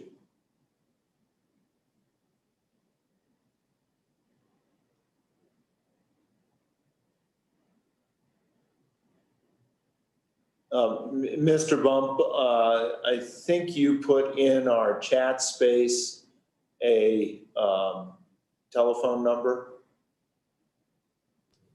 Yes, Mr. Chairman, Ms. Bath, if you'd like to see the chat there and see if you can figure that out, I would suggest we move on for the moment, Mr. Chairman. Sure. Thank you, Mr. Bump, and we'll come back to Ms. Bath. Mr. Chairman, Jennifer Kirchhofer. Ms. Kirchhofer, the floor is yours. Thank you. And yes, like Mr. Coffey and Ms. Bath, I have spoken before, but I assure you this is different information and about a minute long. So if it's okay to continue, I will. Sure. Thank you. So choosing to make a decision what income would be brought in without taking into full consideration the economic losses it would in turn create for 40 years would be unjust. This county successfully introduced subdivisions like the Buttes, Fish Creek, and Summer Rain Ranch, to name a few. These are in areas with extreme weather challenges, so they don't usually attract or have school-aged children. In fact, out of those 3 subdivisions, I believe there are only 1 family with some small children. So they don't technically add to the school deficit but what they do bring in is valuable taxes and resources from entrepreneurs. Considering the fact that priority growth area was officially designated and successfully implemented with ample opportunity to continue on this fiscally responsible path, these lands no longer provide a suitable location for inserting a 26,000 acre industrial energy production facility. I ask that you have confidence in your initial decision and deny ConnectGen's application to lease these state lands, or at the very least designate someone to fully calculate these offsetting losses. And I would like to disagree with Mr. Coffey. I do know of at least 3 people who would like to bring large business ventures into Laramie, but they are specifically holding off because of the rail tie project. I know 2 of those families have purchased land and have held off even building or moving or starting their business ventures because they will be selling their land and not moving here if this rail tie project goes in. So I don't think you can look at what businesses may be in the pipeline. This has been going on long enough that people know to hold off until this decision has been made. So thank you very much. I appreciate you giving me the time. Thank you, Ms. Kirchhofer. Any questions? Hearing none. Mr. Bump. Mr. Chairman, Kirk Stone. Thank you. Mr. Stone. Yes, this is Kirk. Can you hear me? We sure can. Great. Thank you very much for your time today. I appreciate the opportunity to be heard. I was hugely pleased with the decision the last time this came to vote in unanimously denying this project.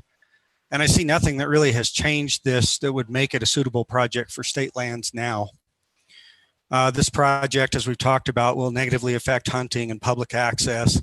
And it just doesn't meet the land trust goals in what I see as the long-term view. We're discussing $20 million over 40 years. That's like $500,000 per year. And with inflation, that might be worth, what, a couple $100,000 at the end of the lease.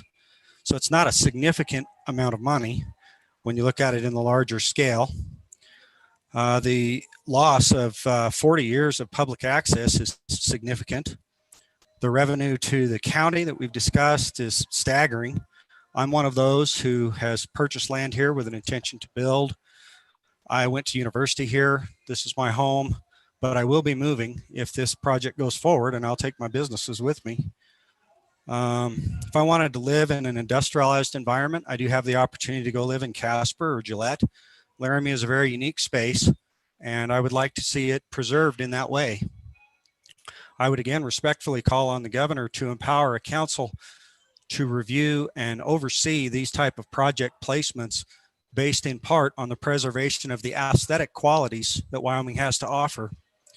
Not sometime in the future, but as quickly as is reasonably possible. This technology is inefficient, hugely consumptive of land and space, highly dependent on oil and gas, an industry it has demonized to justify its own existence, and just not suitable for this particular area of state lands. To me, having to review this yet again appears like a petulant child who did not like the response he received from his mother, so he's coming back to dad. Stand together and tell them that no really means no. Thank you very much for your time and consideration. I wish you all a very good day. Thank you, Mr. Stone. Are there any questions from Mr. Stone? Seeing none, thank you very much. Your comments are appreciated. Mr. Bum. Mr. Chairman, Jim Magagna. Mr. Magagna. Thank you, Mr. Chairman. I'll be extremely brief. You've received our written comments on this in the past, but just one point. We want to acknowledge the decision whether or not this wind farm should be built is a difficult decision. There are many factors on both sides of it. That's evidenced by the testimony you've heard today. But I would submit that the decision for this Board of Land Commissioners is, compared to that, a relatively easy decision. Rightly or wrongly, you've not been charged with the task or the ability to determine whether or not the wind farm is built. What you have is the ability to determine whether or not the state trust lands participate in the project if it goes forward, and that our beneficiaries, our school student trust lands, receive $20 million from this.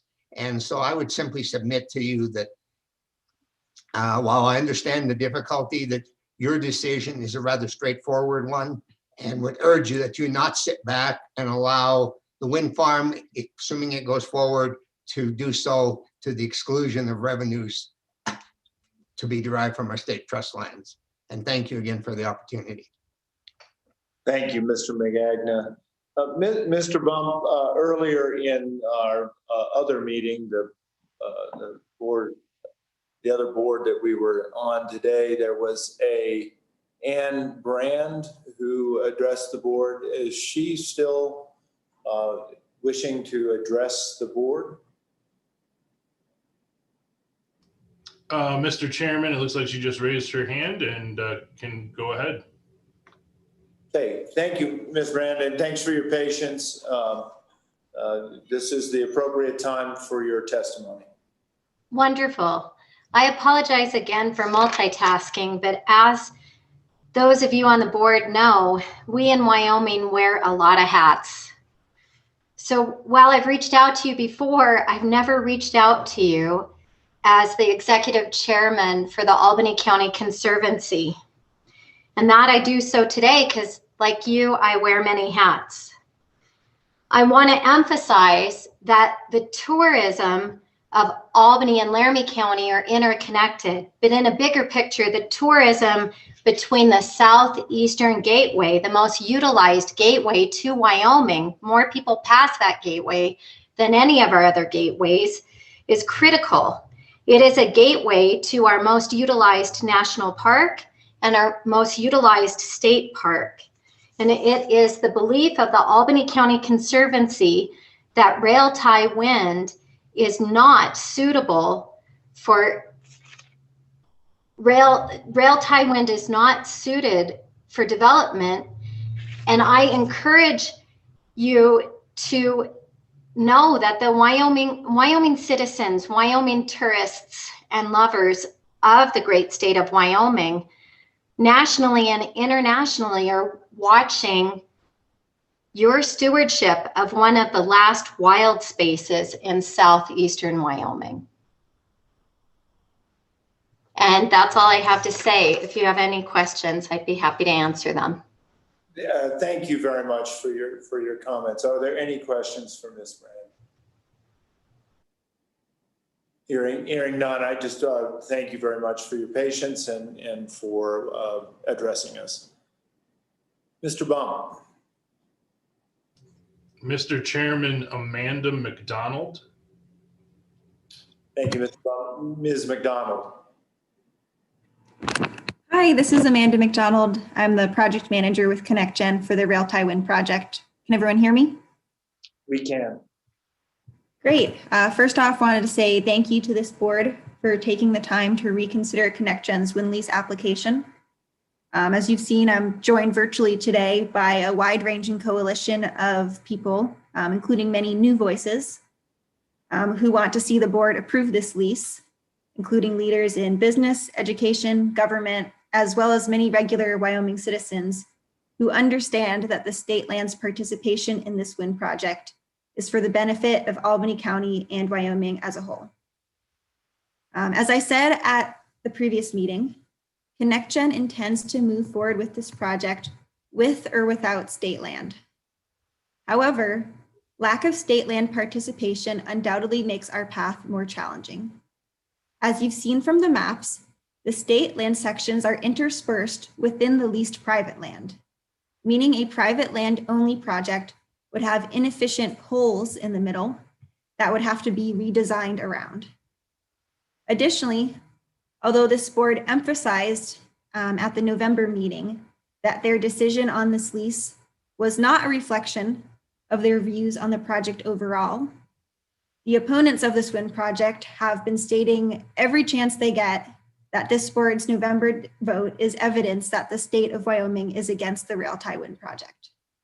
Whether this is true or not, the opponents of this wind project are going to continue to use this board's negative decision as ammunition against our project. Regardless, ConnectGen is committed to moving forward with this project, even if it means it is solely on private land. If we are successful in obtaining federal, state, and county permits that we need, this means that the state land sections would end up as underused islands surrounded by the rail tie wind project. The rail tie opposition's concerns about viewshed and tourism and other impacts would not be avoided. The only difference is that the state would miss out on $20 million in lease payments over the life of the project. I struggle to understand how this could be seen as a favorable outcome for the state of Wyoming and the public schools that it supports. Additionally, I want to make clear that ConnectGen is not the only wind energy company paying attention to the board's decision today. This board's decision to decline the lease in November received a large amount of press coverage and was circulated in all the major energy email listservs. And I received questions about it from friends across the wind industry. The fact that a company could spend 2 years on good faith lease negotiations with the Office of State Lands, have their lease recommended by the staff, but then have the lease denied by this board without rationale or explanation behind the vote is undoubtedly concerning to any company looking to do business with the state. Finally, I want to point out that the state is getting a really great deal with this wind lease. At the November meeting, Mr. Philip Nicholas falsely claimed that the rail tie wind lease terms were under market and were less than the Roundhouse Wind Project lease terms. And as a reminder, the Roundhouse Wind Project is the new wind project near Cheyenne, about 12 miles east of the rail tie, in which state land is a participant. In reality, the operational payment terms of our lease significantly exceed the Roundhouse terms. Our percentage of gross revenues begins at 6%, increasing 0.1% each year. In the Roundhouse lease, this percentage begins at 4% and doesn't reach 6% until year 30. ConnectGen's base operating fee is $4,200 per megawatt, while Roundhouse's is only $3,500 per megawatt. ConnectGen's minimum fee is $100 per acre, while Roundhouse's is only $6 per acre. I do not know why Mr. Nicholas decided to falsely claim that ConnectGen's payment terms were substandard, but I am glad that he brought it up because it gives us the opportunity to highlight that the fact that the opposite is true and that your staff did a very excellent job negotiating a great deal for the state with this wind lease. In conclusion, since this project is consistent with state law and with the board's mandate to optimize state land for the benefit of public education, we ask that you approve this lease. Thank you again to the board for taking time to revisit this important issue, and I'm happy to answer any questions that this board may have. Thank you, Ms. McDonald. There may be some questions for you. I appreciate your comments very much. I do want to say that choices of words are very important, and making a comment about falsely claiming when your information may be different is something I would urge you to be careful in doing. I think we're trying to gather information here as carefully as we can, and I appreciate your comments and the differences of facts and very much appreciate that. I just want to, I'm not trying to be fierce on this. I just want to admonish people to be careful in their language. And so I thank you for that.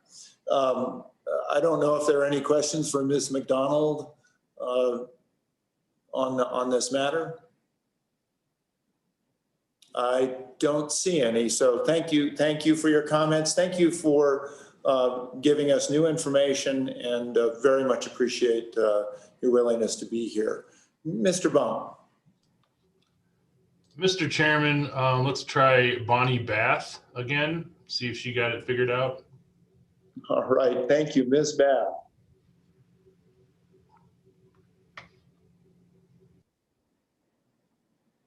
You're indicating that you're muted on, at least on my screen.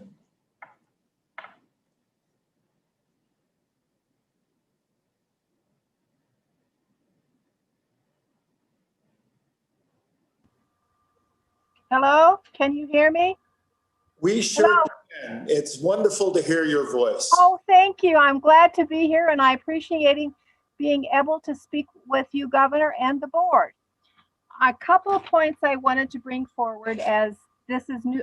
This is not exactly new information, part of it. You are aware that our position is that a state trust Connect Gen lease is compatible with our grazing lease.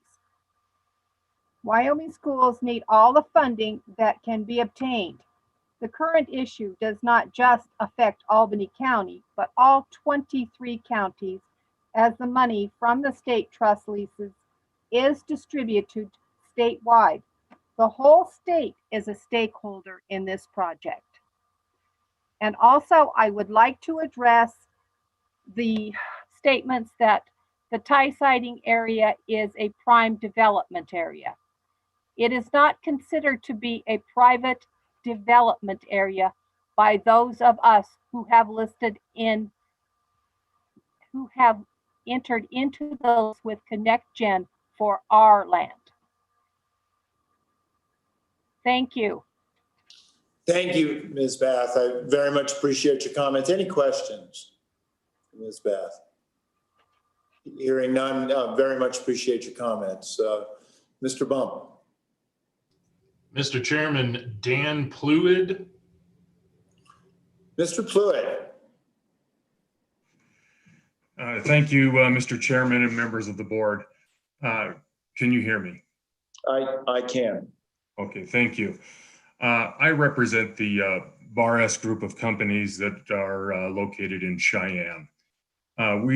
This company has continuously provided a diverse array of industrial services for the past 30 plus years, in the Wyoming area, also throughout the Rockies region.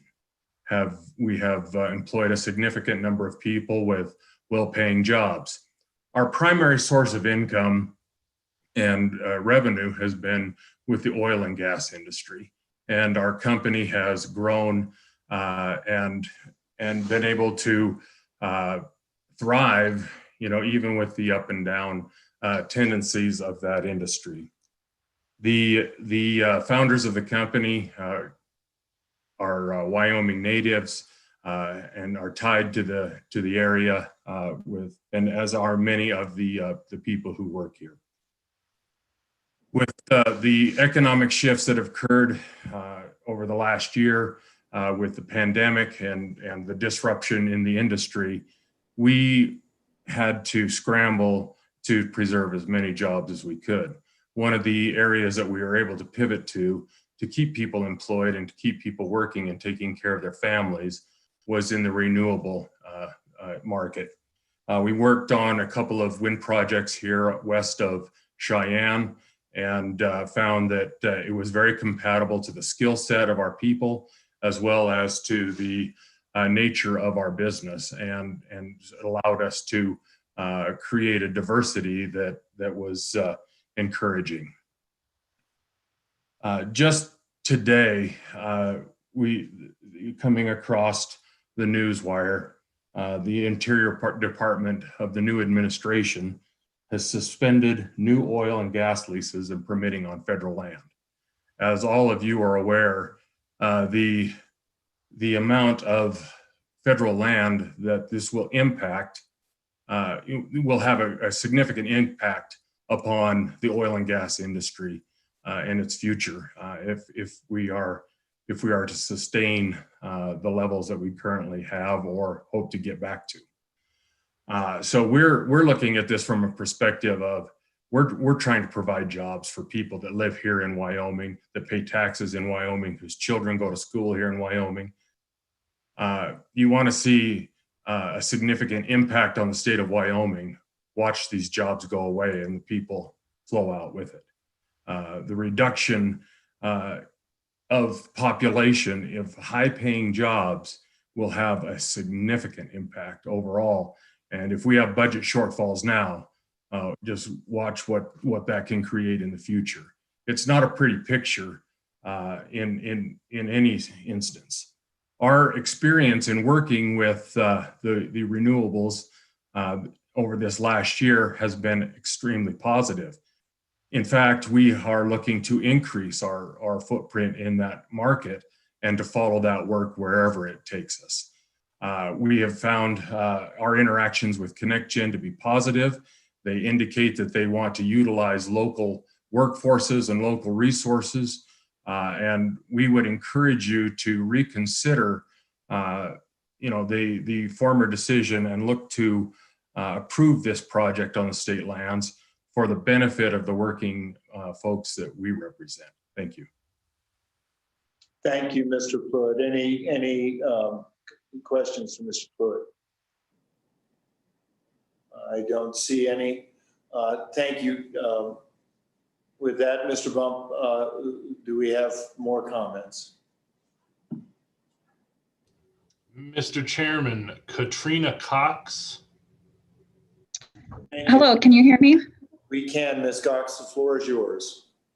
All right, thank you, Mr. Chairman and members of the board. I come to you as a community member and business owner, and also have commented in previous meetings, so I will keep this brief because I have a couple just different angles on this. So one thing, as I was coming back from commuting from Laramie to Cheyenne last week, this topic of viewshed came to my mind because they have the new I-80 towers on there, and I wanted to look at it from a raw look of what is the whole question about viewshed. So as I was looking, I looked left, saw the towers, and I looked right and I saw the power lines. The question came to mind was if we were having these same conversations when we were trying to expand the power lines. Of course, we all need electricity. We all have to have power. The bottom line is, though, as I drove, I still saw the beauty that was behind them. I still saw the vast Wyoming. I still saw the mountains. I realize that we are not all in the same page on this, especially those people that are pushing back on this, but we've got to look at this in a large picture program. We can still see our beautiful Wyoming. We also have a reputable liaison working with this company to ensure that Albany County will be well taken care of. That liaison, Debbie Forey, I have known for over 15 years on a professional level as personal. She always upholds the truth and honesty as a top priority in her business and friendship. Moving forward, this project is and will continue to be in good hands with Ms. Forey. The landowners are moving forward with this project, and the way I see it, they're going to be windmills regardless of what if the state decides to put it on the state land. This seems to be an honor for their families, and it's protecting their ranch family and their values as they can hold their lands forward. My family is in our last year of raising my senior daughter of 3 girls over the last 20 years. I have been on boards and meetings over the years looking for funding. So as parents, we try not to have the burden fall just on the parents of filling those financial gaps with the school. We are always on short and looking for local businesses to fill those gaps. As this last year has proven, we have a shortage of generosity in our community because COVID has just impacted our businesses so much. Still working on boards, looking at project graduations and other things for our seniors. We're still going to be looking for this. But I have spoken to this. I am looking for future generations. I want to see our county be part of those other counties that have the luxuries that our school district here in Albany County has not had. I also look at this as a business and future customer base coming into our community. I ask that this is looked at as a huge financial benefit for our district and county, and approve this land lease, please, moving forward. Thank you, and God bless America. Thank you, Ms. Cox. Appreciate your comments. Any questions for Ms. Cox? I don't see any. Mr. Bump, I believe that Mitch Edwards and Director, I think you indicated that Mr. Edwards would be providing maybe some comments for a number of people. Is that correct? Mr. Chairman, it's my understanding that Mr. Edwards, like Mr. Nicholas, represent a number of the surrounding landowners. So I would expect that he would have some comment on some of their behalf. Okay. So Mr. Bump, do we want to recognize Mr. Edwards? Mr. Chairman, Mitchell Edwards. Yes. Thank you, Honorable Mayor and honorable members of the State Board of Land Commissioners. Can everybody hear me? We can. Thank you for attending. Thank you for allowing me to speak today on behalf of 60+ landowner clients that we have who have an interest in this project who will be adversely affected. I want to address for you the issues relating to your duties and your statutory requirements that have been provided to you, because I think that the provision that was stated of greatest benefit of state land beneficiaries is not an accurate statement with respect to the statutory duties. The Wyoming Supreme Court has already held that there is no duty with respect to the Constitution. And I believe, Your Honor, I might have said honorable mayor, I meant honorable governor. But sorry for that. But the state Supreme Court has said that this board does not have a duty to lease at all, and it does not have a duty to maximize revenues. But if it does lease, it has to do so in accordance with state statutes. And I want you to look closely at Wyoming Statute 36.5.114, which is the requirements for leasing state land for industrial uses. That provision provides for the direction from the legislature that you are to consider. Section B says the board may, not shall, the board may lease state lands for purposes which shall bring about the compatible use of the surface area and shall inure to the greatest long-term benefit of the state land trust. There are two parts to that. Part one is you have to determine, if you are going to lease, that you are leasing for a compatible use of the surface area, which would require you to look at other issues that are present in this area, including existing uses of residences, other ranches, and other uses that this property is put to.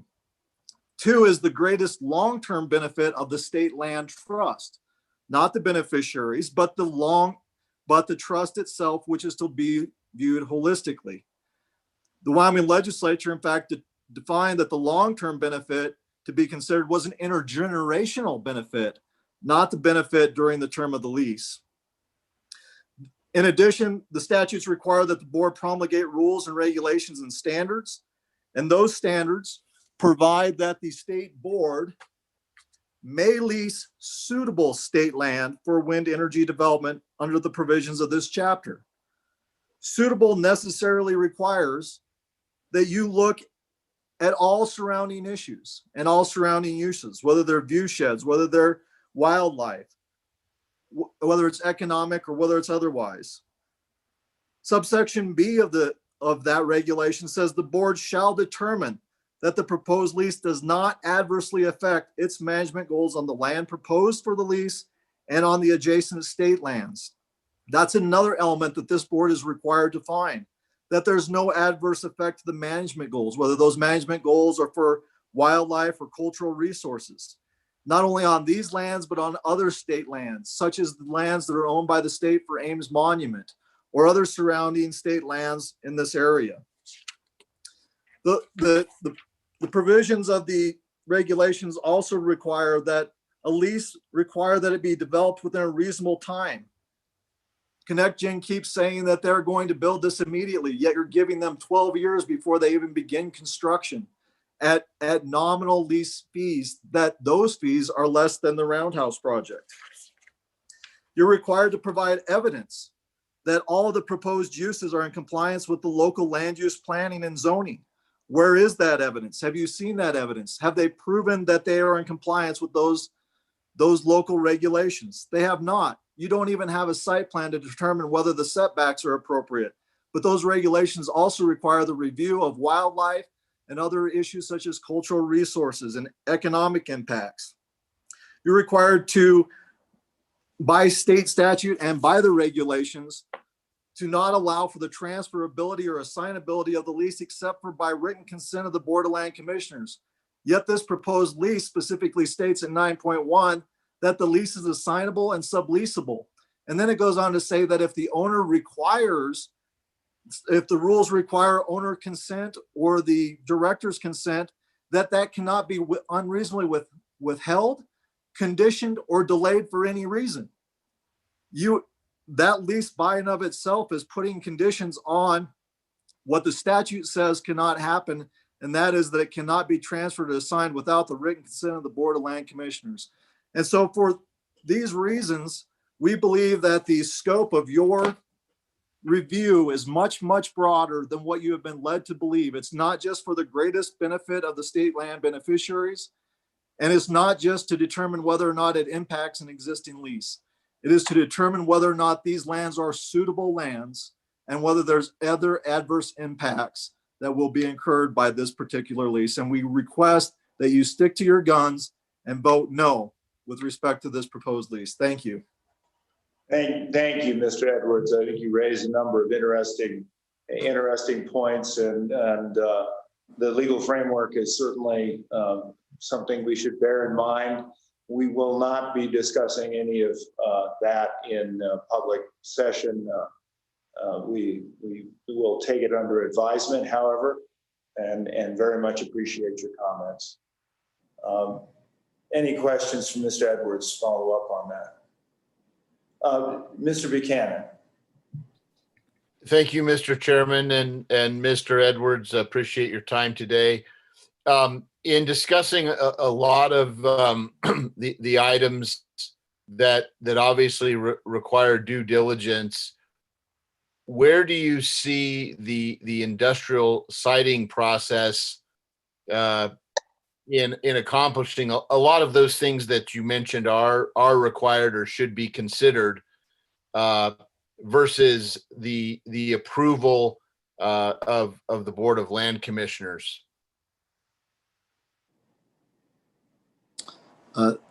Thank you, Honorable Secretary, and through you, Honorable Governor, to address that question. I believe that the statutory duties for this board are independent of the Industrial Siting Commission. And this board by statute has the duty to review those on their own prior to determining whether or not it is appropriate to lease these lands. The Industrial Siting Commission and the county is to look at if the lands are leased and the project is moving forward, to then look at those issues additionally and do its own analysis. But it's not for this board to delegate, and it cannot delegate its duties to the Industrial Siting Commission. And I would submit to you that if the State of Wyoming Board of Land Commissioners becomes a partner in this project, that it creates an interesting conflict with the Industrial Siting Commission.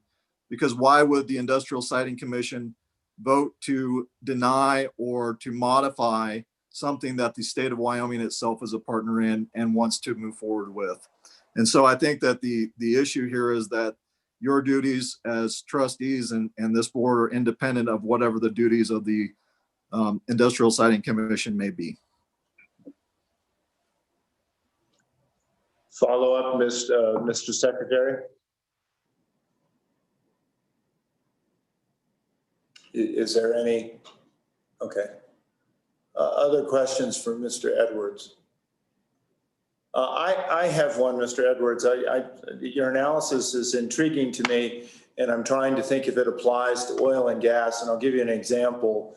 The lands around Lake DeSmet were leased for coal bed methane, and of course, Fort Phil Kearny is close by. The lands were have now been developed for residential, but at the time there was some consideration about doing that. It seems to me many of the issues were similar to the ones that are described for the rail tie project, and yet would oil and gas then be subject to the same kind of review, or does oil and gas occupy a different and special place?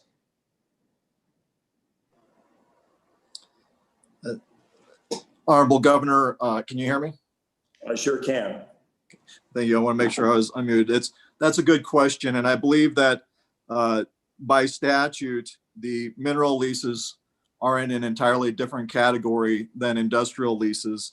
In fact, the state statutes, the industrial leases are in Chapter 5, and there is a separate chapter, Chapter 6, which deals with the duties of this board when entering into mineral leases. And so when it comes to those issues, I believe they're in two different categories with different duties as outlined by the statutes relevant to the particular lease that's being entered into, just as the duties with respect to this board and entering into agricultural leases are a separate section and separate duties with respect to those by state statute. I see, and yet I think there is some provision that allows for special considerations on value-added types of enterprises and in that. But I see your point, and I appreciate your comments on it. Thank you, Mr. Edwards. Any further questions? Hearing none, I very much appreciate your comments. Mr. Bum. Mr. Chairman, John Davis. John Davis here from Thai Siding. Can you hear me? We sure can, Mr. Davis. Thank you. Thank you. I'll be very brief. I have spoken before, but not on this topic. And it largely overlaps what Secretary Buchanan and Mitch Edwards were just talking about.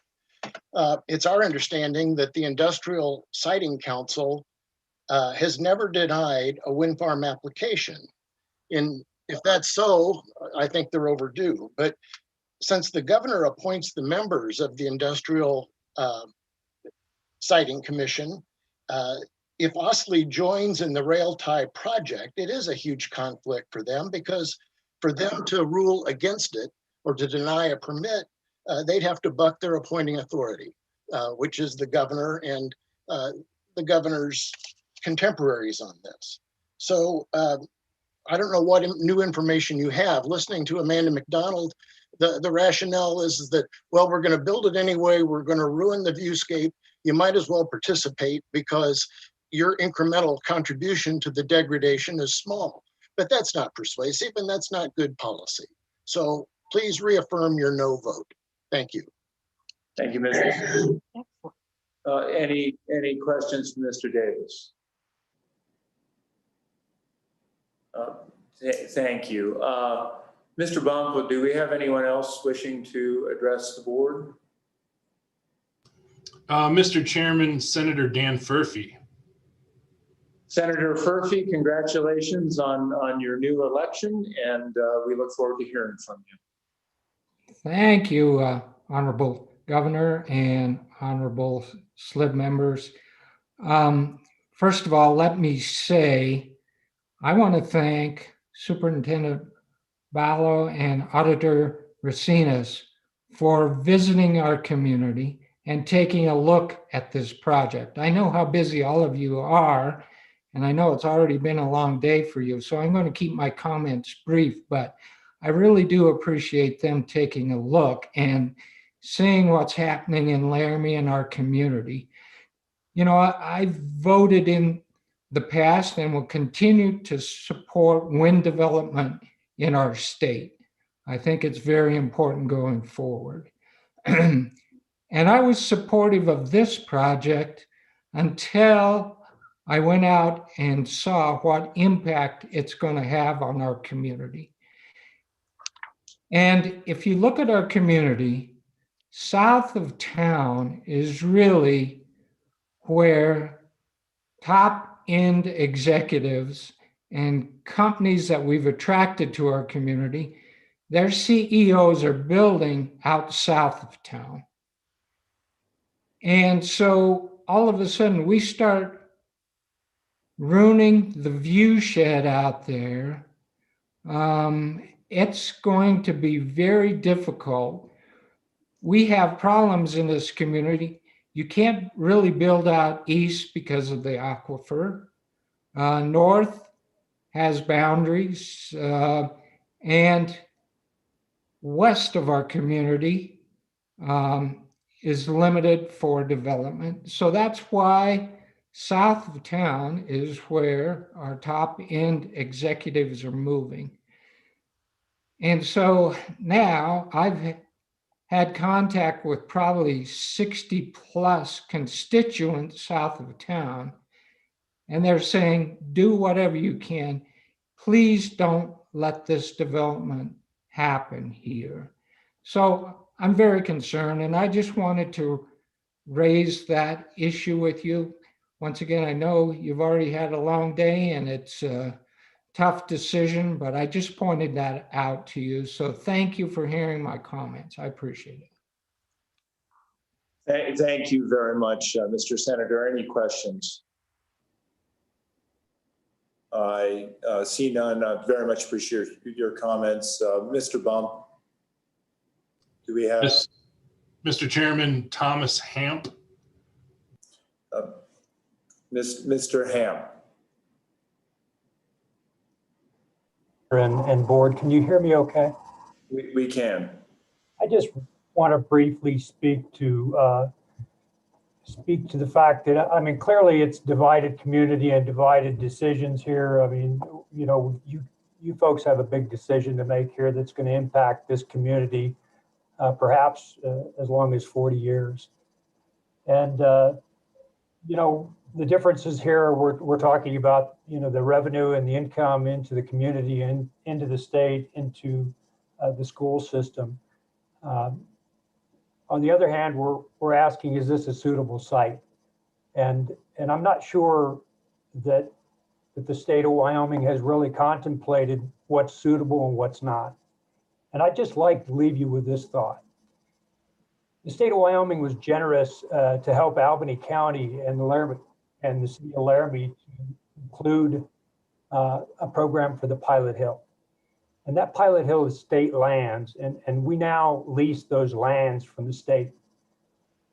And I would ask you to consider if we could solicit a developer to come into the Albany County to develop those state lands at Pilot Hill and put a 100 megawatt wind turbine facility on Pilot Hill. Would you support that? Would the community support that? Would some of the people that have supported the rail tie project and those people support that? And so I'd like to leave you with that thought that there are some areas that are suitable.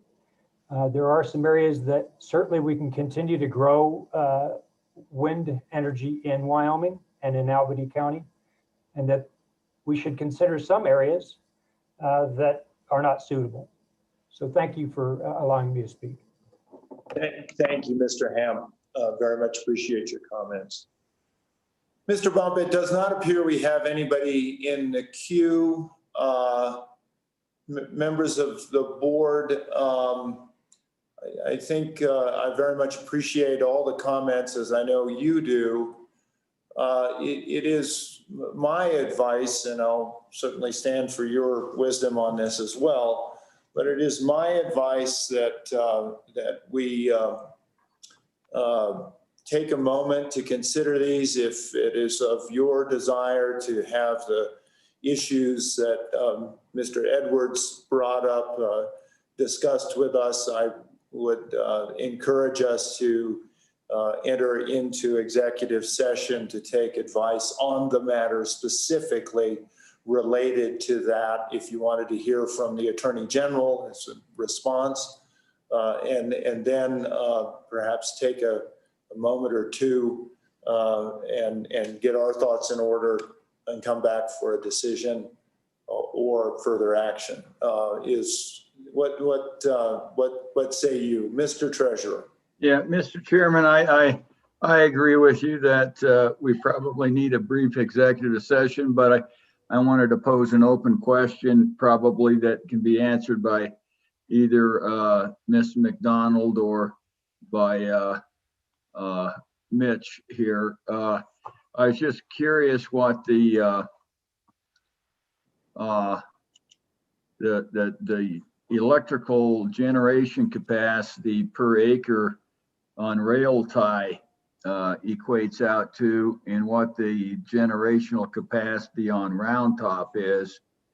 I wanted to look at the rental payments in that light rather than on a per acre basis, because I think the rail tie are substantially larger generators, but I don't know whether you have more smaller generators per acre on round top. So just trying to get a brief analysis as to these two projects. And I guess I could ask that question. We could go and get the answer when we come back from an executive session, if you'd like that motion.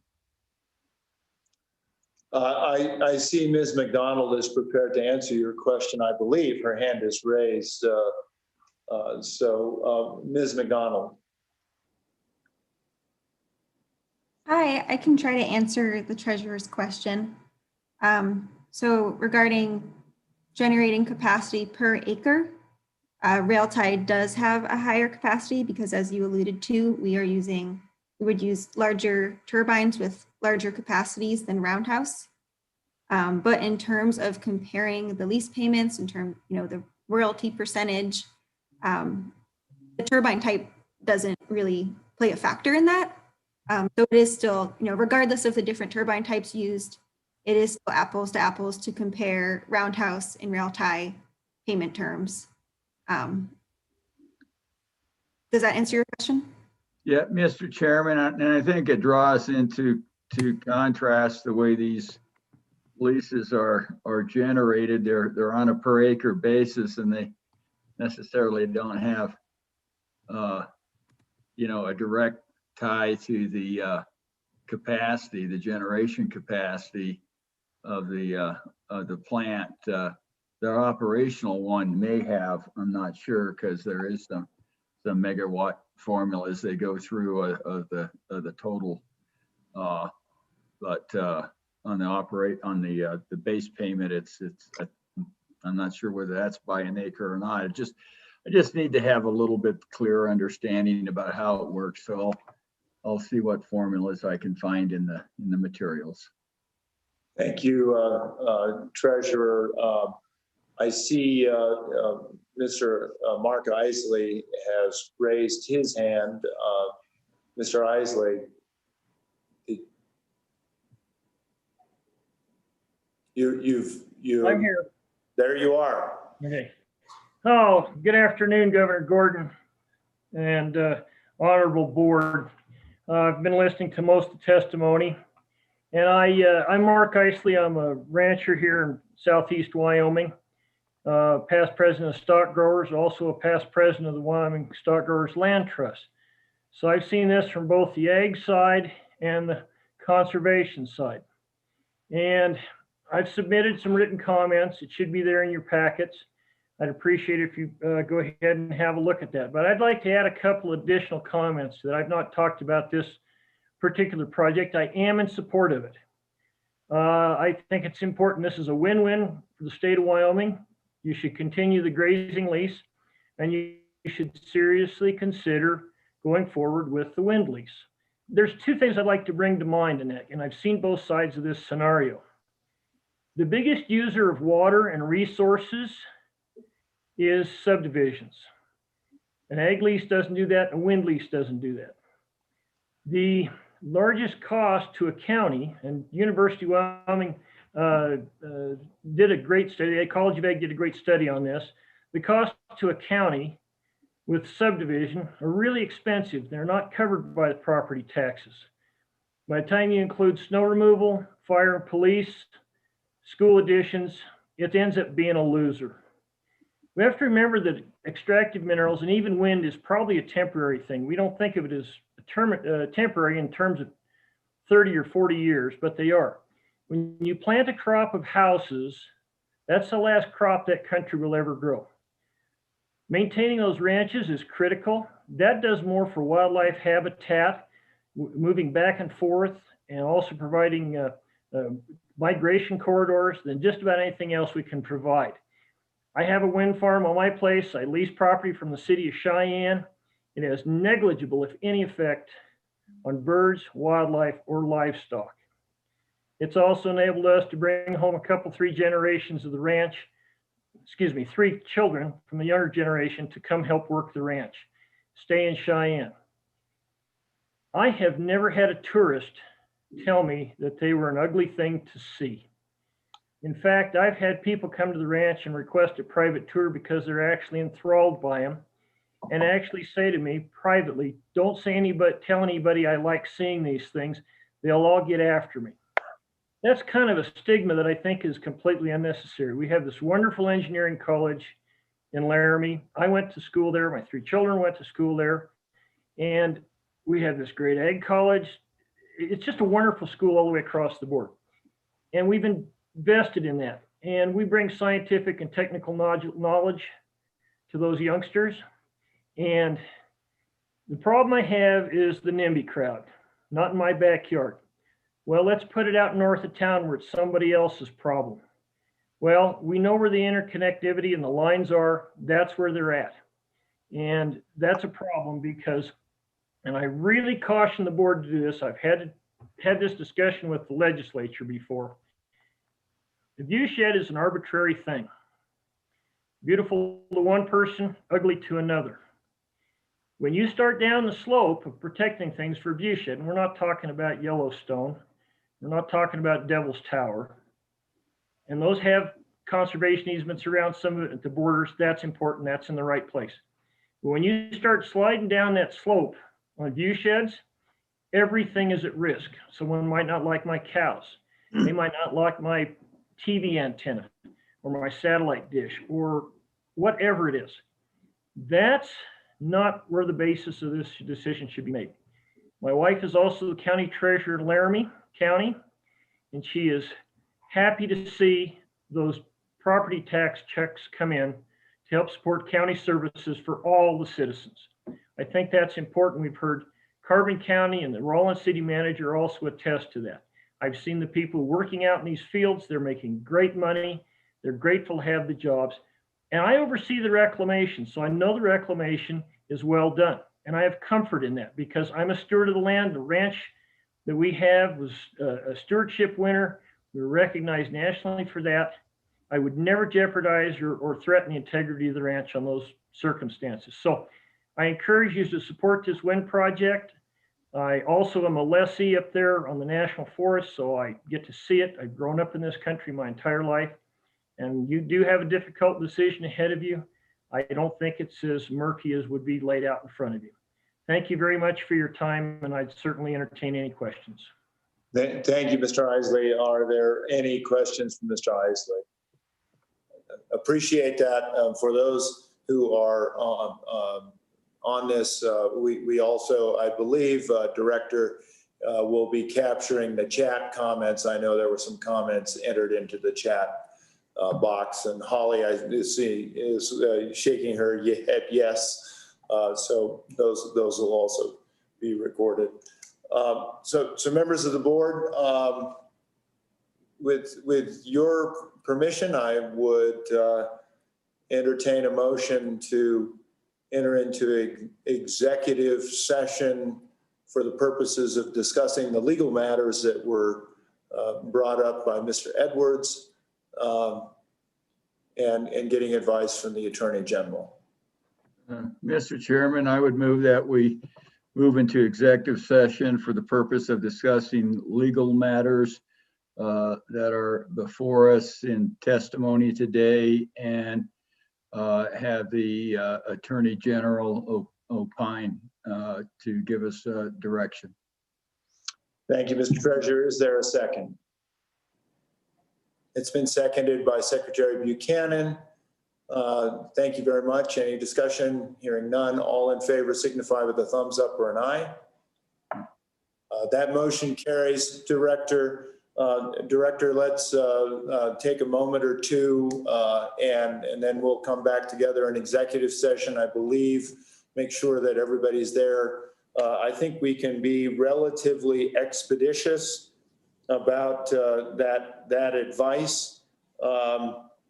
I'm going to ask your advice, Director. I'm thinking that, let's say, the members of the board, what do you think? I'm thinking 2:15 might be a reasonable time to, we are now a little past 1:30. 2:15 might be a reasonable time to assume we'll come back into public session. Does that seem reasonable? Yeah, Mr. Chairman, are we going to have to go to our emails and log back into executive session, or just stay here? Let me ask Mr. Bump what his recommendation would be on that. Mr. Chairman, my opinion would be that we're going to have to keep this meeting going. And so we will need to move over to some sort of a Google Meet or a conference call to do the executive session. And then when you're done with that, you would use your panelist link that you used this morning to get back into this meeting. But we'll need to keep this meeting running for the public to stay in it. That makes sense, Mr. Bum. Let's see if we can schedule a Google Meets or something like that. Director, is that something you and your staff can enable? And we'll give ourselves 5 to 10 minutes before we convene in an executive session. Yes, Mr. Chairman, I'll work with Mr. Bump and we will get something out to the board and staff quickly. Thank you. Mr. Chairman, was that 2:30 for reconvening public session? I think under the considerations, I think 2:30 is more appropriate. Yes. Thank you. Thank you. We'll send out the link shortly. Thank you. All right, let's see here. Back over down here.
Director, Deputy Director, and Auditor, good to see you all again.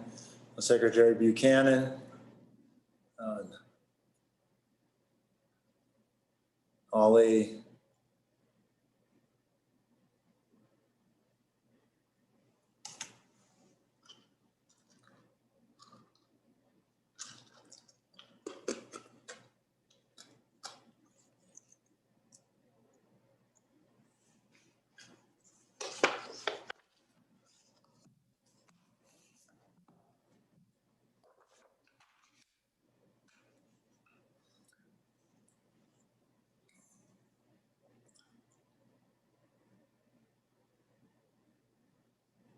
I think when we have the treasurer and superintendent back, we can begin.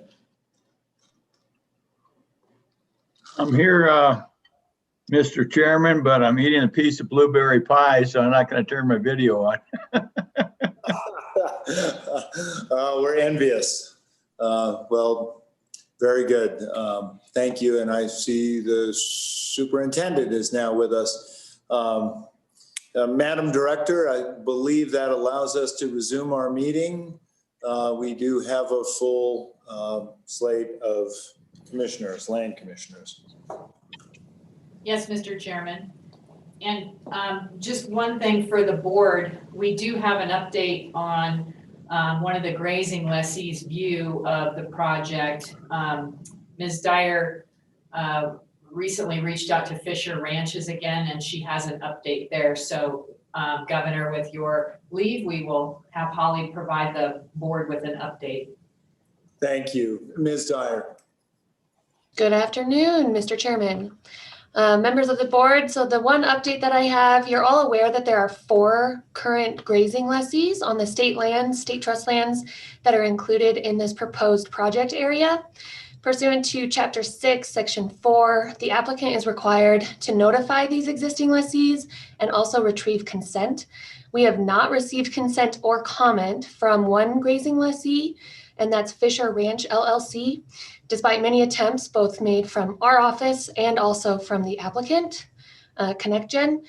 And after December's meeting, I reached out to the grazing lessee, Mr. Eric Fisher, and again to just see if they had any comment or would like to approach the board in today's meeting. And yesterday afternoon, late afternoon, I did get a response. He simply stated that he does not object to the wind energy lease. So we note that he has not signed the OSLI consent form, but his email from yesterday seems to indicate that Fisher Ranch's position at this time. Thank you, Ms. Dyer, and that will be a matter of record for this as well. Is that correct? Correct, Mr. Chairman. That email was included in the comments that we sent on to you all yesterday evening. Yep. Thank you.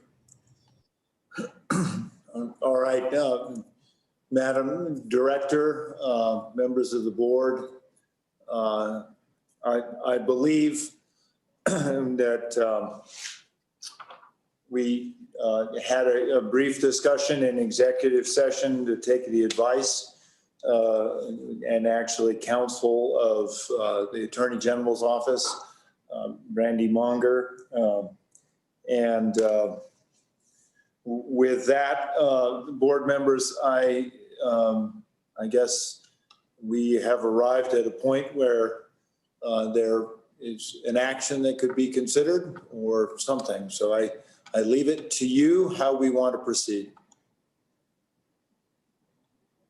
Mr. Chairman. Auditor Racinas. Would now be the appropriate time to make a motion then. Let me hold on just a second. I'm trying to reach through my brain, and I do apologize for those who are here. I want to make sure we're clean on our process here at this point. Director, have we done all of the actions that we need to in terms of removing from the table and bringing up for consideration? I believe we have. I just want to do a final check before we move through. Yes, Mr. Chairman, my notes indicate that we brought this back off the table for consideration by the board. And where this stands is the director's recommendation remains intact, if you will. I do not believe that the board took any other action on this matter. But Brandy, I would defer to you if procedurally I am not exactly correct here. And Mr. Chair and Madam Director, I think that is correct as well, that we're now ready for a motion. Okay, and then I know you mentioned this early, and I think it was mentioned a couple of times, but all comments are a matter of record on both from before the October motion and everything else. So is that correct? That's all part of this record. Yes, Mr. Chairman, the previous comments that have been received, whether orally or written, are a part of the record. And even though Exhibit C on our website may not contain everything that the board has seen, it's largely, I think, devoid of those comments that we received yesterday and perhaps the day before, but those are all part of the record. And then the testimony today is also part of the record. Okay, thank you. So, Auditor, I think we are ready for a motion. Mr. Chairman, thank you. And one note before I make that motion, and you said something earlier that words and terminology is important, and so I want to point something out. Many of the people that testified, both for and against the lease, stated that we denied or rejected the lease at our 2 meetings ago. I don't think that's accurate, and I just want to state that out loud. What happened is there was a motion made to move the lease forward, and that failed, which in my mind is different than an affirmative action saying we will not lease. So I wanted to start out with that, Mr. Chairman. With that, I would move the director's recommendation that no substantive impairment exists to the existing leases, and that we would approve the lease with ConnectGen, Albany County LLC's application for a 40-year term, as well as provisions in annual rental as set forth within the lease. And Mr. Chairman, I would make one change to the lease, and I know that we should be very cautious as to altering leases on the fly. However, I believe this change was discussed several meetings ago and is acceptable to ConnectGen. And so, Mr. Chairman, that change would be on page 9 in section 4. Point of order, I'll second so you can make that change. Because you need to have a second, so it's in order to make an amendment. Okay, so Mr. Treasurer, let me make sure that the point you're taking is you would like the motion laid on the table and then amended first, not right. Amended. Yeah. Okay. Yeah. Mr. Chairman, I'm happy to proceed in that fashion. I would start out by just moving the director's rec, and then I would make an amendment. Okay, thank you. That motion is made. Is there a second? There is a second from the treasurer. Motion's been made and seconded. Is there discussion? I'd like to hear the amendment, Mr. Chairman. Okay, let me,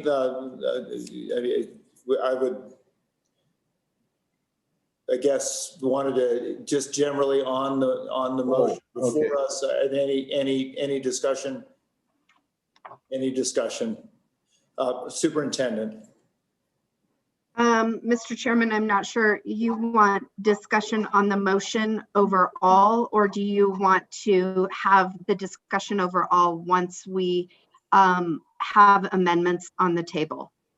It's fine, Superintendent, if a person wants to, I just wanted to offer the opportunity if anybody had any opinion on the motion as it reads. And then we'll go to an amendment. And then we'll also have discussion on the amendment if it succeeds, or before we vote on it, if it succeeds in getting a second. So any discussion on the motion before us?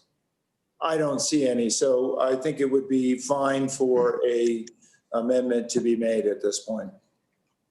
Mr. Chairman, my amendment would come into play on page 9 of the lease, section 4.2A, and that currently states that the lease would terminate if the lessee shall fail to commence construction of the wind power facilities within 12 years of the effective date.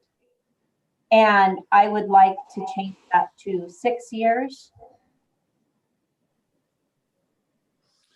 Okay, so 9.4.2A, changing the termination clause, performance clause, essentially, from 12 to 6 years. Is that the notion that you're presenting here?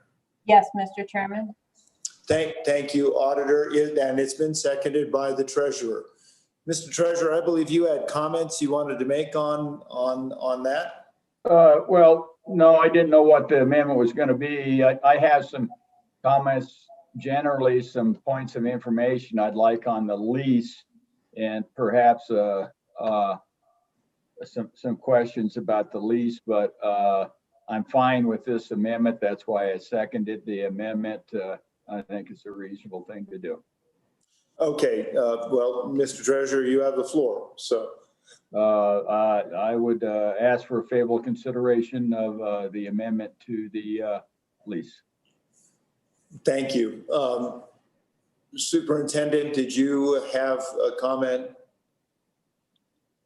Mr. Chairman, on the amendment, I do not have a comment, but I do on the overall motion once we have amendments done. Okay. Mr. Secretary, just because you haven't spoken, anything you would like to add?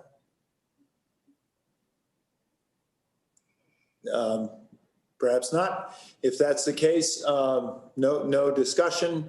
We'll proceed. We're now voting on the amendment, which is 9.4.2A, to reduce the number of years that construction can go unstarted from 12 to 6 years. And so all in favor signify with a thumbs up or an aye.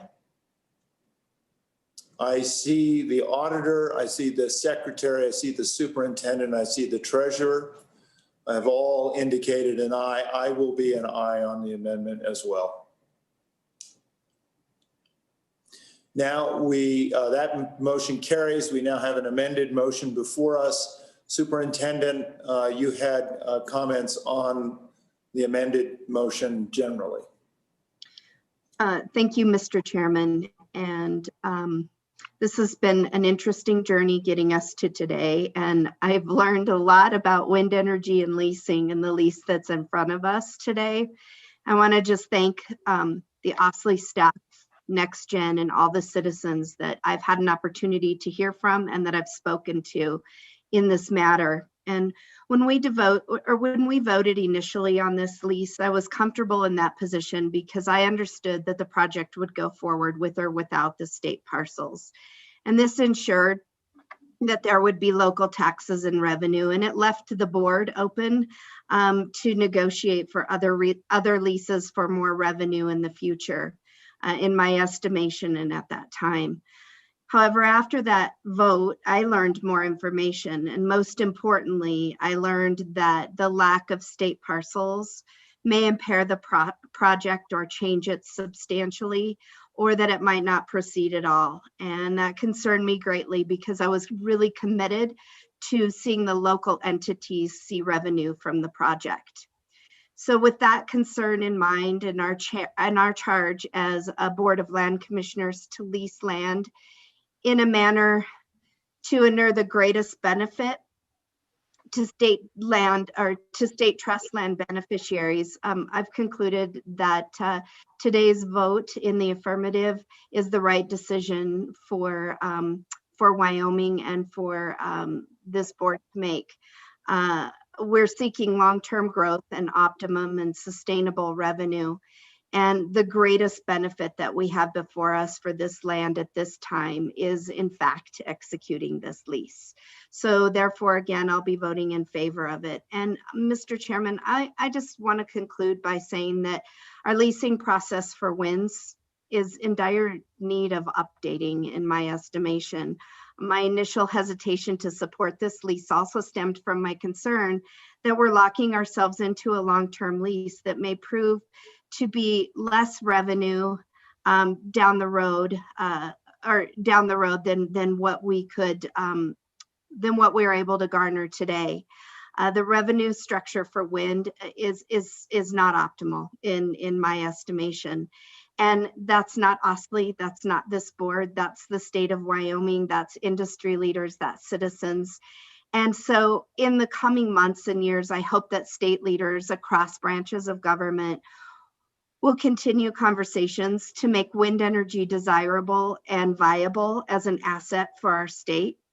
Wind leases aren't ag leases, they're not mineral leases, and our legislature has flirted around the edges of wind taxes. And the conversation really needs to continue. And included in those conversations should be a bidding process, escalators, negotiations for up-to-date technology throughout the life of the project, disposal of blades, production tax credits, and an expanded role for you, Governor, and your Renewable Energy Coordination Committee. So again, I'll be lending my support in the form of an aye vote. And I thank you for the opportunity. I thank the people of Wyoming for the important debate about our role in this project, which is the lease. And I thank the Office of State Lands for all of the work that you've done as well to prep us and inform us. Thank you, Mr. Chair. Thank you, Superintendent. Good comments. Are there other comments? Are there, yeah, Mr. Treasurer? Yeah, thank you. And I think at the time the lease was negotiated, that the Office of State Lands did a reasonably good job, and I think got the money that was at the table. But I feel that we've entered into a different era when it comes to renewable resources and the demand for electricity. And not in the near to I guess in the near future, I think we're going to have a opportunity that would present itself to inure a lot more to the beneficiaries of the trust. And essentially, we all know what has happened in the governance structure in Washington, D.C., and their propensity to subsidize renewable projects. And so I think subsidies are going to go up.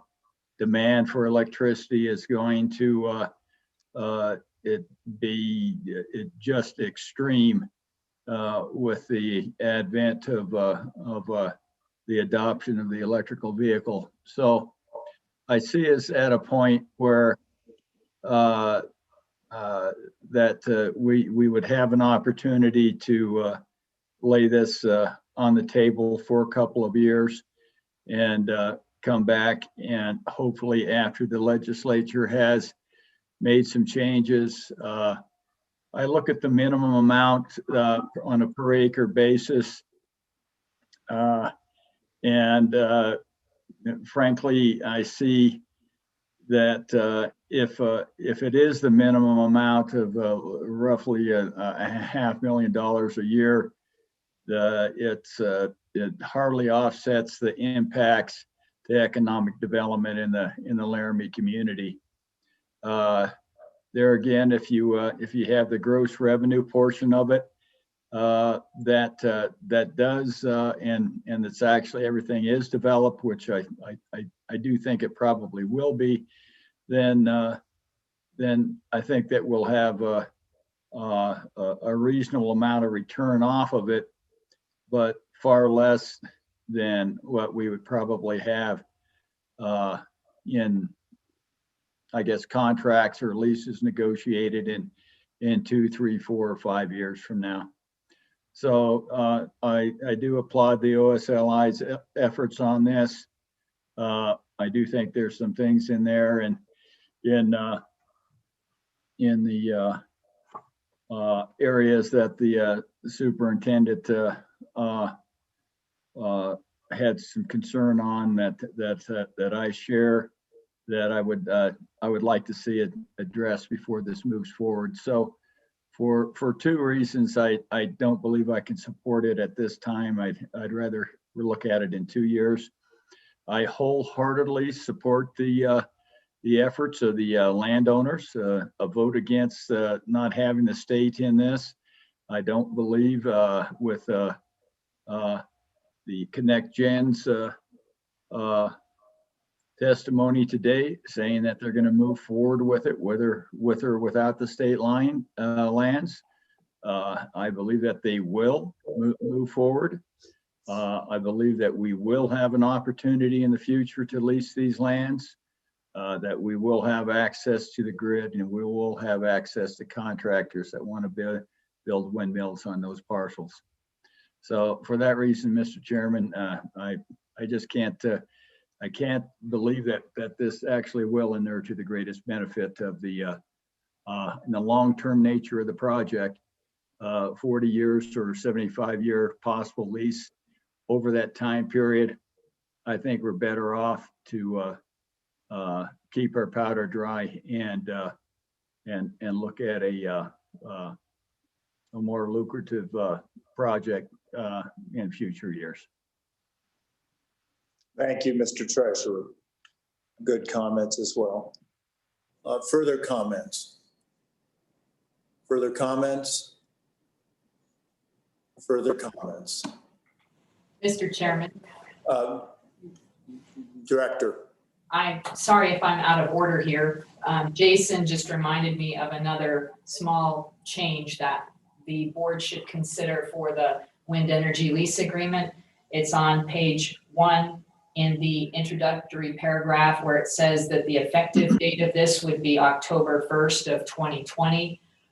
Clearly that was back when the board was initially looking at the lease agreement, and the provision provides that the wind lease agreement, if approved by the board, would be effective as of the first day of the month in which the Board of Land Commissioners approves the lease between the state and Connect Gen. So we would think that would either be January 1, 2020, or we think there's some flexibility. You can make it February 1, 2020. While it may seem insignificant, there's still a few extra months in there with respect to timing for Connect Gen.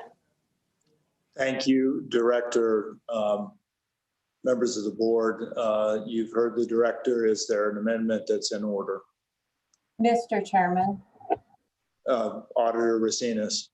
I would move to amend the October 1, 2020 date on page 1 and replace it with January 1, 2021.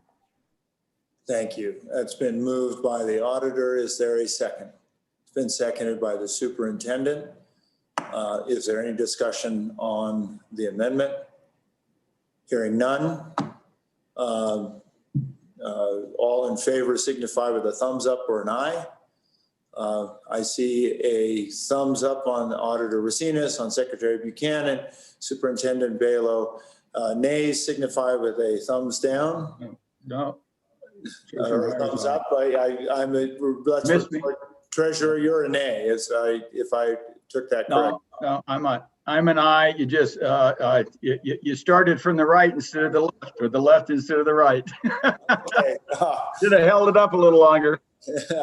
Okay, thank you very much. So that all members of the board voted on that in a favorable way, Director. So we are now on the amended motion, which has been amended twice now. We've had discussion on that. Is there any more discussion? Hearing none, all in favor of the amended lease to for the director's recommendation, signify with a thumbs up or an aye. I see an aye from the auditor, from the secretary, and from the superintendent. Nays, please signify with a thumbs down. And I see that the treasurer is a thumbs down. Madam Director, I am an aye. That motion carries.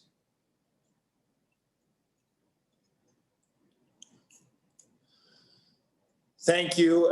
What I'd like to say to all those who provided testimony, the Industrial Siting Council will have hearings, and they're charged with the very issues that you bring to light.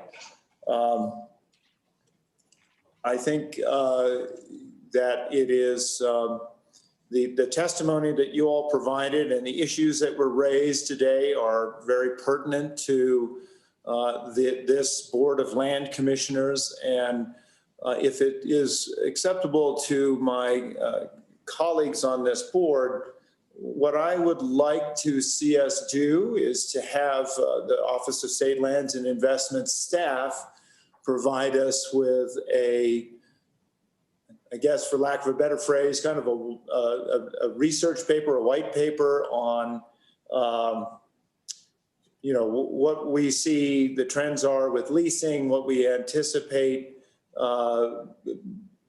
various aspects of development to be, where we see potential for wind development, kind of the process of how a development is both sited, located in the first place, those kinds of things. Kind of a seminar for us, if you will, Director, because these are, I think the superintendent's point's well taken, these are relatively new. Wyoming has been doing oil and gas leases and mineral leases for over 100 years.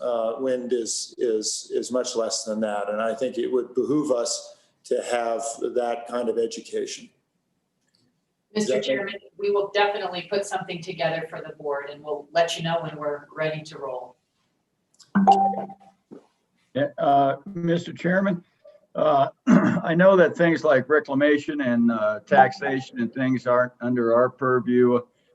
I was wondering if you could perhaps get the business council maybe to look into those things. I think there's a lot of business opportunities in reclamation.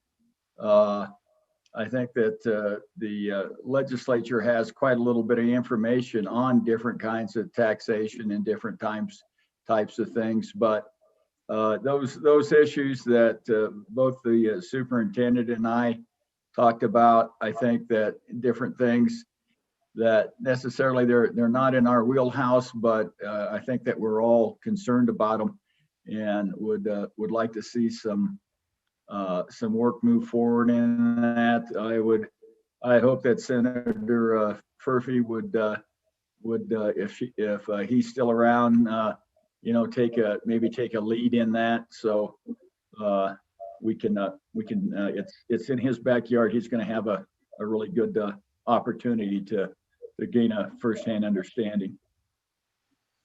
Thank you, Mr. Treasurer. And I think in reclamation's one aspect, I think you were also talking about recycling as well. Recycling, yes, yeah. Okay, thank you. Madam Superintendent. Thank you, Mr. Chairman. And maybe as a matter of final word, I'd just like to avail myself to any of the work that needs to be done if there's representation that is needed on any additional efforts around this. I think that's important. You know, we didn't vote on a project, we voted on a lease, but there is a bigger question that deals with the possibilities of maximizing revenue and really leveraging this this resource of wind in our state. And so once again, Mr. Chairman, Governor, I just would avail myself to any efforts where you might find useful. Thank you, Superintendent. Further comments from board members? Hearing none, Madam Director, is there anything to come before this board anymore? No, Mr. Governor, we are finished with the agenda today for the Board of Land Commissioners agenda. Thank you to you, and Mr. Chairman, and the board. We appreciate your time and efforts here. Well, thank you for that, and I will say we are adjourned. Thanks.